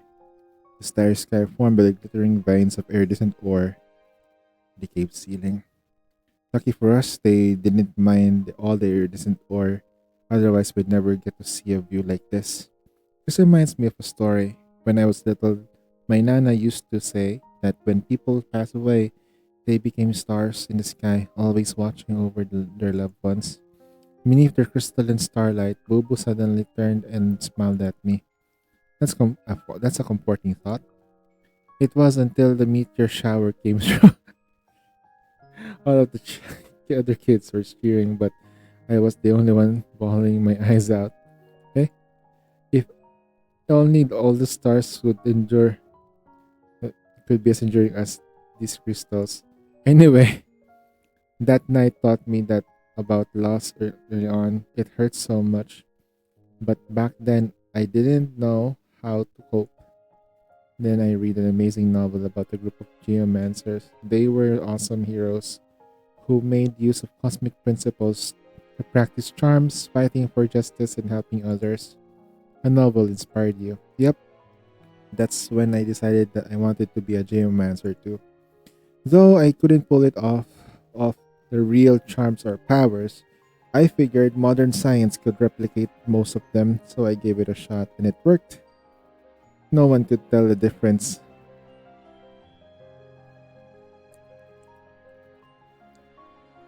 And that's how I became a Boo Boo the Geomancer. That's why she constantly mixes mysticism and modern science. That's quite a fascinating story. Prov- It provides was it proves that I was destined for this role. So Adjutant, what about you? Tell me something about your childhood. Well, okay. After sharing a few childhood stories with Boo Boo, I continued our own way. On our way, sorry. We waded through the dried out tributaries of the underground river and skirted along the dense cluster of mushrooms blocking our path. As we left the river behind, the air gradually grew dry again, and at some point our steps had unconsciously synchronized and mirrored strides along our handcuffed arms swinging in unison. It was hours until we come to a stop again. Bubu was in the middle of grumbling about this seemingly endless maze as she suddenly froze. Look, Adjutant, over there. Ah, even before she spoke, my eyes had nearly landed at the same sight. A towering tree loomed before us, its frond branches impressive by the standard, seeing it thriving beneath the underground. It was nothing short of short of miraculous. A shaft of light streamed through the crack in the cavern ceiling, as though the heavens had stayed pity on this lone tree, granting just enough sunlight for it to strive. Unfortunately for us, the crack was far too high to serve as an escape route. Bobo and I approached the tree and taking a chance to stretch beneath the sunlight. Makes me miss the rooftop ceiling, sunbathing sessions back at headquarters. Huh? There's a place for sunbathing at the company? You've never been? Never. Every time I report to the headquarters, I just check in with the field ops department and head right back out. Never really had a chance to explore the place. I mean, it's not like the rooftop sunbathing is listed as one of the perks. She muttered that was the last stripe, and she then stiffened as if I struck a sudden realization. Don't get me wrong, Adjutant. I'm not bad-mouthing the company. Relax. When we get back, I'll suggest the director that moves the perks to fleet agents. Really? You do that? You're the best. Of course, though, by that time you'll probably become a Heimdall operative. Alright, I almost forgot. I am with your nerves now. It's like a living dream. In her case, the metaphor was surprisingly accurate. Seeing her excitement bubble over gave me a warm sense of joy. Alright, speaking of theater top, I heard that more rumors. I heard manifested often deal with immense stress of their top nerves, but there's an amazing massage technique that helps. Is that? Oh my god, the massage technique. The massage technique. It's. Oh my god, the massage technique. You mean they start with release therapy? That's the one. After all, this geomancer deserves one more R&R. Definitely signing up for one of those massage sessions. Sure, I'll make sure you get one on the schedule. I decided to keep the fact that I'd be the one providing the therapy a secret for now. It'd be a nice surprise for her later. Yay, it's a deal then. She extended her pinky, then I hooked mine around it. And I guess I owe you a thank you gift, Adjutant. How about the 3 exclusive life readings? Wealth, career, romance, your pick. Well, you definitely don't seem to be the type to struggle with wealth or career. Romance, on the other hand, um, no, we have an abundance of. She was rattling on a surprised sense of all too familiar malice. It was coming from behind. I turned sharply and then I saw nothing as usual except for a small flickering speck in the distance, turned toward us like a dark shooting star. Bubu followed my gaze one and meanwhile I'd already drawn my gun. It wasn't sure I could shoot accurately at the distance, but I had no choice. My finger tightened the trigger. The gun bolted Bubu into action. She immediately joined me in unleashing relentless barrage of bullets. By the time I emptied the magazine, the spectre got much closer. The slowed down noticeably. At the distance, I could see the creature clearly, chest riddled with poison holes oozing with blue blood. What the fuck? The ground quaked at its roar, tore through the air. The earth crackled and sending chunks of debris flying. I fought this thing enough many times to know that the terrifying speed and strength is by heart. As I charged straight at us, I yanked Bubu back and narrowly dodging its claw. Using the momentum, I kicked off hard, aiming at the counterattack. However, my foot got stuck in the iron wall. And face the monster screeched and Hulk whipped a massive arm around and slamming Bubu. Me and Bubu linked in handcuffs into the rocky wall in crushing force. Bubu, are you alright? I'm okay. Thanks to the new manifestation physiology, Bubu managed to stay on her feet. Though the creature was still weeks beyond her current capabilities. Yet it wasn't invulnerable. Its thick hide couldn't fully neutralize the damage from our bullets. The wounds its chest tore further opened with its exchange. After a few rounds, we assessed each other. We assessed each other and reached a stalemate. It hesitated to rush into another hail of bullets, and I couldn't afford to risk a risky shot that might leave us open in a charge. Neither side dared to move. Both too aware of the cost of a misstep, we were locked in a standoff. We like a tense beast and matador in an old bullfight. Adjutant, no sudden voice broke my concentration. I instantly lunged. A massive form loomed over us in a blink, and foul stench of blood flooded my senses. With no time to evade, I instantly placed myself between it and Boo Boo, throwing a desperate punch at all the force I could muster. The impact rattled every bone in my body. It was just that creature's brute strength that made it unstoppable. In Boo Boo's consciousness, my strength was capped by the what would be possible for a human. Realizing a head-on fight was pointless, I pivoted using the momentum and dragged Boo Boo into the retreat. The beast's claw slammed into the ground and whereas we stood and an instant before the impact sending us flying before was crushed back downward. I was fully aware that this fight would play out no different than before. Bound by the constraints of the stream, my defenses could hold, but only a meaningful counterattack would be nearly impossible. Bobo's attack could do some damage, but her aim and reflexes weren't enough to tip the scales. The biggest problem was the handcuffs, the restricting movements and leaving our tactics painfully limited. If this went on, we'd face the same grim as before. It's a deal then.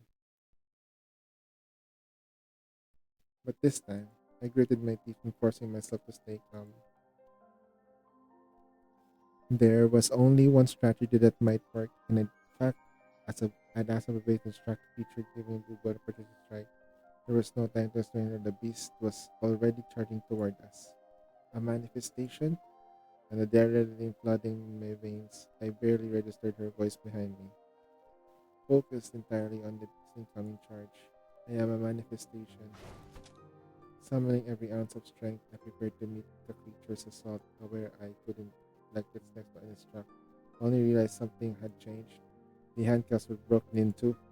Ubu now stood beside me, free from the tether, hurling her fist at the monster with all her might. It all happened so fast. Ubu's face twisted in pain, but she held firm, refusing to yield. The creature's momentum faltered, the strength bleeding away until I finally collapsed. Ubu's arms slowly fell into her side. Adjutant P1. She staggered, fainting a smile, tracing her lips before she collapsed into my arms. In the distance, the creature's hulking form lay sprawled, but I couldn't spare the glance to confirm its death. All I saw was the girl in my arms, pale as snow. I leaned in and so close that I could feel her lips quiver just to catch her lips. I've been having many nightmares. It was just another failed attempt, I told myself. I dreamed of disappearing right before my eyes over and over. I knew she'd wake up safe and sound if it was a reset connection. But this time I managed to save you. You remember all that? My voice trembled, but it didn't seem to be no longer hear me. So I'm tired. Is this what dying feels like? I just thought I'm scared. Listen to me, Boo. You're not going to die. I'll save you no matter what it takes. We made a promise and we'll keep it. You have to. Good and glad. And reset. Her hand slipped in mine and her faint smile frozen in place. Before I could react, Bubu's realm concussion began to crumble, unleashing a long, suppressed storm. He clung to her desperately, but the storm raged, quietly tearing everything apart, including me, until there was nothing left. Reset. Why? Why did she do that? The world returned to the piercing ring on the ears, uh, sterile ceiling, and the medical bay came into view, blurred and unreal. Boo boo, no, this isn't real. I have to save her.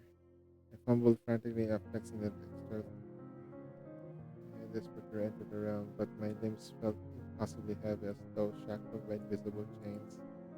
Sharp pain pricked in the fingertips, jolting me back to reality. Wake up. Piteous face swung into view. She struggled to hold her arm off. Violent threads wind around her fingers. The other end wrapped tightly around mine. Okay, so we are the tether between me and her and Boo Boo, when it broke, actually fucked us up. It was only noticed the manifestation were two spinning down my arms and buzzing in my head and vanished, replaced by the sound of worried voices calling my name. Right, this is reality. I'm with my operatives, the people who have mattered the most to me. This is real. Important people in my life. I repeated those words in a mantra until I regained control of my body, the tension slowly ebbing from my muscle. Finally, my head drooped, sweat pouring down my face in cold, heavy rivulets.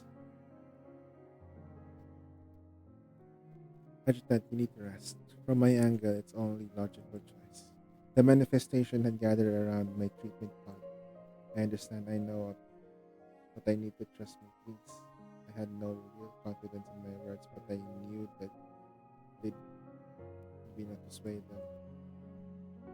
One by one, they left. Only when I was alone did I slowly ease myself out of the treatment pod, and I draped my coat over the shoulders and stood before Bubu's pod. Through the thick, transparent hatch, she lay serene, like a princess in a crystal coffin, her breathing soft and even. I hesitated, then reached out and pressed the release. With a soft hiss, the hatch slid open. Without the barrier, I could finally be close to her. Is this the real her? The question echoed in my mind. Is this the girl who endured so many life and death trials with me, who gave up everything to save me? Silently, I reached and brushed aside the strands covering her face, only to see something unexpected. Her cheeks, just below a faint curve of her lips, two flying tears remained. The sight made me breath catch my throat. I clenched my fist in determination, then quickly sealed her pod and climbed back into mine. The desire to see her again burned fiercer than ever. Fire the gun, carry Bubu, run. This time I run into legs, give out the exhaust, force me to stop, hoping I could ease away. Then I waited to wake up and introduce myself all over again, and watch her naively pound the walls as her manifestation went. She giggled, bright, full of life, blissfully ignorant of everything that lay ahead.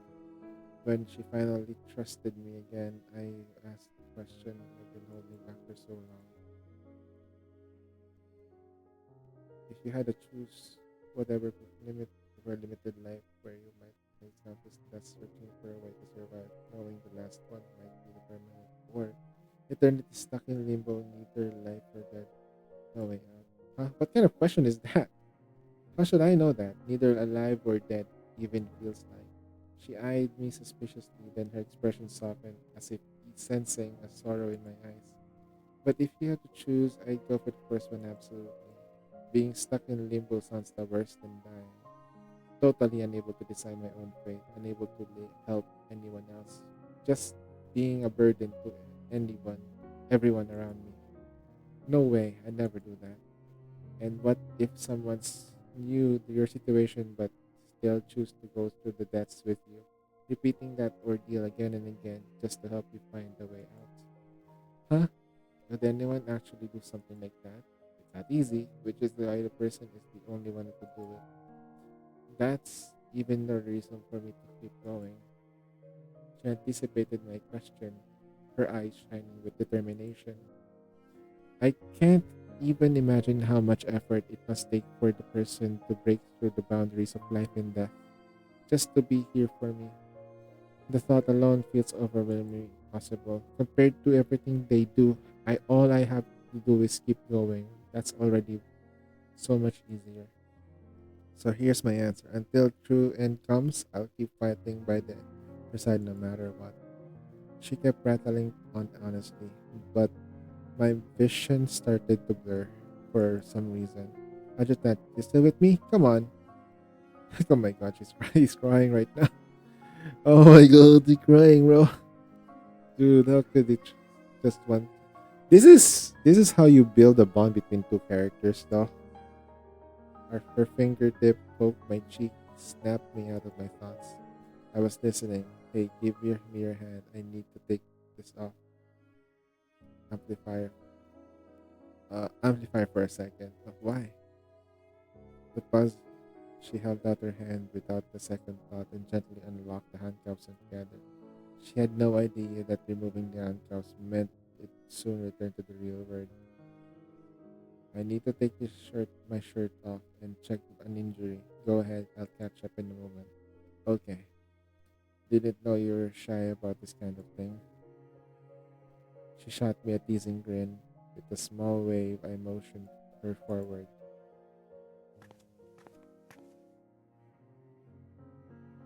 Just before disappearing around the corner, she turned back, flashing the radiant smile. So, you have figured it out? About the question? Yeah, I have. Already that fast? I'm pretty sure I know. Then I must have been a big help, huh? Satisfied, she strode ahead, just like always.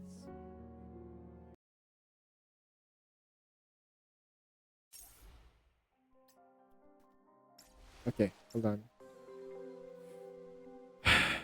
That's pretty sad.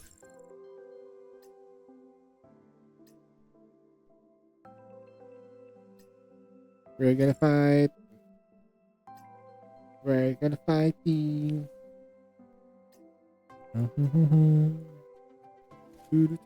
Okay, hold on.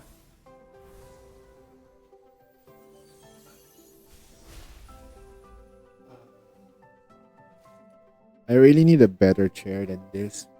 Not gonna lie.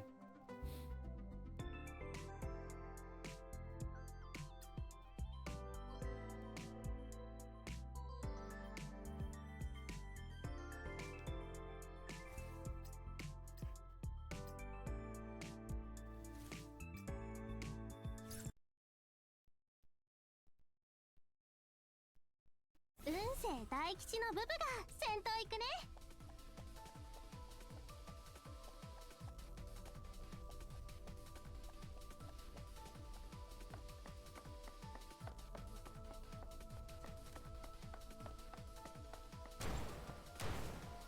心は穏や健康無極、我が陣痛を示せ。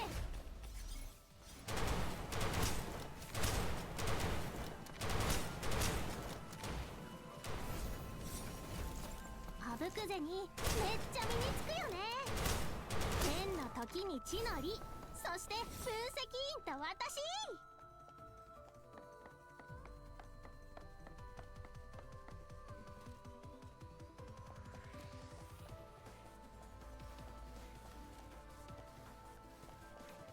ブブより分析員、現場に汚れ確認。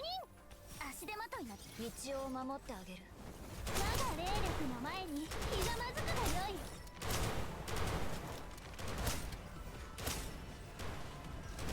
足手まといなんてごめんよ。心は穏やかに足手まといなんてごめんよ。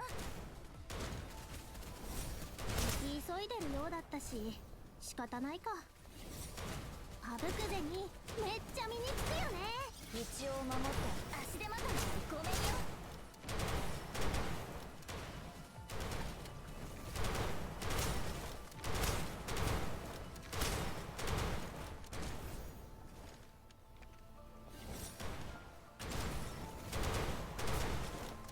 道を守ってあげる。急いでるようだったし後でちゃんと返してやるんだから。あぶくぜにめっちゃ身につくよね。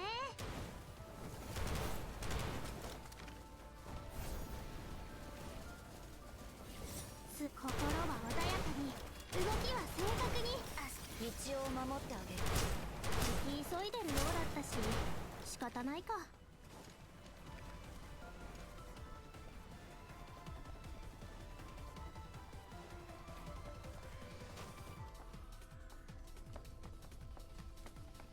強運が味方なら当然か。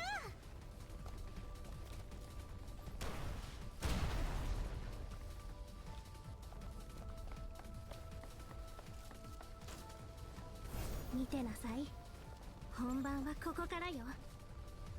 あぶくぜにめっちゃ身につくよね。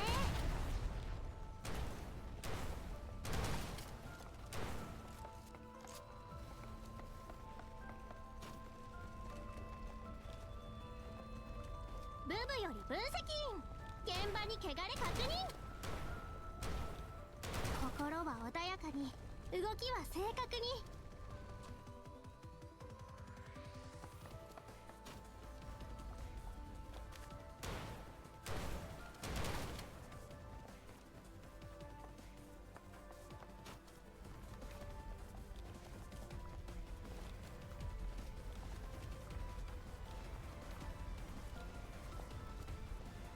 強運が味方なら当然か。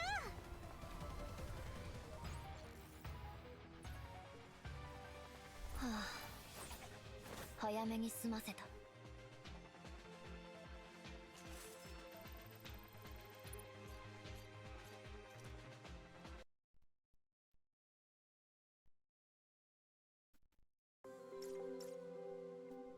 Alright, we're gonna go for the manifestation pulse now. Echo. We're gonna go for Echo for the Gilded Blaze. We're gonna be halfway there once we do this. Hopefully we get it. Okay, let's go.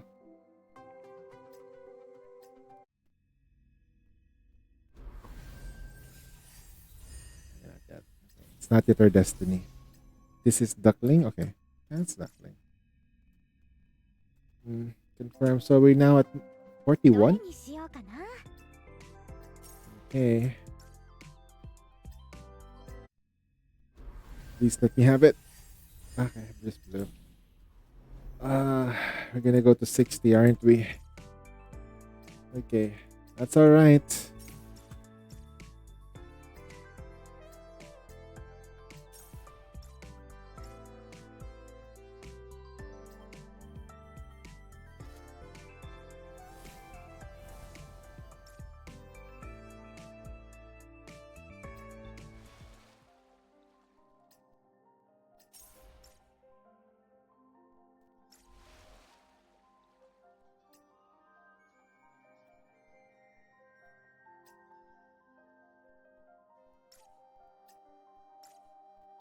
Progress number 6. Okay.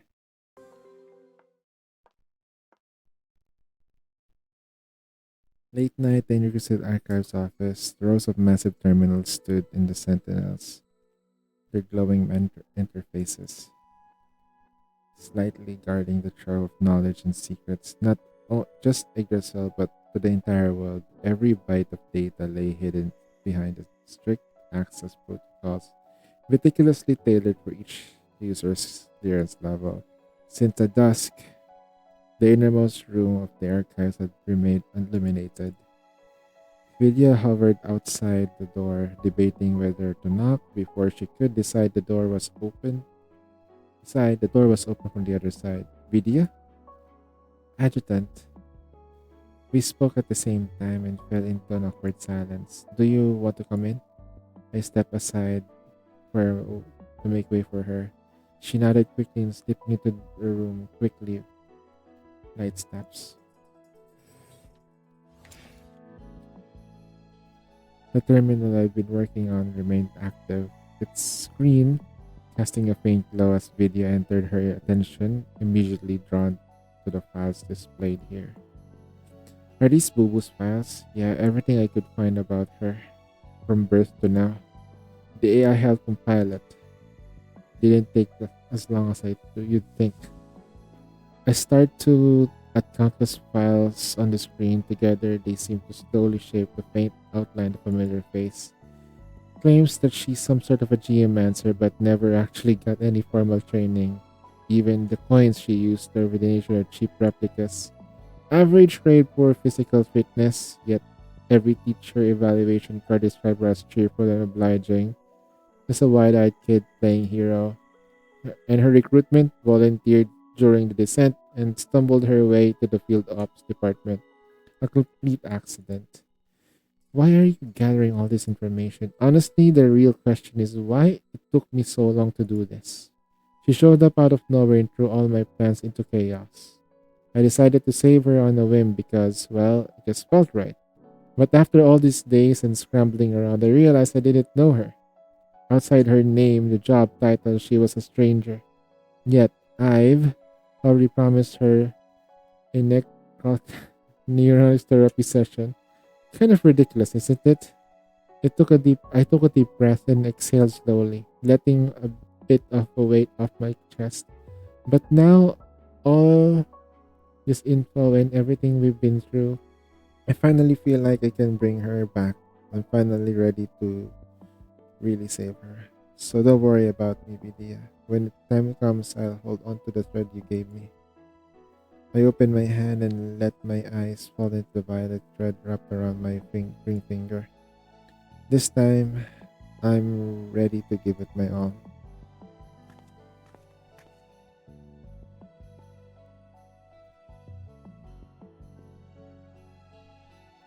As a treatment pod, once again, I surprisingly calm and swept over me. In my mind, all the past attempts came together into the map interwoven paths, each leading to the same destination. Good news was there was plenty of room to refine these routes. Information had become more my great asset now. A quicker step right here, a shortcut there, and I could save precious seconds.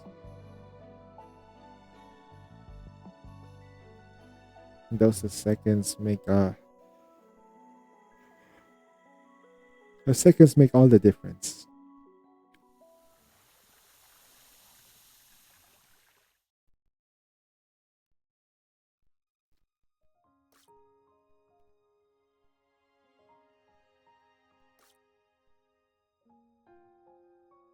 I don't know this plastic from crossing.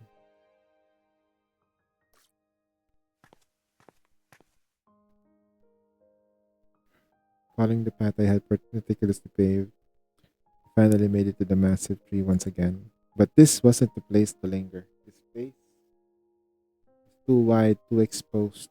While it allowed a direct confrontation, it offered no advantage for an ambush. The clock was ticking, but maybe we still had enough time. Look at it over there. Yeah, that was an enormous tree. Right, I still had. Alright, Boo Boo, whenever Hams after we get out here, there's something we need to help you right now. As I release her hand and pinky promise, my expression turns serious again. Sure, what do you need me to do? We're going to set up an ambush for that creature. An ambush? Impossible, I mean, we don't stand a chance against that thing. A rare flicker of fear crossed her face. Understandable, that monster has been born from her deepest terrors. Even talking about it made her uneasy. That's exactly why ambushing is our best option. I'll create an opening for you. During that window, you have to hit it with everything you've got. You're the only one who can pull this off. I know you don't believe in yourself right now, but I do. I've been thinking about this plan for the whole way here. It will work, trust me. Okay, so all this time you've been figuring out a way to fight that thing. You live up to your reputation, adjutant. Well, it's been quite a journey. I glanced towards a narrow path stretching beyond the giant tree and nodded. Let's move and find a good spot to set up.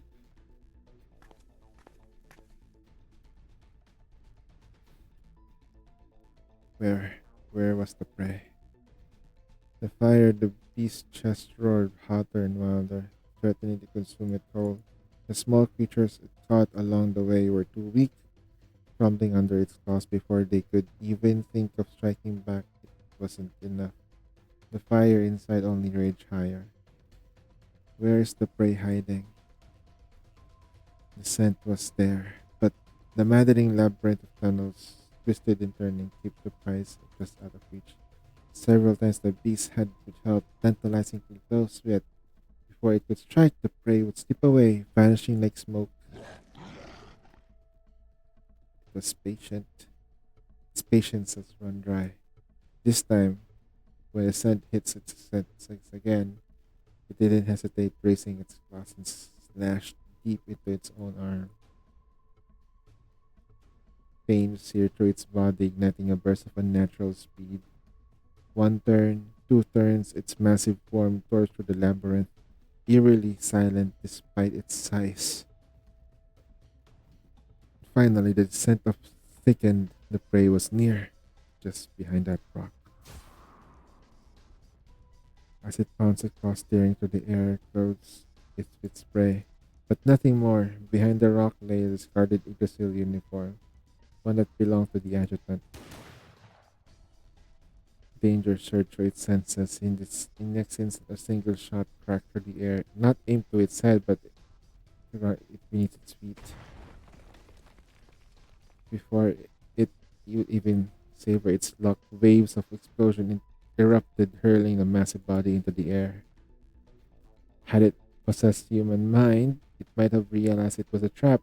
Explosives carefully buried beneath its feet, waiting to be triggered by a single precise shot. Had it been smarter, it might have suggested their origin: cache of munitions unearthed, the mine's hidden armory manufactured by Yggdrasil, and infamous devastating power. Now, but the command wasn't necessary. The creature staggered, and Bubu already began unleashing her assault.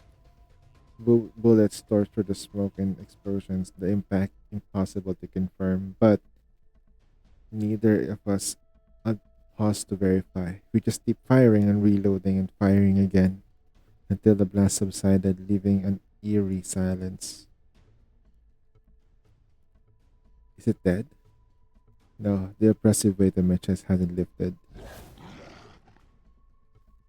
Its split-second blurred shadow streaked through the smoke.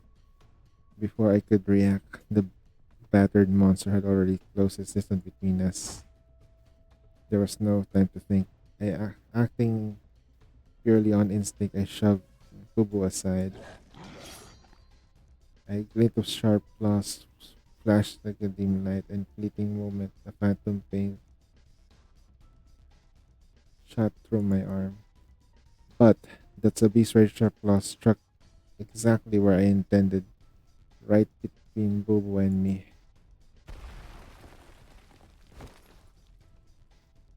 With a deafening crack, the chain binding the shattered. Under the force, along with the ground beneath it, the impact sent us both stumbling in the opposite direction, skidding across the rugged ground like rag dolls. How do we kill this damn thing? Bubu, cursing, fired off a few rounds. As expected, the bullets barely scratched its thick hide, slowing it down only slightly. Still, her attack drew the creature's attention. It turned to charge at her, exposing its back to me. Before I could worry whether breaking its handcuff severed the lure link, I acted impulse and sprang my feet and leaped onto its back, locking my arm around its neck with a desperate chokehold. Run! That was the only time when I simplest, most direct command for retaliate. In such a confined space, no one could be able to evade its attacks for so long. The only hope was for me to keep it pinned down enough for Bubu to gain some distance to take a clear shot. Of course, if she chose to flee entirely, it wouldn't be the worst outcome. Taking this thing alone was near impossible task, but at least I could manage an escape from my own. Run, no way. Clearly, Bubu misunderstood my intentions. Instead of retreating, she steadied herself, seizing the moment while the monster attempted to shake me off. She drove a heavy punch straight into the abdomen. Take this. Oof. I hadn't expected that at all. I could only gape the monster's stomach caved like a deflating balloon. The massive body staggered backward, crumpling under its own weight and taking me down with it. At the last second, it rolled clear, narrowly avoiding to be crushed. No way, it's still moving? I barely had enough time to catch my own breath before they had reached down and pulled me up. Come now, we gotta run. She just one punch man that monster? Going back with an option, the road took along treacherous, riddled with rivers and dead ends, and it's sure to hell it's sure hell isn't of surface. Our only choice was to push Push forward, hoping the upward path would take us from where we could finally gain upper hand. Punching a monster like that. What were you thinking? Even without the chain eating us again, we still move in sync in strides of mirror copsing each other. Well, I got mad when you told me to run without you, and then when I get mad, I punch something. I was hoping that you could criticize me for a better shot, but start boxing with a beast? I couldn't help but to chuckle as I scolded her. Fine, fine, I'm an idiot, but even though I start parting, some in my life balances out. Okay.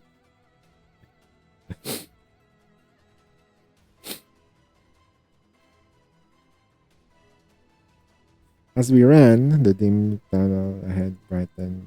Then we noticed Boob was clenching her fist. Her right shirt was swollen and bruised. Yeah, it's broken. With full sprint, she caught my gaze and responded immediately as always. That thing's body might be as well later on, but it's fine. I'm ambidextrous. She winced in wimping sweat on her forehead. Good idea, that's mine. Your hand doesn't look great either. What happened? It's... A deafening roar from behind me cut me off. Before the panic could set, Ibubo's excited voice pulled me back. An exit. That far ahead, a piercing beam of light poured through the opening, illuminating our path. Hope flared in my chest, summoning every ounce of strength we had left. We raced forward, like a desperate travelers running toward the oasis in an endless desert. However,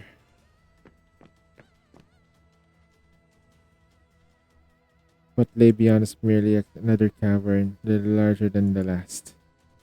Sunlight filtered through the cracks in the ceiling, casting a chamber.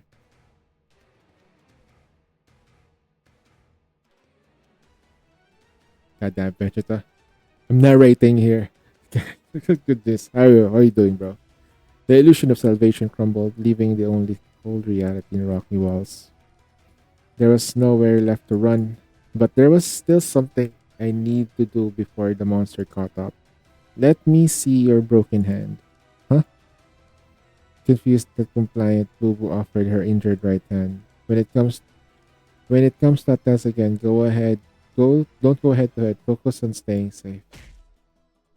Without waiting for her response, I slammed my fist onto the cavern side as shards of stone stumbled to the ground. Oh, now's not the time for venting. I'm just borrowed one of your brilliant ideas. Ignoring her wide-eyed stare, I sifted through the rumble and picked out the flat piece of stone. Then I tore the long strip of fabric on my shirt. I'll keep its attention. You cover me and shoot, move and shoot again. Keep it guessing. So basically strafe. Shoot strafe, shoot strafe, shoot strafe. There, as long as you don't move it too much, it should hold. Listen, Boo-Boo, I can't beat that thing alone, but together we have a chance.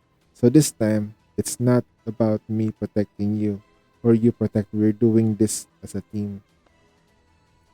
I extended my hand without hesitation, and she placed hers on mine.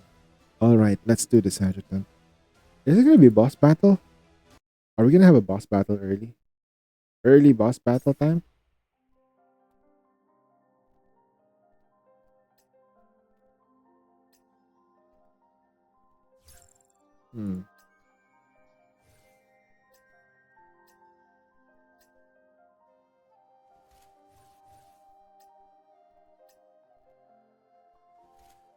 Gosh,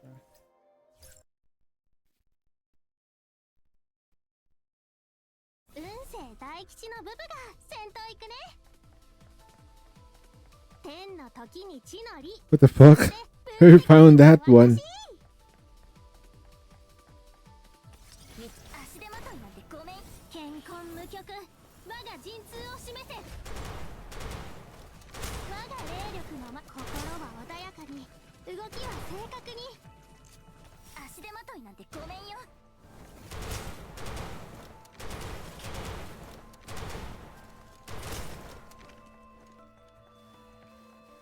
ブブより分析員。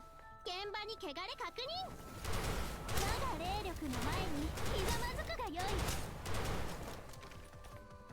吹くぜにめっちゃ身につくよね。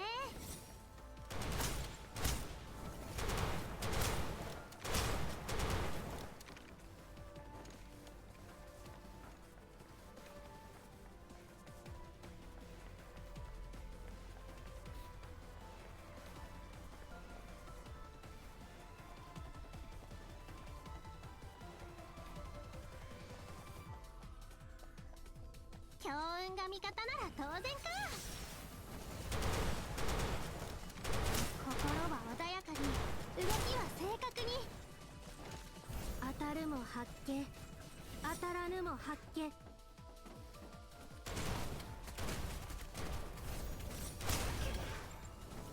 足手まといなんてごめんよ。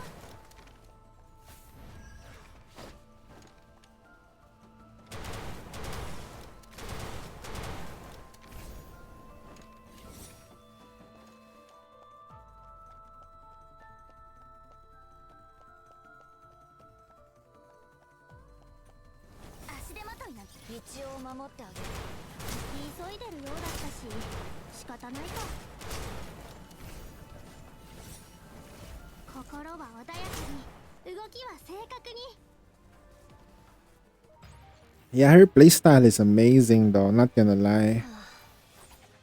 早めに済ませた。 I will never see pistols the same way ever again after this.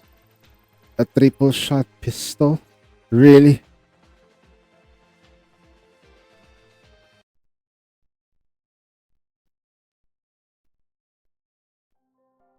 So, what's the next one? Vanquish.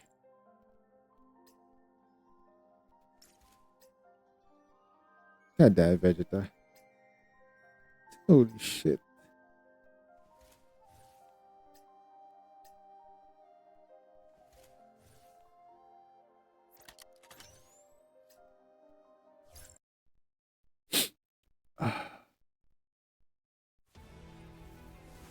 It's a boss battle though. Holy shit. Mobile game, by the way. Fuck. 運勢大吉の部部が先頭行くね。健康無極、我が陣痛を示せ。心は穏やかに、当たる足手まといなんてごめんよ。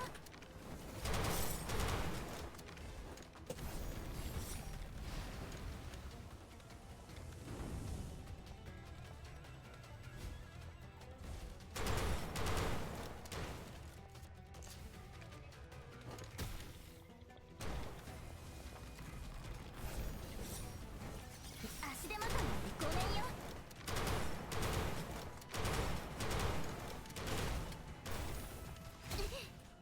当たるも発見、当たらぬも足手まといなんてごめんよ。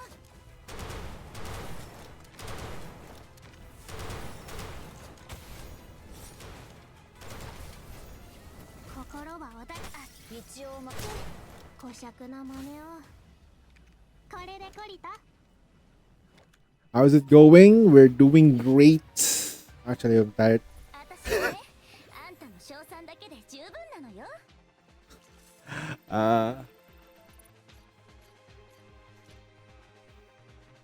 We're finishing off the story for Snowbreak. It's actually kind of fun. So we're already at the boss battle, which means we're about to see the ending. I thought I were gonna draw it out, but the pacing is pretty good. The only reality though. Okay. Stop, demon. I said stop. Stop. Stop, demon kun. Bubu's spear shots assailed the monster as our bullets drove into its stuffed body. She was right. It should have stopped right now. No creature could withstand its relentless attacks. Its body riddled with bullet holes. Should have collapsed even if it was made of solid steel. Bubu stood at a few steps from me, her breath ragged, her energies visibly drained. As the new manifestation with no formal training, she relied only on raw strength and sheer stubbornness to fight. Add to that our injuries and lack of supplies, we were reaching our limit. But so was the beast. Both both sides attack and counter relentlessly with primal drive to survive. The fight had developed into a brutal war of attrition. Well, this beast has invulnerability and energy like regen. Invulnerability plus regen? Really? After another round of desperate skirmishes, both sides were forced into pause. In the cavern, now resembling a gladiatorial arena, only the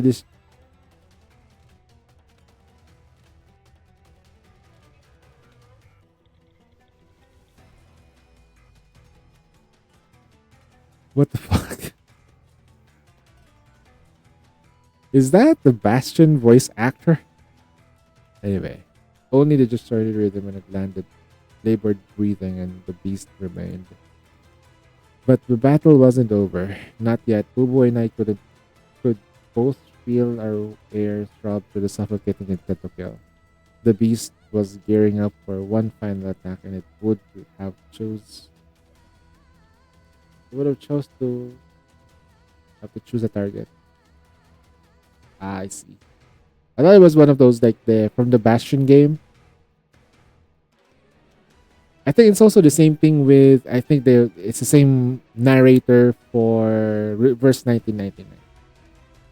Same thing. From the distance, it went before Boo Boo. I wouldn't be able to stop it in time. If it comes for me, you can take it down, right? I can for sure. Good. Then she flashed with a faint smile, then the same one that I'd seen many times, but at the same time, I slowly raised my hand. This is the closest we'd ever got to victory. No matter what, I wasn't leaving at the chance. Boo Boo stared blankly at me my left hand, now laced into clear crystals. That's glowed in an eerie blue light and deep breath.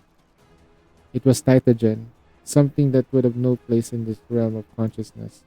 By channeling the Titagen coursing through my body, I had managed to maintain the tenacious connection between Bubu and me since the handcuffs were severed. It wasn't that I hadn't considered using it earlier, but doing the required breaking of failsafe Vidya had embedded deep in my mind. It prevented me from getting lost in Bubu's consciousness. Wait. But you already have paid the first reason, so you possibly need from me. I need you to leave with you there for reality. Okay. Last time when Bubu had died for me, within a conscious space, our mental anchor video placement had allowed her to pull me back up to reality. But this time, I had no choice but to break that very fail-safe. I set for myself to shatter the wall between reality and illusion, severing my own lifeline. Stupid move again. If I did this, Risha and the others would no longer be able to pull me out. If Bubu didn't survive both of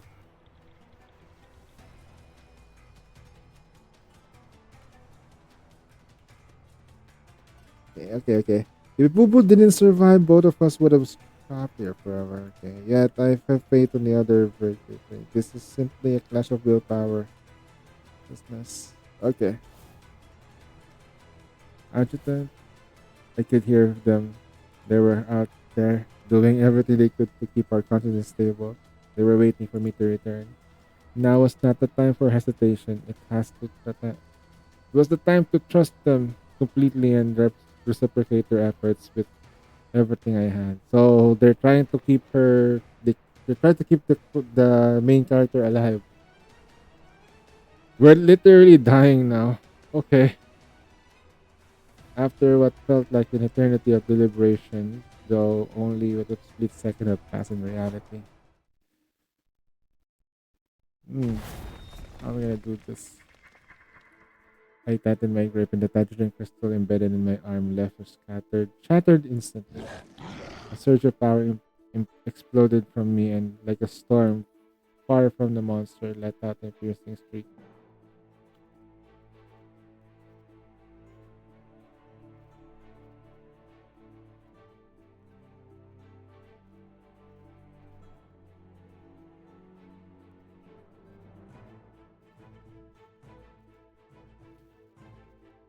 doing this would be forced to target me. In the blink of an eye, it towered over me, the massive frame casting a stiffening shadow.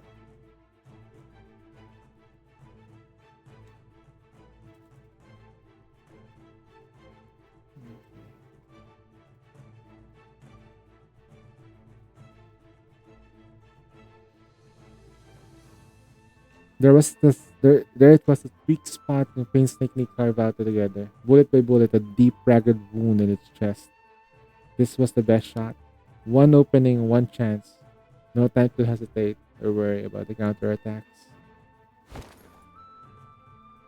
At the mental command, the Titagen surged, encasing me like an armor. Summoning every ounce of strength I had, I hurled myself at the beast, aiming straight for the wound.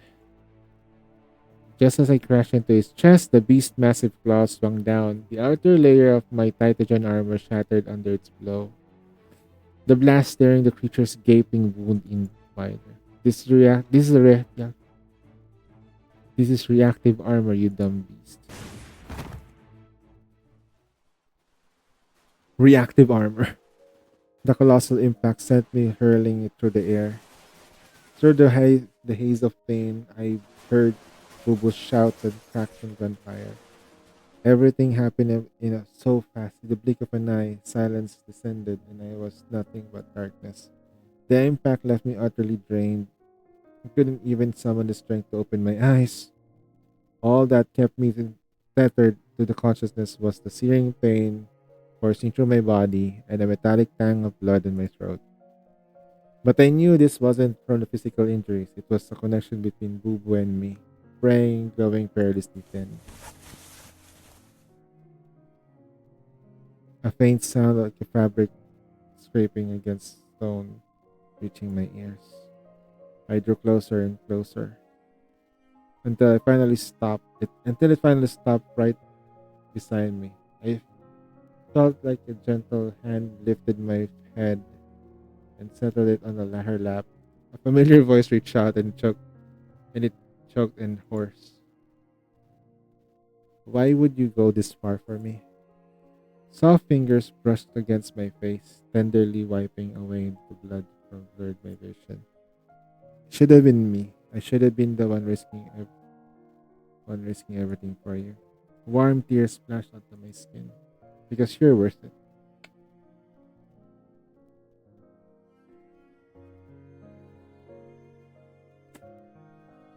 Because you're worth it.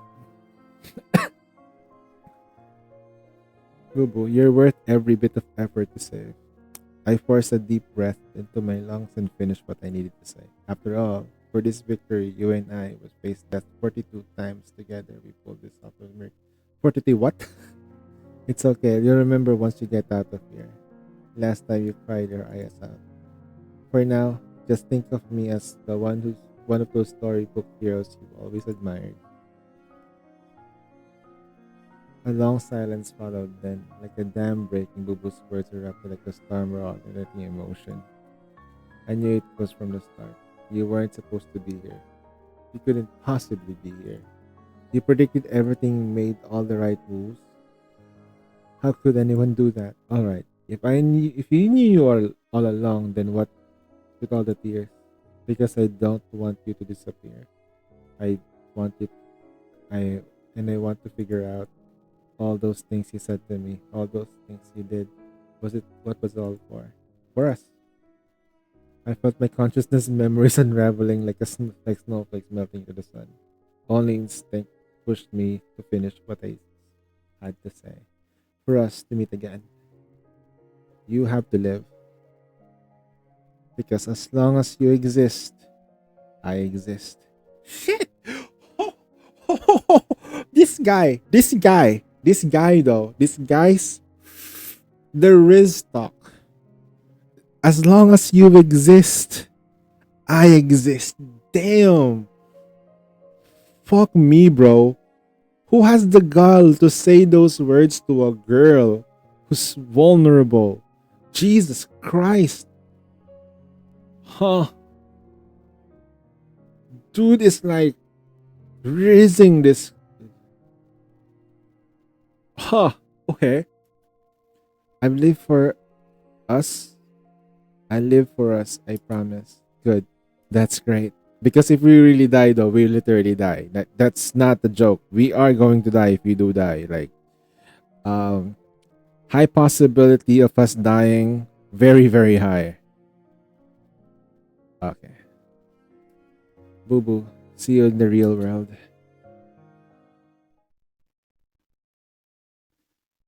And that concludes my report on the operation. I reached over and turned off the holographic projector in the Tao's office and shifted my attention back to her. Of course, the version I'd show her was carefully edited with all the final moments omitted. No need for Tao to watch me make a girl cry her out. As for the monster Boo Boo encountered in humanity, the field ops department hasn't been able to track it down yet. We'll need to stay vigilant. I always keep my promises. Sure you do. Sure you do. Sure you do. Sure you keep your promises. But even if you're never been able to eager to play as hero before. I sighed, pointing a finger on my forehead. I knew that was referring to the odd-looking device currently strapped to my head, covering half of my face. It was a medical rig, hastily developed by the medical op. As soon as Boo Boo's consciousness was restored, they wheeled me straight into surgery. It took them an entire day to stabilize my overreactive neural pathways, and I had to wear this contraption for a few days to aid recovery. I knew we were dying.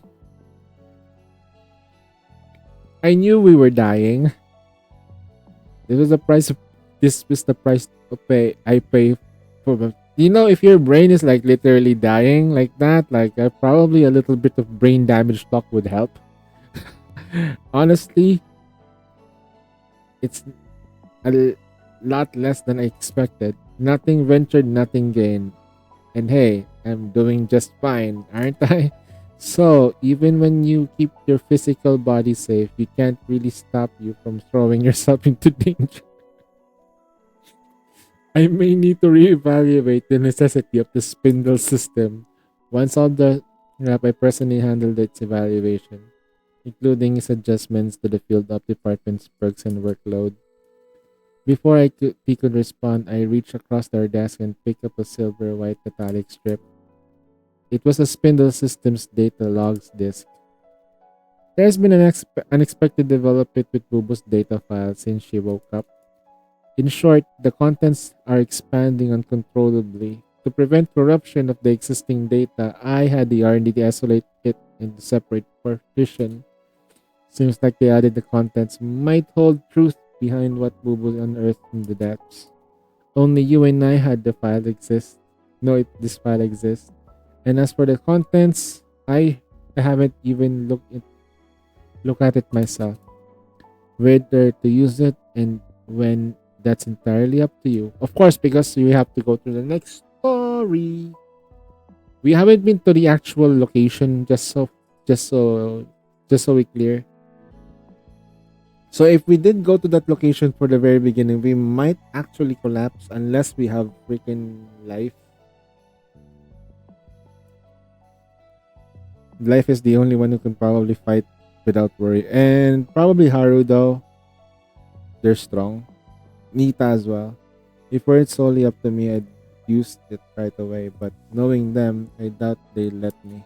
I glanced towards the office window with a weary smile.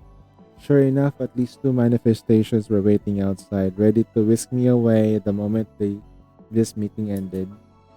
Having someone to keep you in check might actually be a good thing, wouldn't you say? Tao's gaze drifted away as she propped her chin on one hand and reached the unfolder. Dude, can we just marry this NPC? She's older than us, by the way. She's a literal freaking MILF. Yeah.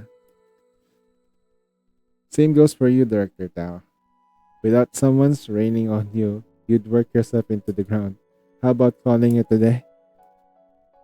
Tao rose from her chair and retrieved the folder, but I was faster. Standing up tiptoe, I stashed it onto the highest shelf on her bookcase and darted to the floor. 6 p.m. our usual spot, dinner first, then you can go back to drowning yourself to paperwork. Darling, are you done with your meeting? Right on cue, Fanny's voice. This is our wife. No, she's literally our wife. We just married her.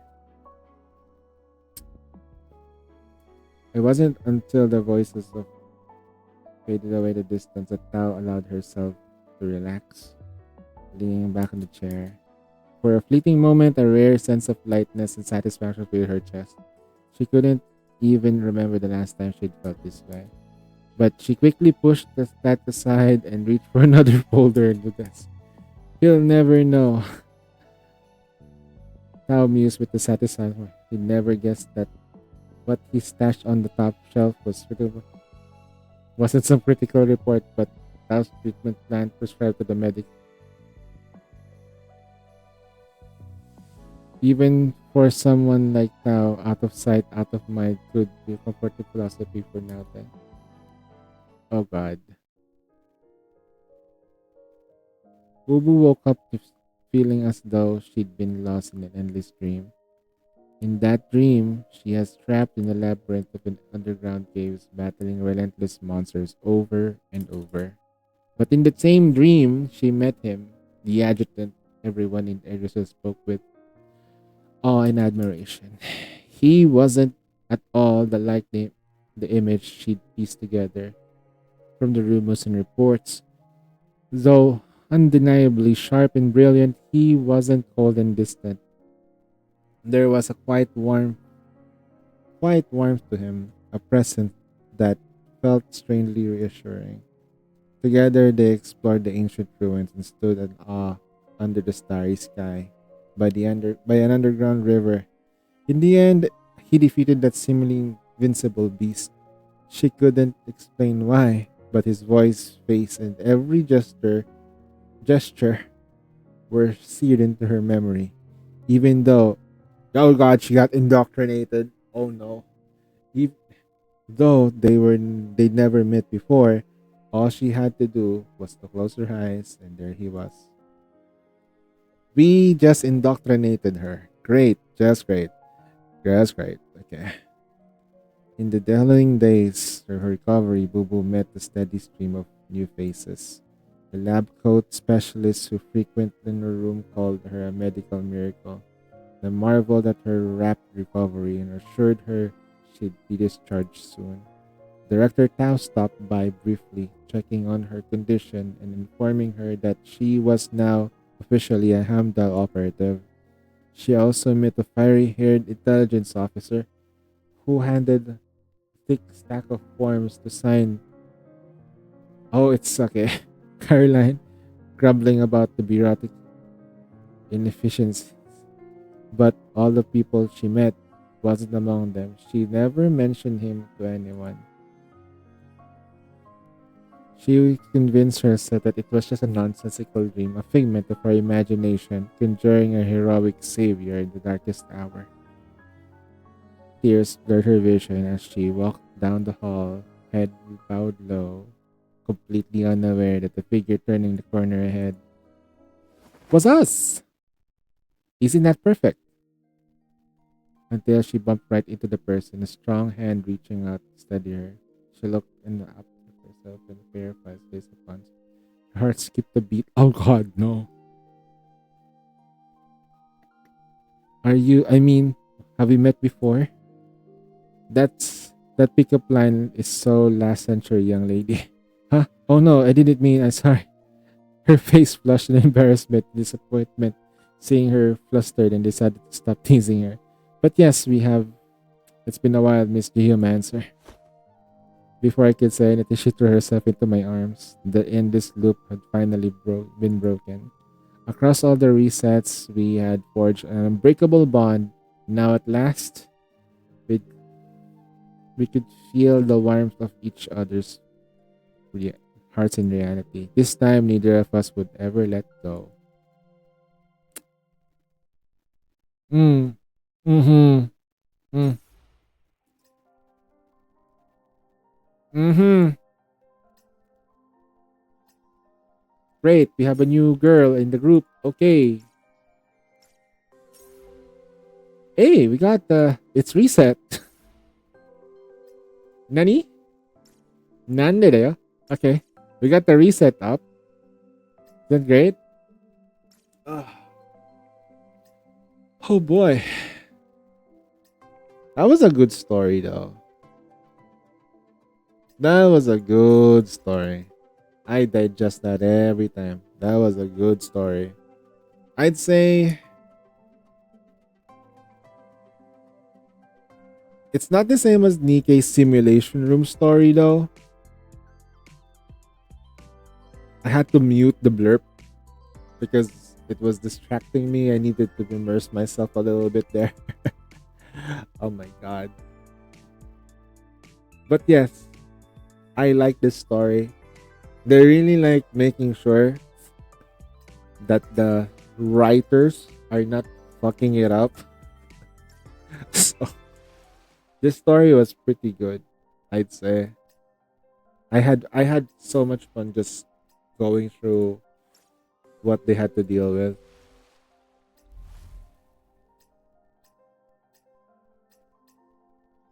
They also added some quality of life changes though, which is a surprise. But the materials that you need to like reroll for 気 artifacts, に入ったら買いましょ I must show it though.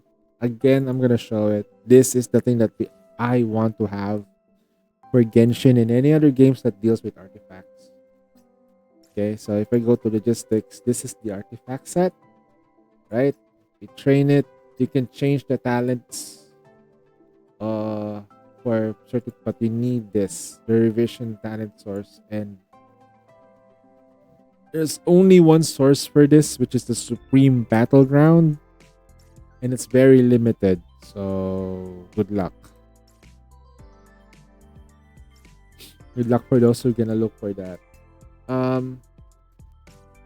Wow, there's a lot of already 20. Okay, we're gonna go to base. We're gonna go to base. Yes, babe.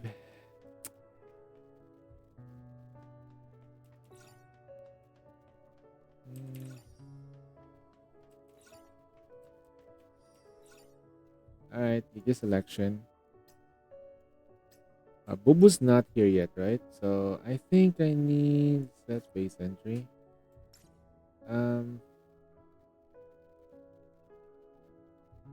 Key card. Wait, do we have a key card for her already? Oh, I can just reassign them. Katya needs to be here. And I need to keep the kids in one place.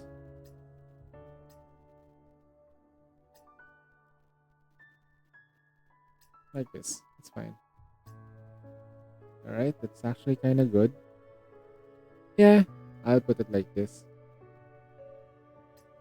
There you go. Very legal. Okay. How am I gonna assign her though? Wait, how do I assign? Let me go to floor 1.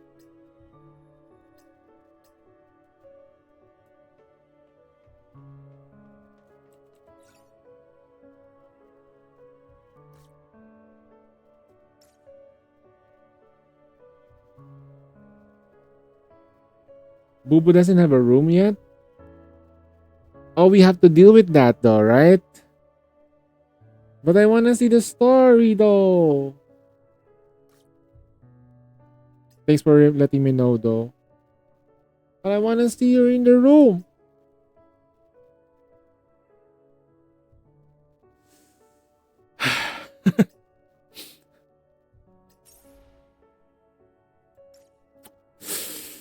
Okay. Bubu doesn't have a room yet. I'm sad now.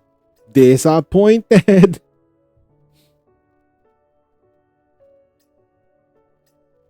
Favorite line.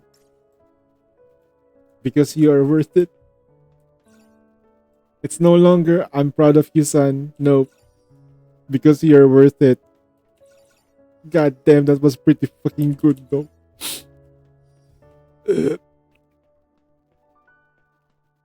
Is she worth it? Did I make another mistake of pulling up for an operator that I will not be able to use? Did they buff Turbo Bunny? I actually haven't read the patch notes though.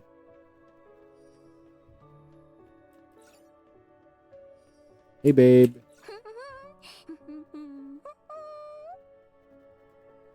Okay.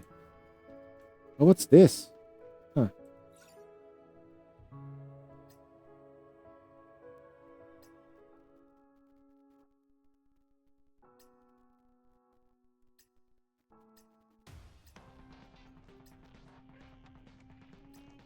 Ooh.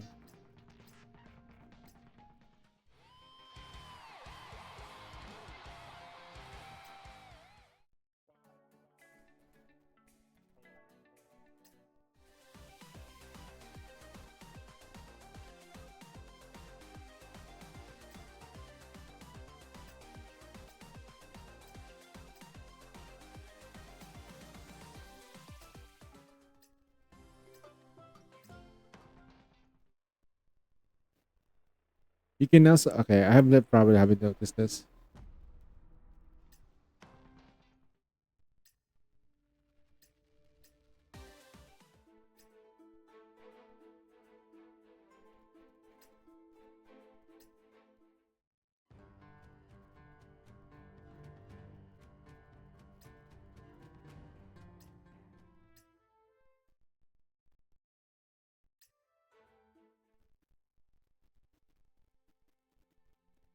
Mm-hmm.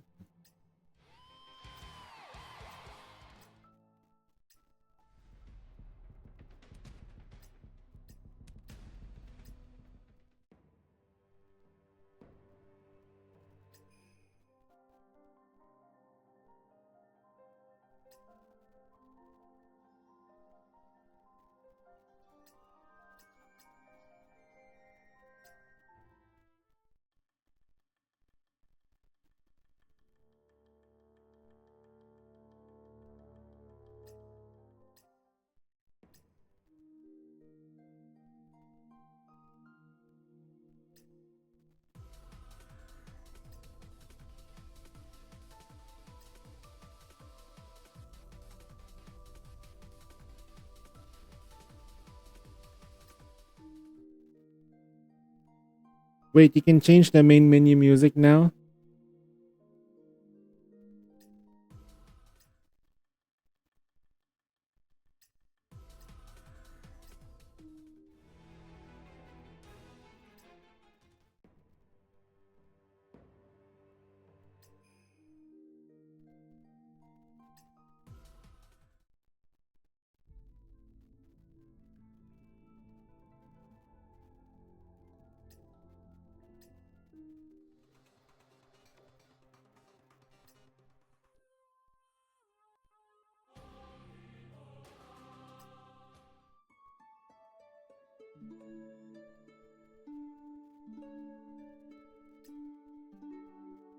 Okay.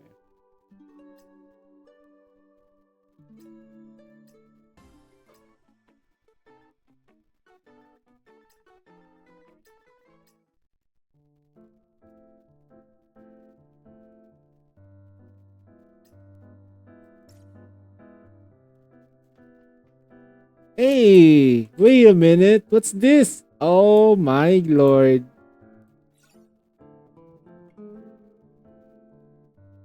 What? It's Boo Boo. 待ってたよ。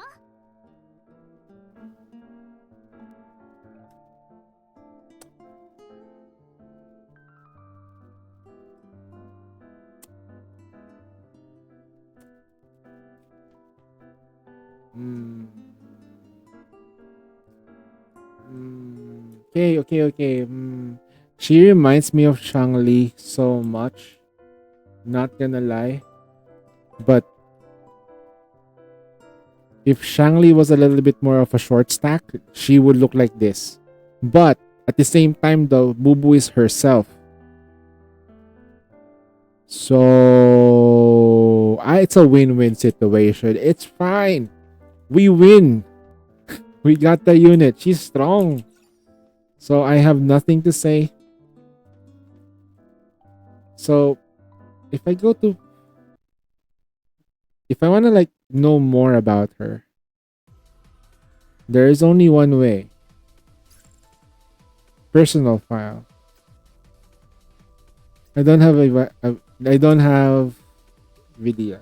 So I'm wishing if there is a selector for anniversary, we can get her through it. Cries in the corner. Okay.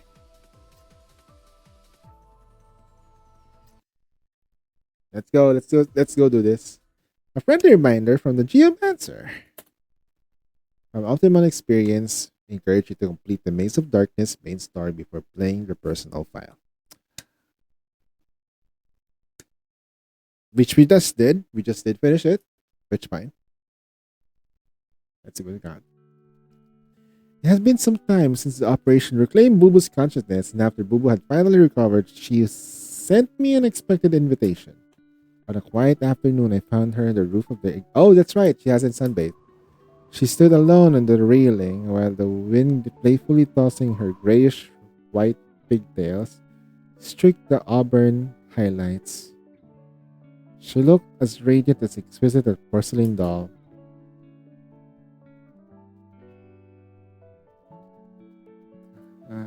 As I approached, she was carefully breathing a warm air into her small fist.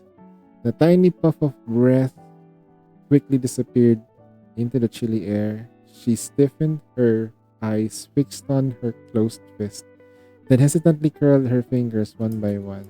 Watching her fidget with her hand, like a curious critter playing with the newly found treasure, sparked my curiosity. Tap her back. What are you doing? Oops! Whatever my finger grazed ticklish on the spot, suddenly her presence startled her. Bubu let out a squeal, fumbled with the object in her palm. A coin slipped free and started rolling on the ground. Bubu scrambled after it in a flurry of motion before watching it disappear and vanish under the vending machine.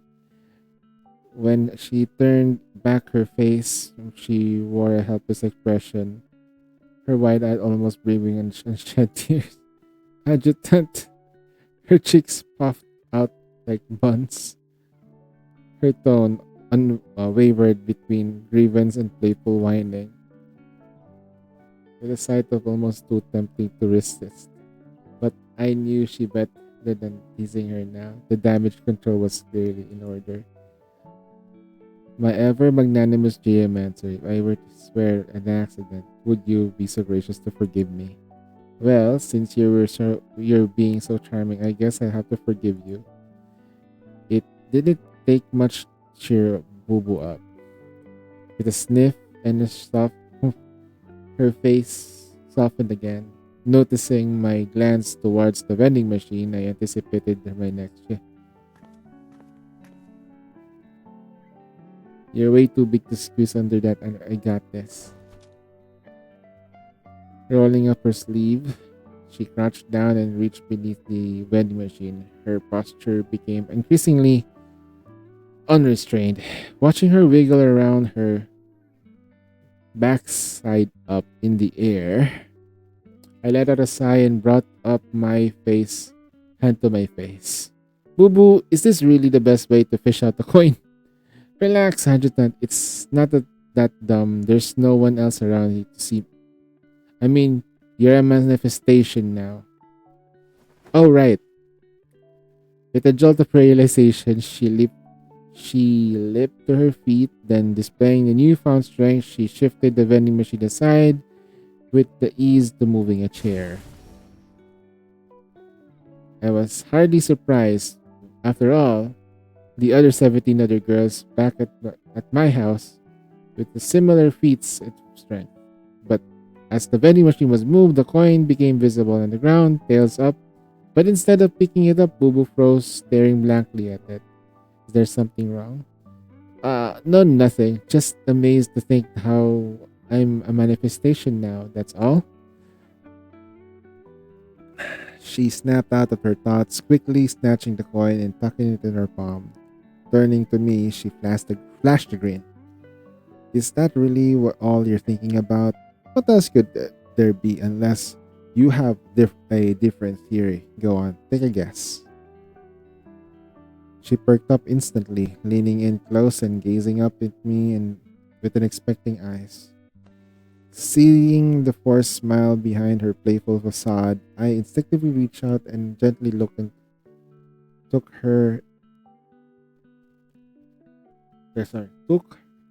hold of her wrist. Oh, hey Ajita, what are you doing? Aren't you a geomancer, Boo? Care to do a little fortune reading? Geomancer isn't your king request today. Is that so? Then listen up. There's something I want to tell you. Flip the coin in your hand and head. Seems like today's your lucky day. How did you know? I started to flickering my fingers and gently patted her head. 42. Is how many times we've been through life and death together. In that world, maybe places we visited and memories we faced was just simulations. And besides, I tapped my temple lightly in my head. Did you forget my title? Adjutant. Right, you're the adjutant. Right, you're the main character. Her cheeks flushed soft, rosy hue and she spoke. Adjutant is I'm a simple girl. If you keep sweet talking me like this, don't be surprised if I decide to stick with you like glue. That's nice. What's nice?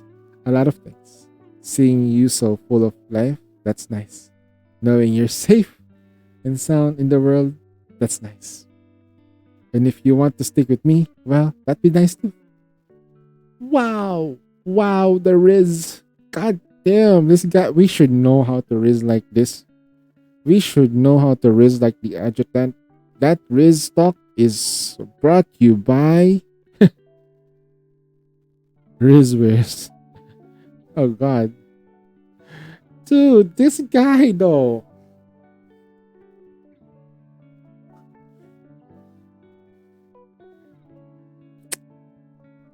Kusa, I think you wanna make like a vanilla version and talk like this to a girl and you just Riz talk her to that in order, you know, like you technically brainwash a girl by soft talking her like this and you end up marrying anyway. How about that? NTR guy tries to Riz talk a person, thinks it's a freaking hypnosis book, rizzes the girl so hard they do it and they end up getting married in the process. That would be the funniest comedic dodging I can think of. But what pickup lines can we get that are not as cringe? This is not cringe though, not gonna lie, this was pretty good. Like, you know what? If you keep saying things like that, I'd stick around you. And they say, that'd be nice. You being alive, that's nice. You being happy and all that shit, nice too. And if you decide to stick around me, that would be even more nice. Ah, sheesh.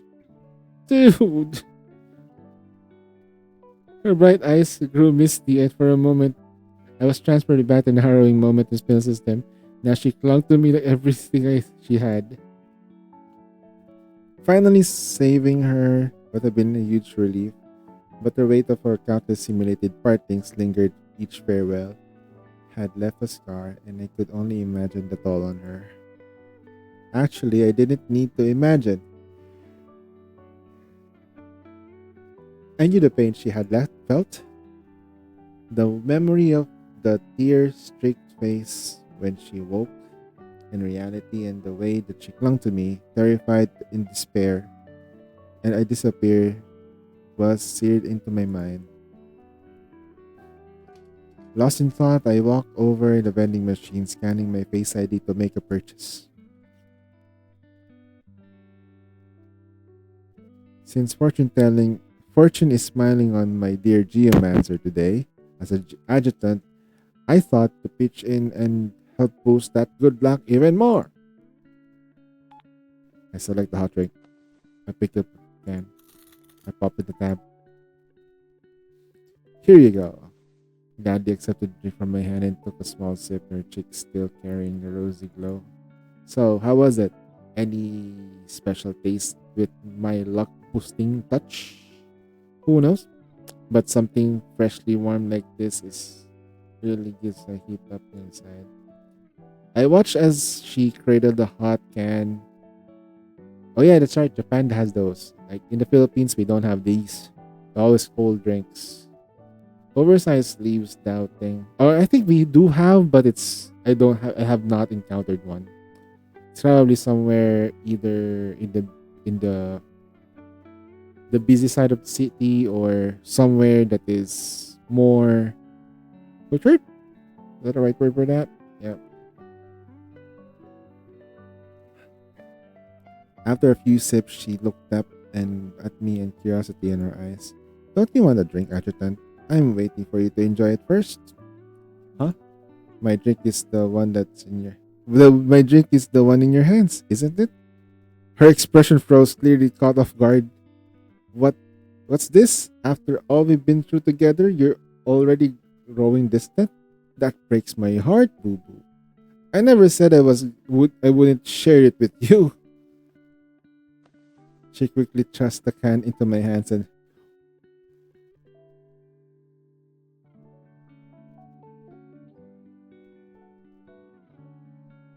her sudden movement bringing her closer, I caught a whiff of the warmth in her breath, faintly carrying a sweet fragrance. Just save some for me, okay? Don't worry. I'll only take a sip. I raised the can to my lips, fully intending to down the entire thing in one big gulp to mess with her. But unexpected extra flavor stopped my mimic. Bubu's wide, curious eyes narrowed slightly as they noticed my hesitant expression shifting into a mild confusion. I thought you finished it in one gulp. Why'd you stop? Finishing it all in one gulp probably disappoint you, Bubu. Huh? Was there a disappointed about? It's not that. I'm not that petty. Oh God, that's not the kind of disappointment. I mean, I have no idea what you're talking about. Once again, Bubu employed her classic avoidance tactic, turning her head away. Amused, I moved the hot drink back to her lips. She accepted its small sips. I decided to blame the heat of the drink for the deep blushes spreading across her cheeks. After finishing the hot beverage, Bubu gave an empty can of playful cake and sending it sailing in the nearby trash bin in triumph of chaos. Watching her scan the area, clearly searching for more cans she can use to shooting practice. I finally voiced my question I've been waiting in my mind. Bubu, you asked me out here because there was something important that you thought to tell me, right? She froze instantly, her frame stiffening as if caught in an act. After a brief pause, she slowly turned to look at me. I want to take you to meet my godmother. You're what now? I want you to know more about me, Gadgetant. Will you come with me? I gazed into her eyes, noticing the mix of nervousness and restrained anticipation. Restrained anticipation she tried to conceal. I gave her an earnest nod. That's weird. We're gonna meet her relatives? What did we do? Okay, this is going way too fast. Okay, they were going in way too freaking fast. Okay, Bubu didn't rush to introduce me to her godmother. She explained that she needed to make her some preparations first. Seeing her so nervous about it made me feel a bit of pressure myself. But when she revealed her next destination, I couldn't help but be puzzled. If you're buying a gift, wouldn't the commercial streets near headquarters be more convenient? Adjutant, such matters are beyond your grasp. The geomancer has divined the heavens this day. The stars foretell the shadowed energies enshroud these commercial streets. To tread there unwarily may invite calamities unforeseen. She declared this with such a straight face. It was almost convincing. In plain English, please. I extended a hand toward her forehead, fingers poised for a playful flick. Like a startled bunny, she hopped back 2 steps, her twin tails bouncing, and she shielded her forehead sheepishly with her bravado evaporating.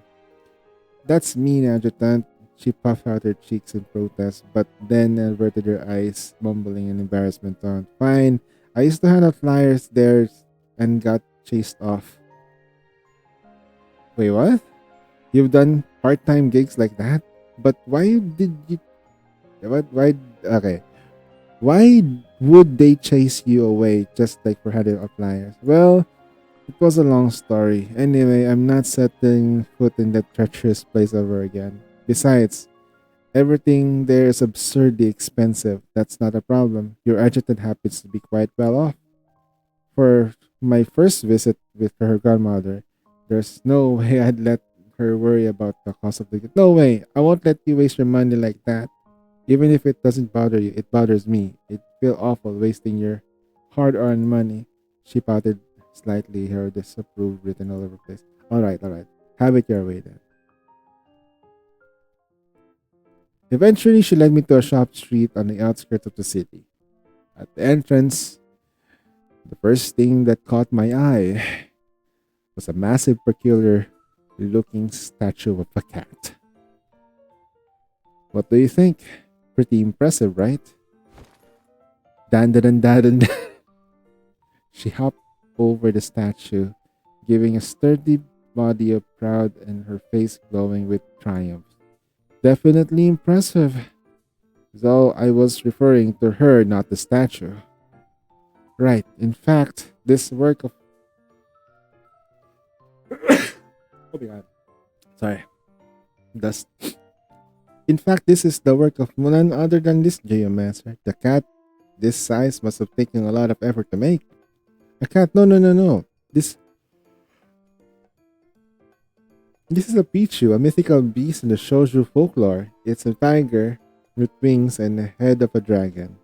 Alright, a Pichu then, so it's here to greet customers? No, not even close. She wagged a finger at me smugly. As one of the greatest masterpieces, it serves as a great grander purpose. This is a feng shui arrangement. With the Pichu, we're channeling prosperity and attracting wealth. I couldn't help but chuckle at her explanation. Noticing my reaction, she narrowed her eyes suspiciously. Are you doubting my abilities, Adjutant? Wouldn't dream of it. At the least thing I want is to incur the wrath of the great geomancer and have you hex me. Huh, at least you know better, not that. But fear not. I'm not one to hold grudges over trivial matters. With a satisfied nod, she patted the Pichu's head and beckoned me to follow her into the streets. We wandered deeper into the street. I realized that I seriously underestimated the effect of the Pichu statue at the entrance. This place is packed and brimming with energy and activity. We hadn't gone far when a woman and a small roasted chestnut stand wavered eagerly at Boo Boo. You're here. Morning, Miss Chestnut. Come here and for a sec. She didn't know that she died. Do you need to handle something? Not today. Just take this freshly roasted chestnut, still warm. That's too much. I'll just buy half a pound. Don't be silly. Like Take your money. Come on, take them. And besides, the elderly woman looked teasingly at me and Boo Boo. We left the stall with Boo Boo hugging the paper bag bigger than her face, looking a bit helpless as she glanced at me. Before I could respond, another woman from the neighboring stall dragged her away. Boo Boo, here, take these eggs. Wait, Auntie, you just gave me a basket last time. I haven't finished them. Hush. You've got a young man with you now, don't you? You fellows like him are bustling with energy. You need plenty of food to keep going. Trust me on this, dear. I've been there. But, Boo Boo, oh God. It seems that every vendor on the street knew Boo Boo well. In no time, our arms were locked, loaded with the chaotic assortment of quote-unquote gifts. Finally spotting the quiet corner, Boo Boo tugged me over, letting out a long sigh of relief. Sorry about that, Adjutant. It must have been too much for you. Why would you say that? Everyone's been just being friendly. That's exactly it. They're too friendly. As she spoke, a rosy blush spread across her cheeks, her eyes nervously darting side to side. Wait, are you suggesting they're too friendly to me because they think I'm your... I didn't mean to say that. Never mind. Forget it. Forget anything I said. Flustered, she quickly peeled the chestnut and popped it into her mouth, hoping to shut me up. Teasing a thin-skinned girl like her too much wouldn't be fair. I watched the pink flush creeping into her face as I chewed the soft, sweet chestnut. I haven't actually tasted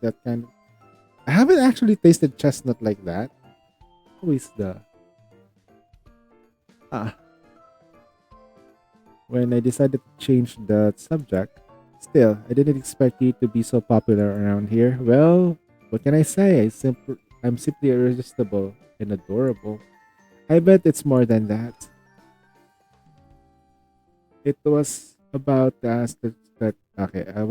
ask how she'd become so close to everyone when I suddenly dashed forward, catching several crates that dithering off the cart. Phew, that was close. Oh, they have a new character though, elder woman. Oh, Boo Boo, it's you. Granny, didn't you tell you that to haul too much at once, it's dangerous? But I have a talisman that you gave me to keep me safe, don't I? See? Nothing happened. But, alright, I'll hear you, dear. I'll be more careful next time. Now, aren't you going to introduce me to this young man over here? The elderly woman turned to me with a warm smile. Oh, him. He's my adjutant. You what now? Adjutant. What? Adjutant. What tent? He's my adjutant. Oh, I see now. Special title, is it? You're so sweet, when you shout, dear.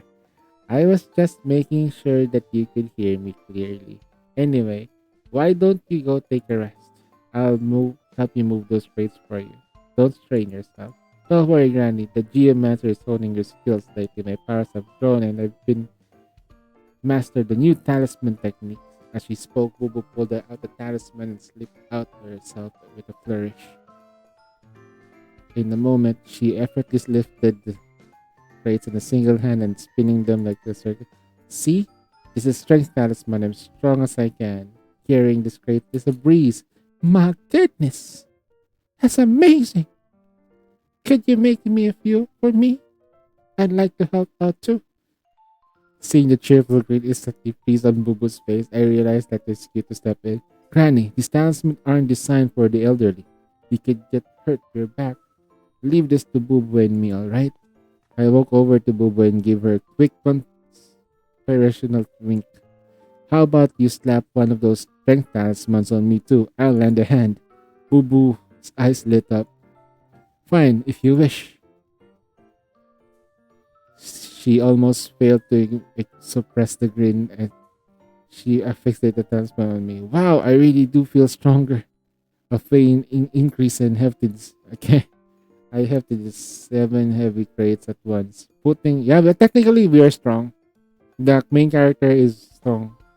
Putting on the show with effort distract beside me, Boo Boo stifled and giggled. This way, Adjutant. She casually sidled me up next to me, su- subtly sharing some of the weight of the crates with her on her shoulder. Working together, Boo Boo and I cleared the cart. You know what? Just beyond the distance, I feel like some of the wives that we have, 17 wives that we have, are looking at us. Just in the corner. After stacking the crates neatly in the corner, I turned to see that Boo Boo have returned the cart and now surrounded by a group of little girls. Miss Geomancer, over here! Always in the spotlight, huh? Watching her interact with the children, I felt a mix of amusement and gratitude. Bringing her back was truly one of the best decisions I made. After sharing the produce and the snacks she'd received with the little girls, Boo pulled one of them and closer to her side. Hold still now. Watch this. Holding the talisman between her index and middle fingers, she waved dramatically in front of the little girl's eyes. The talisman suddenly ignited, burning in. Wait, what? Then, with a practiced ease, she reached into the bowl of water and had, she had just fetched and preparing to dissolve the burning talisman into it. But from where I stood, I can clearly see that under the cover of the flickering flame, Boo Boo discreetly slipped a small pill in the bowl. Drink this. You're feeling better in no time. No, Geomancer's charm is all it works. Once I drink this, Mommy won't be able to buy the super expensive pills anymore. Exactly. With Geomancer on the case, the little ailments you're feeling now. Oh God, it's so. This girl is too fucking nice. I think I think I know why she got kicked out from the expensive place. She's a people person, and expensive things are not people person.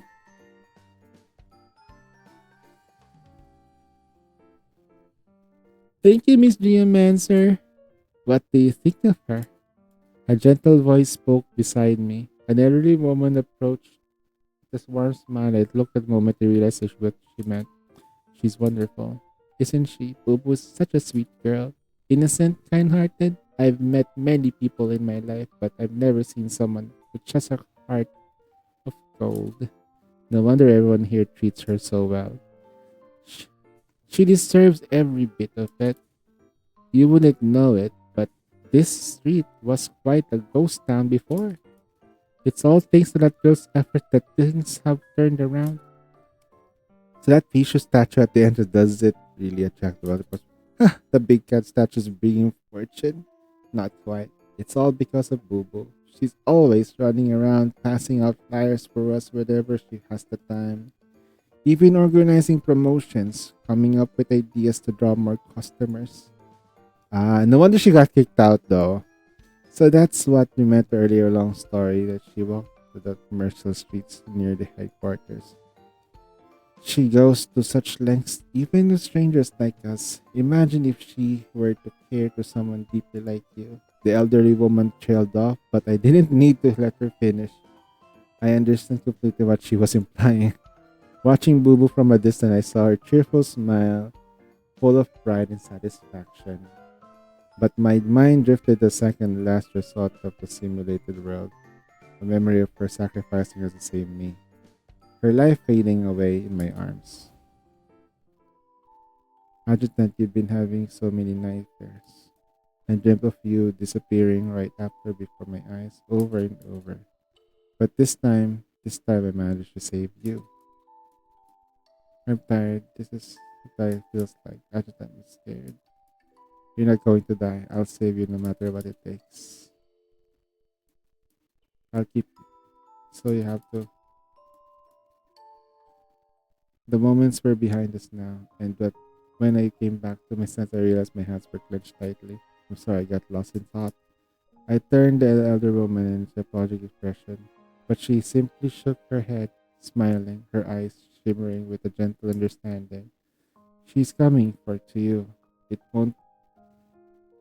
I won't keep you to lovebirds any longer. With that, the old lady shuffled away, just like it turned back as familiar sweet scent reached me. Heralding Bubu's arrival, bound up to me and makes us nervousness and suspicion. Adjutant, what were you two granny talking about? Just a few embarrassing stories about you? What? How could she talk about? Just so you really do have quite a few embarrassing moments around here then. Wait, Adjutant, you tricked me! Tricked you? I thought you were all-knowing geomancer could see right through it. Of course I did. I was just playing along. Sure you were. Anyway, you still remember why we're here, right? Oh no, the gifts from my godmother. What do we Hello have there, here? Blackbird SWE. Thanks for the follow. Hey, Blackbirdie, thanks for the follow. Yo, yo, yo. Don't mind me, I'm just reading through the entirety, narrating. Good grief, the adjutant is so Riz. Like, I don't know. What's up, what's up? Welcome to this channel. Hope you have a good time. Before I could say anything, Bubu grabbed my arm and hurried us towards the butcher shop. Not after long, she was carrying a chicken in one hand and a fish on the other. She gestured for me to take a pig's head that the shopkeeper was handing over. Adjutant, these gifts are all set. Let's get going. I stared at the rather unconventional assortment of gifts, momentarily at a loss. Our godmother must have quite an excellent teeth. Yeah, our godmother's always been in great shape. Bubu answered without thinking. But then her cheeks turned into a deeper shade of pink as the implication dawned on her. Adjutant, how could you take liberties with me like that? What? How was it that was liberties with you? It's just was. Suddenly leaned closer and brushed her chest against my arms. There. Now you.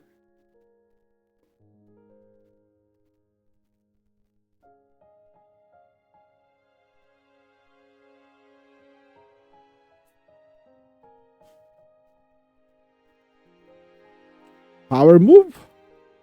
Power move? Okay. Before I could react, she darted ahead and left me in the dust. All I could see was her twin tails fluttering, almost as if they were swaying shyly too. Love to poke the bear, but always first to run away. The phrase popped into my head unbidden. Shaking my head, I followed her. After a while, we left a bustling street far behind, venturing deeper into the city outskirts, eventually entering a dense forest. Your godmother lives out here? My brain was working overtime trying to make sense of it. Meanwhile, Bubu's eyes lit up with excitement as she spotted something and raced towards a massive ancient tree. Godmother, I'm back. Who's your godmother? Are we gonna fight your godmother?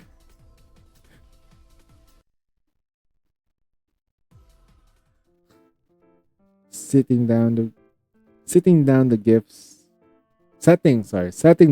I watched as Bubu crouched by the tree, tending to the weeds around as if its base. Rubbing my temples, I hesitated as I thought it began to form in my mind. Bubu, your godmother, she hasn't passed away, has she? Oh my gosh, Adjutant, what were you thinking? My godmother is right here. She gave the tree a trunk, a pat, and the solid wood echoing the deep thud. It was enormous, so thick that it would take several people linking arms to fully embrace it. Definitely in great shape. But still, I was struggling too hard to wrap my head around it. Wait, your godmother is a tree. Words fail me, baffled, didn't even quite capture the state of my mind. Utterly dumbfounded might have been closer. Yep, it's a shoujo tradition. Kids with weaker life forces seek the blessing of forest spirits. When I was little, I was often sick, so my parents took me to the forest and found a tree to be my godmother. After that, my health started to improve. So whenever I move to a new place, I find the local mountain spirit to watch over me. That's how I met my godmother here. I see. What's with that look, Adjutant? You leave me? No, I believe you. I just find it fascinating. I know you're right. My godmother is unbelievably magical. Magical. How so? Seeing the earnest look on her face, I immediately slipped into the role of an attentive listener, ready to humor my spirited little geomancer. Every single wish I've ever made to her has come true. Really? Absolutely. Why would I lie about something like that? For example, during my first month as a field agent for Yggdrasil, I wished to earn my first performance bonus. And guess what happened? You've actually got it. Exactly, performance bonus right in my back pocket. And that was when I was still a newbie at the bottom of the rankings. That sounds quite that sounds quite magical. Though I express amazement, I knew bonuses just don't fall into one's lap without reason. She must have worked extra hard. And then I wished for grow taller by 0.8 inches. And you actually did. She grinned, triumphantly holding up one finger in front of me. Even better, a full inch. At her age, with the proper nutrition and exercise, that growth isn't exactly unheard of. Wait, how old is Boo Boo? Hold on.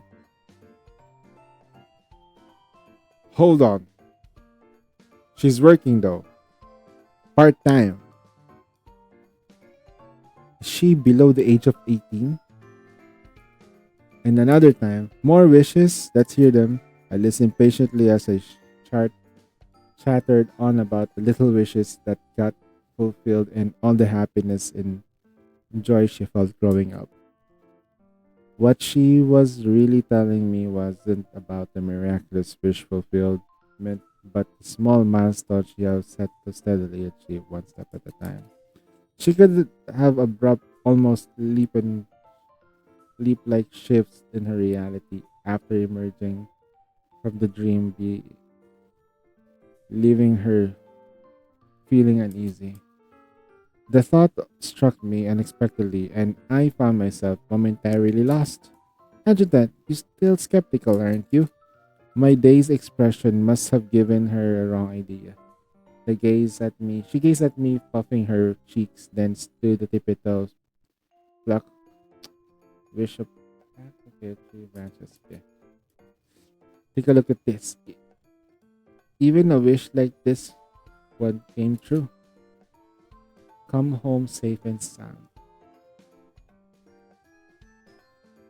I took the plaque from her, running my fingers over Grace's handwriting.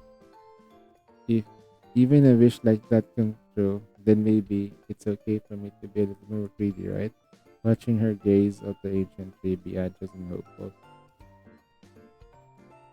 Words that had been stirring in my heart finally found their way out. I don't think your wish came true solely because of your godmother's blessing. Alright, I should thank you, my hero, rescuing me with despair. She looked at me with a half-teasingly, half-shy face with her gaze. I couldn't help but to step a little closer. No, what I meant is because of you. Me? Yes, you. Everything you've achieved. It's all because of your own efforts. Through even the bleakest moments, you never gave up. Through your first 42 resets, you proved your unwavering resolve and relentless growth again and again, breaking free from the nightmare and embracing the present.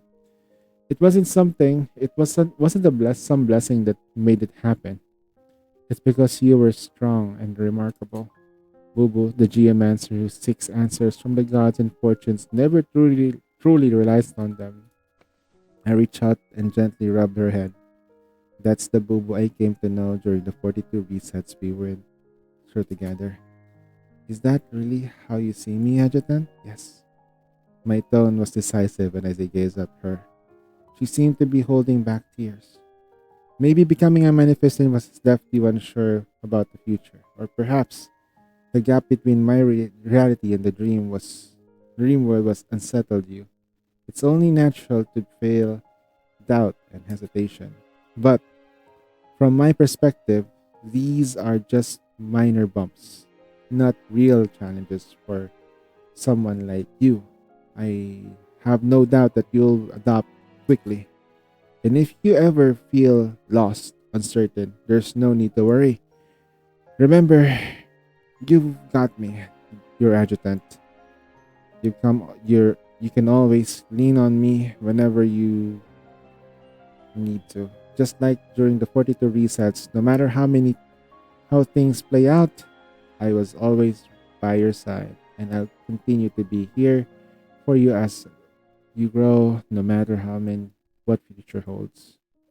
She listened quietly, eyes misty with the unshed tears within them. Growing brightness shone through. As expected of my adjutant, you managed to see through me. Bubu the geomancer who seeks answers from the gods and fortunes never truly relies on them. You've even figured that out. She sniffled, her expression caught somewhere between the smile and the sob, but before I could offer more comfort, she broke a full, joyful laugh that was vibrant and fulfilled with. But Adjutant, did it ever cross your mind that maybe I set all this up just so that you notice my worries and comfort me? You all can always lean on me whenever you need to, just like with those 42 resets. I'll continue to be here for you, no? Oh, seriously, how charming can you get?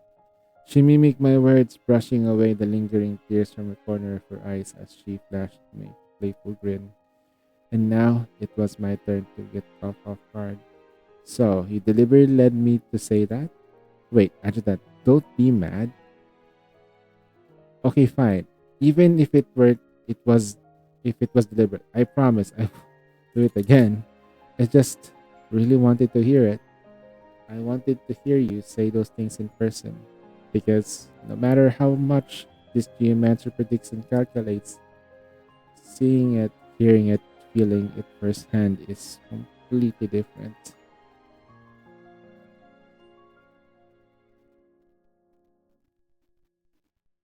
She leaned in slightly, her body tilting forward, as if she might throw herself into my arms at any moment.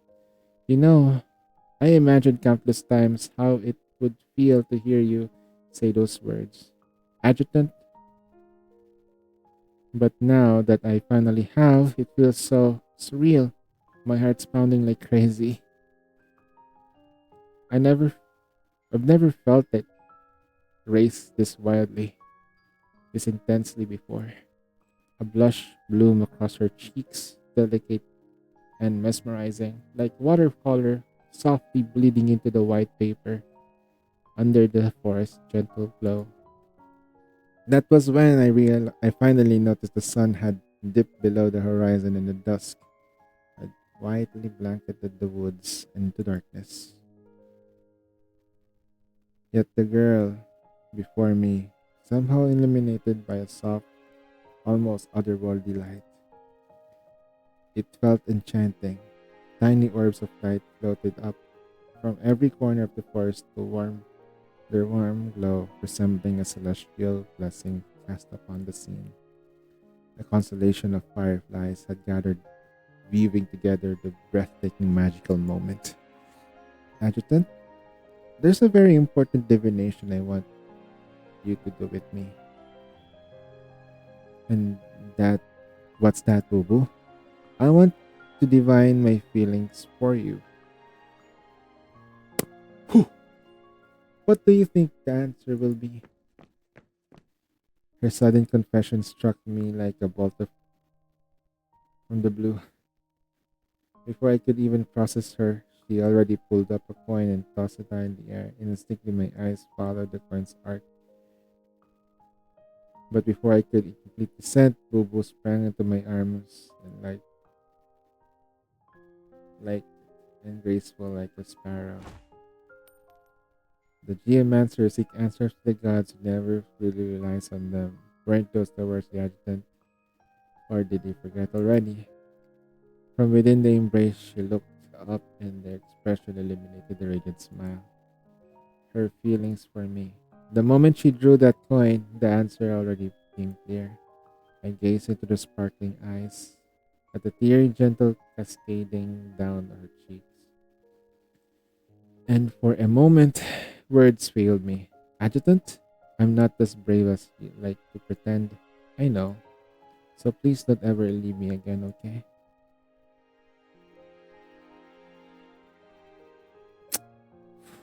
She clung on to me. She clung to me with all her might, as if trying to release the burdens from the 42 cycles of relentless trials. The searing frustration of every failure, the heart-wrenching pain of each farewell, and the crushing weight of despair in every loss. All of it seemed to melt away in the warmth of her scalding tears and the sheer force of her emotions. Hold her tightly. Gently stroke her hair. I won't leave you. Those 42 goodbyes, they all brought us here, to this very moment. That's pretty nice. That was pretty wholesome, though. Wholesome. That was wholesome. That was wholesome. 運勢大吉のブブが先頭行くね。健康無極 Should have 我が started with 陣 this. 痛を示せ。ブブより分析。心は穏やかに。強運が味方なら当然か。当たるも発見。当たらぬも発見。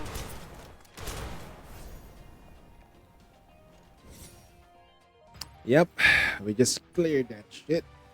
Pretty darn easy though, not gonna lie. へへん、この勝ち、占い通りの結果ね。That's pretty good. She's strong, but you have to be wary about current states. If you want to use her, you might want to make sure that she's always relatively close to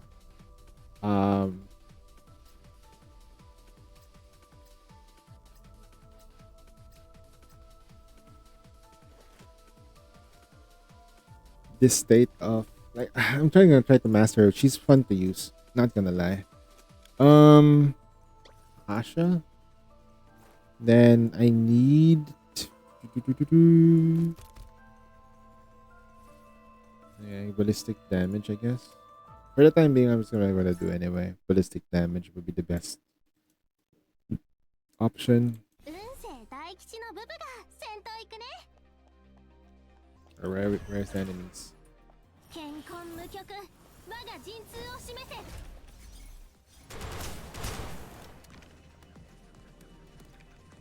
Oh shit, that was quick. Okay. 私はね、あんたの賞賛だけで十分なのよ。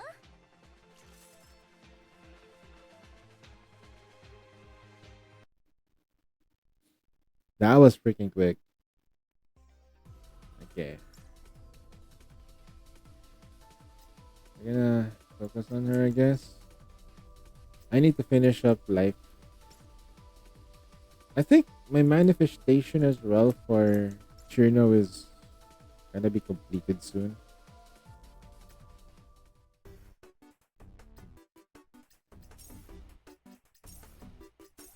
Okay. So I've done most of if not everything that I needed to do for the game. I thought there would be more content. I thought they'd have more content to drain, but unfortunately, no, that's like unfortunate. I had fun. Story was really nice though. I really feel bad for Boo Boo because she had to go through all that shit. All that We're Gilded Grace. We're at 42 pulls. We're halfway there. We should try to get that. Okay, let's go purchase the gun. Please give me gold. Please give me gold, gold, gold, gold. Come on. We're doing singles, by the way. Singles, singles. Not yet. Okay. So I'm gonna do singles until such time as I reach to the point where I can get the weapon in the future. What else can we?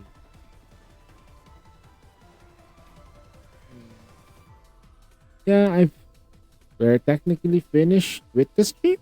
There you go. Pretty easy, if I do say so myself. Let's see.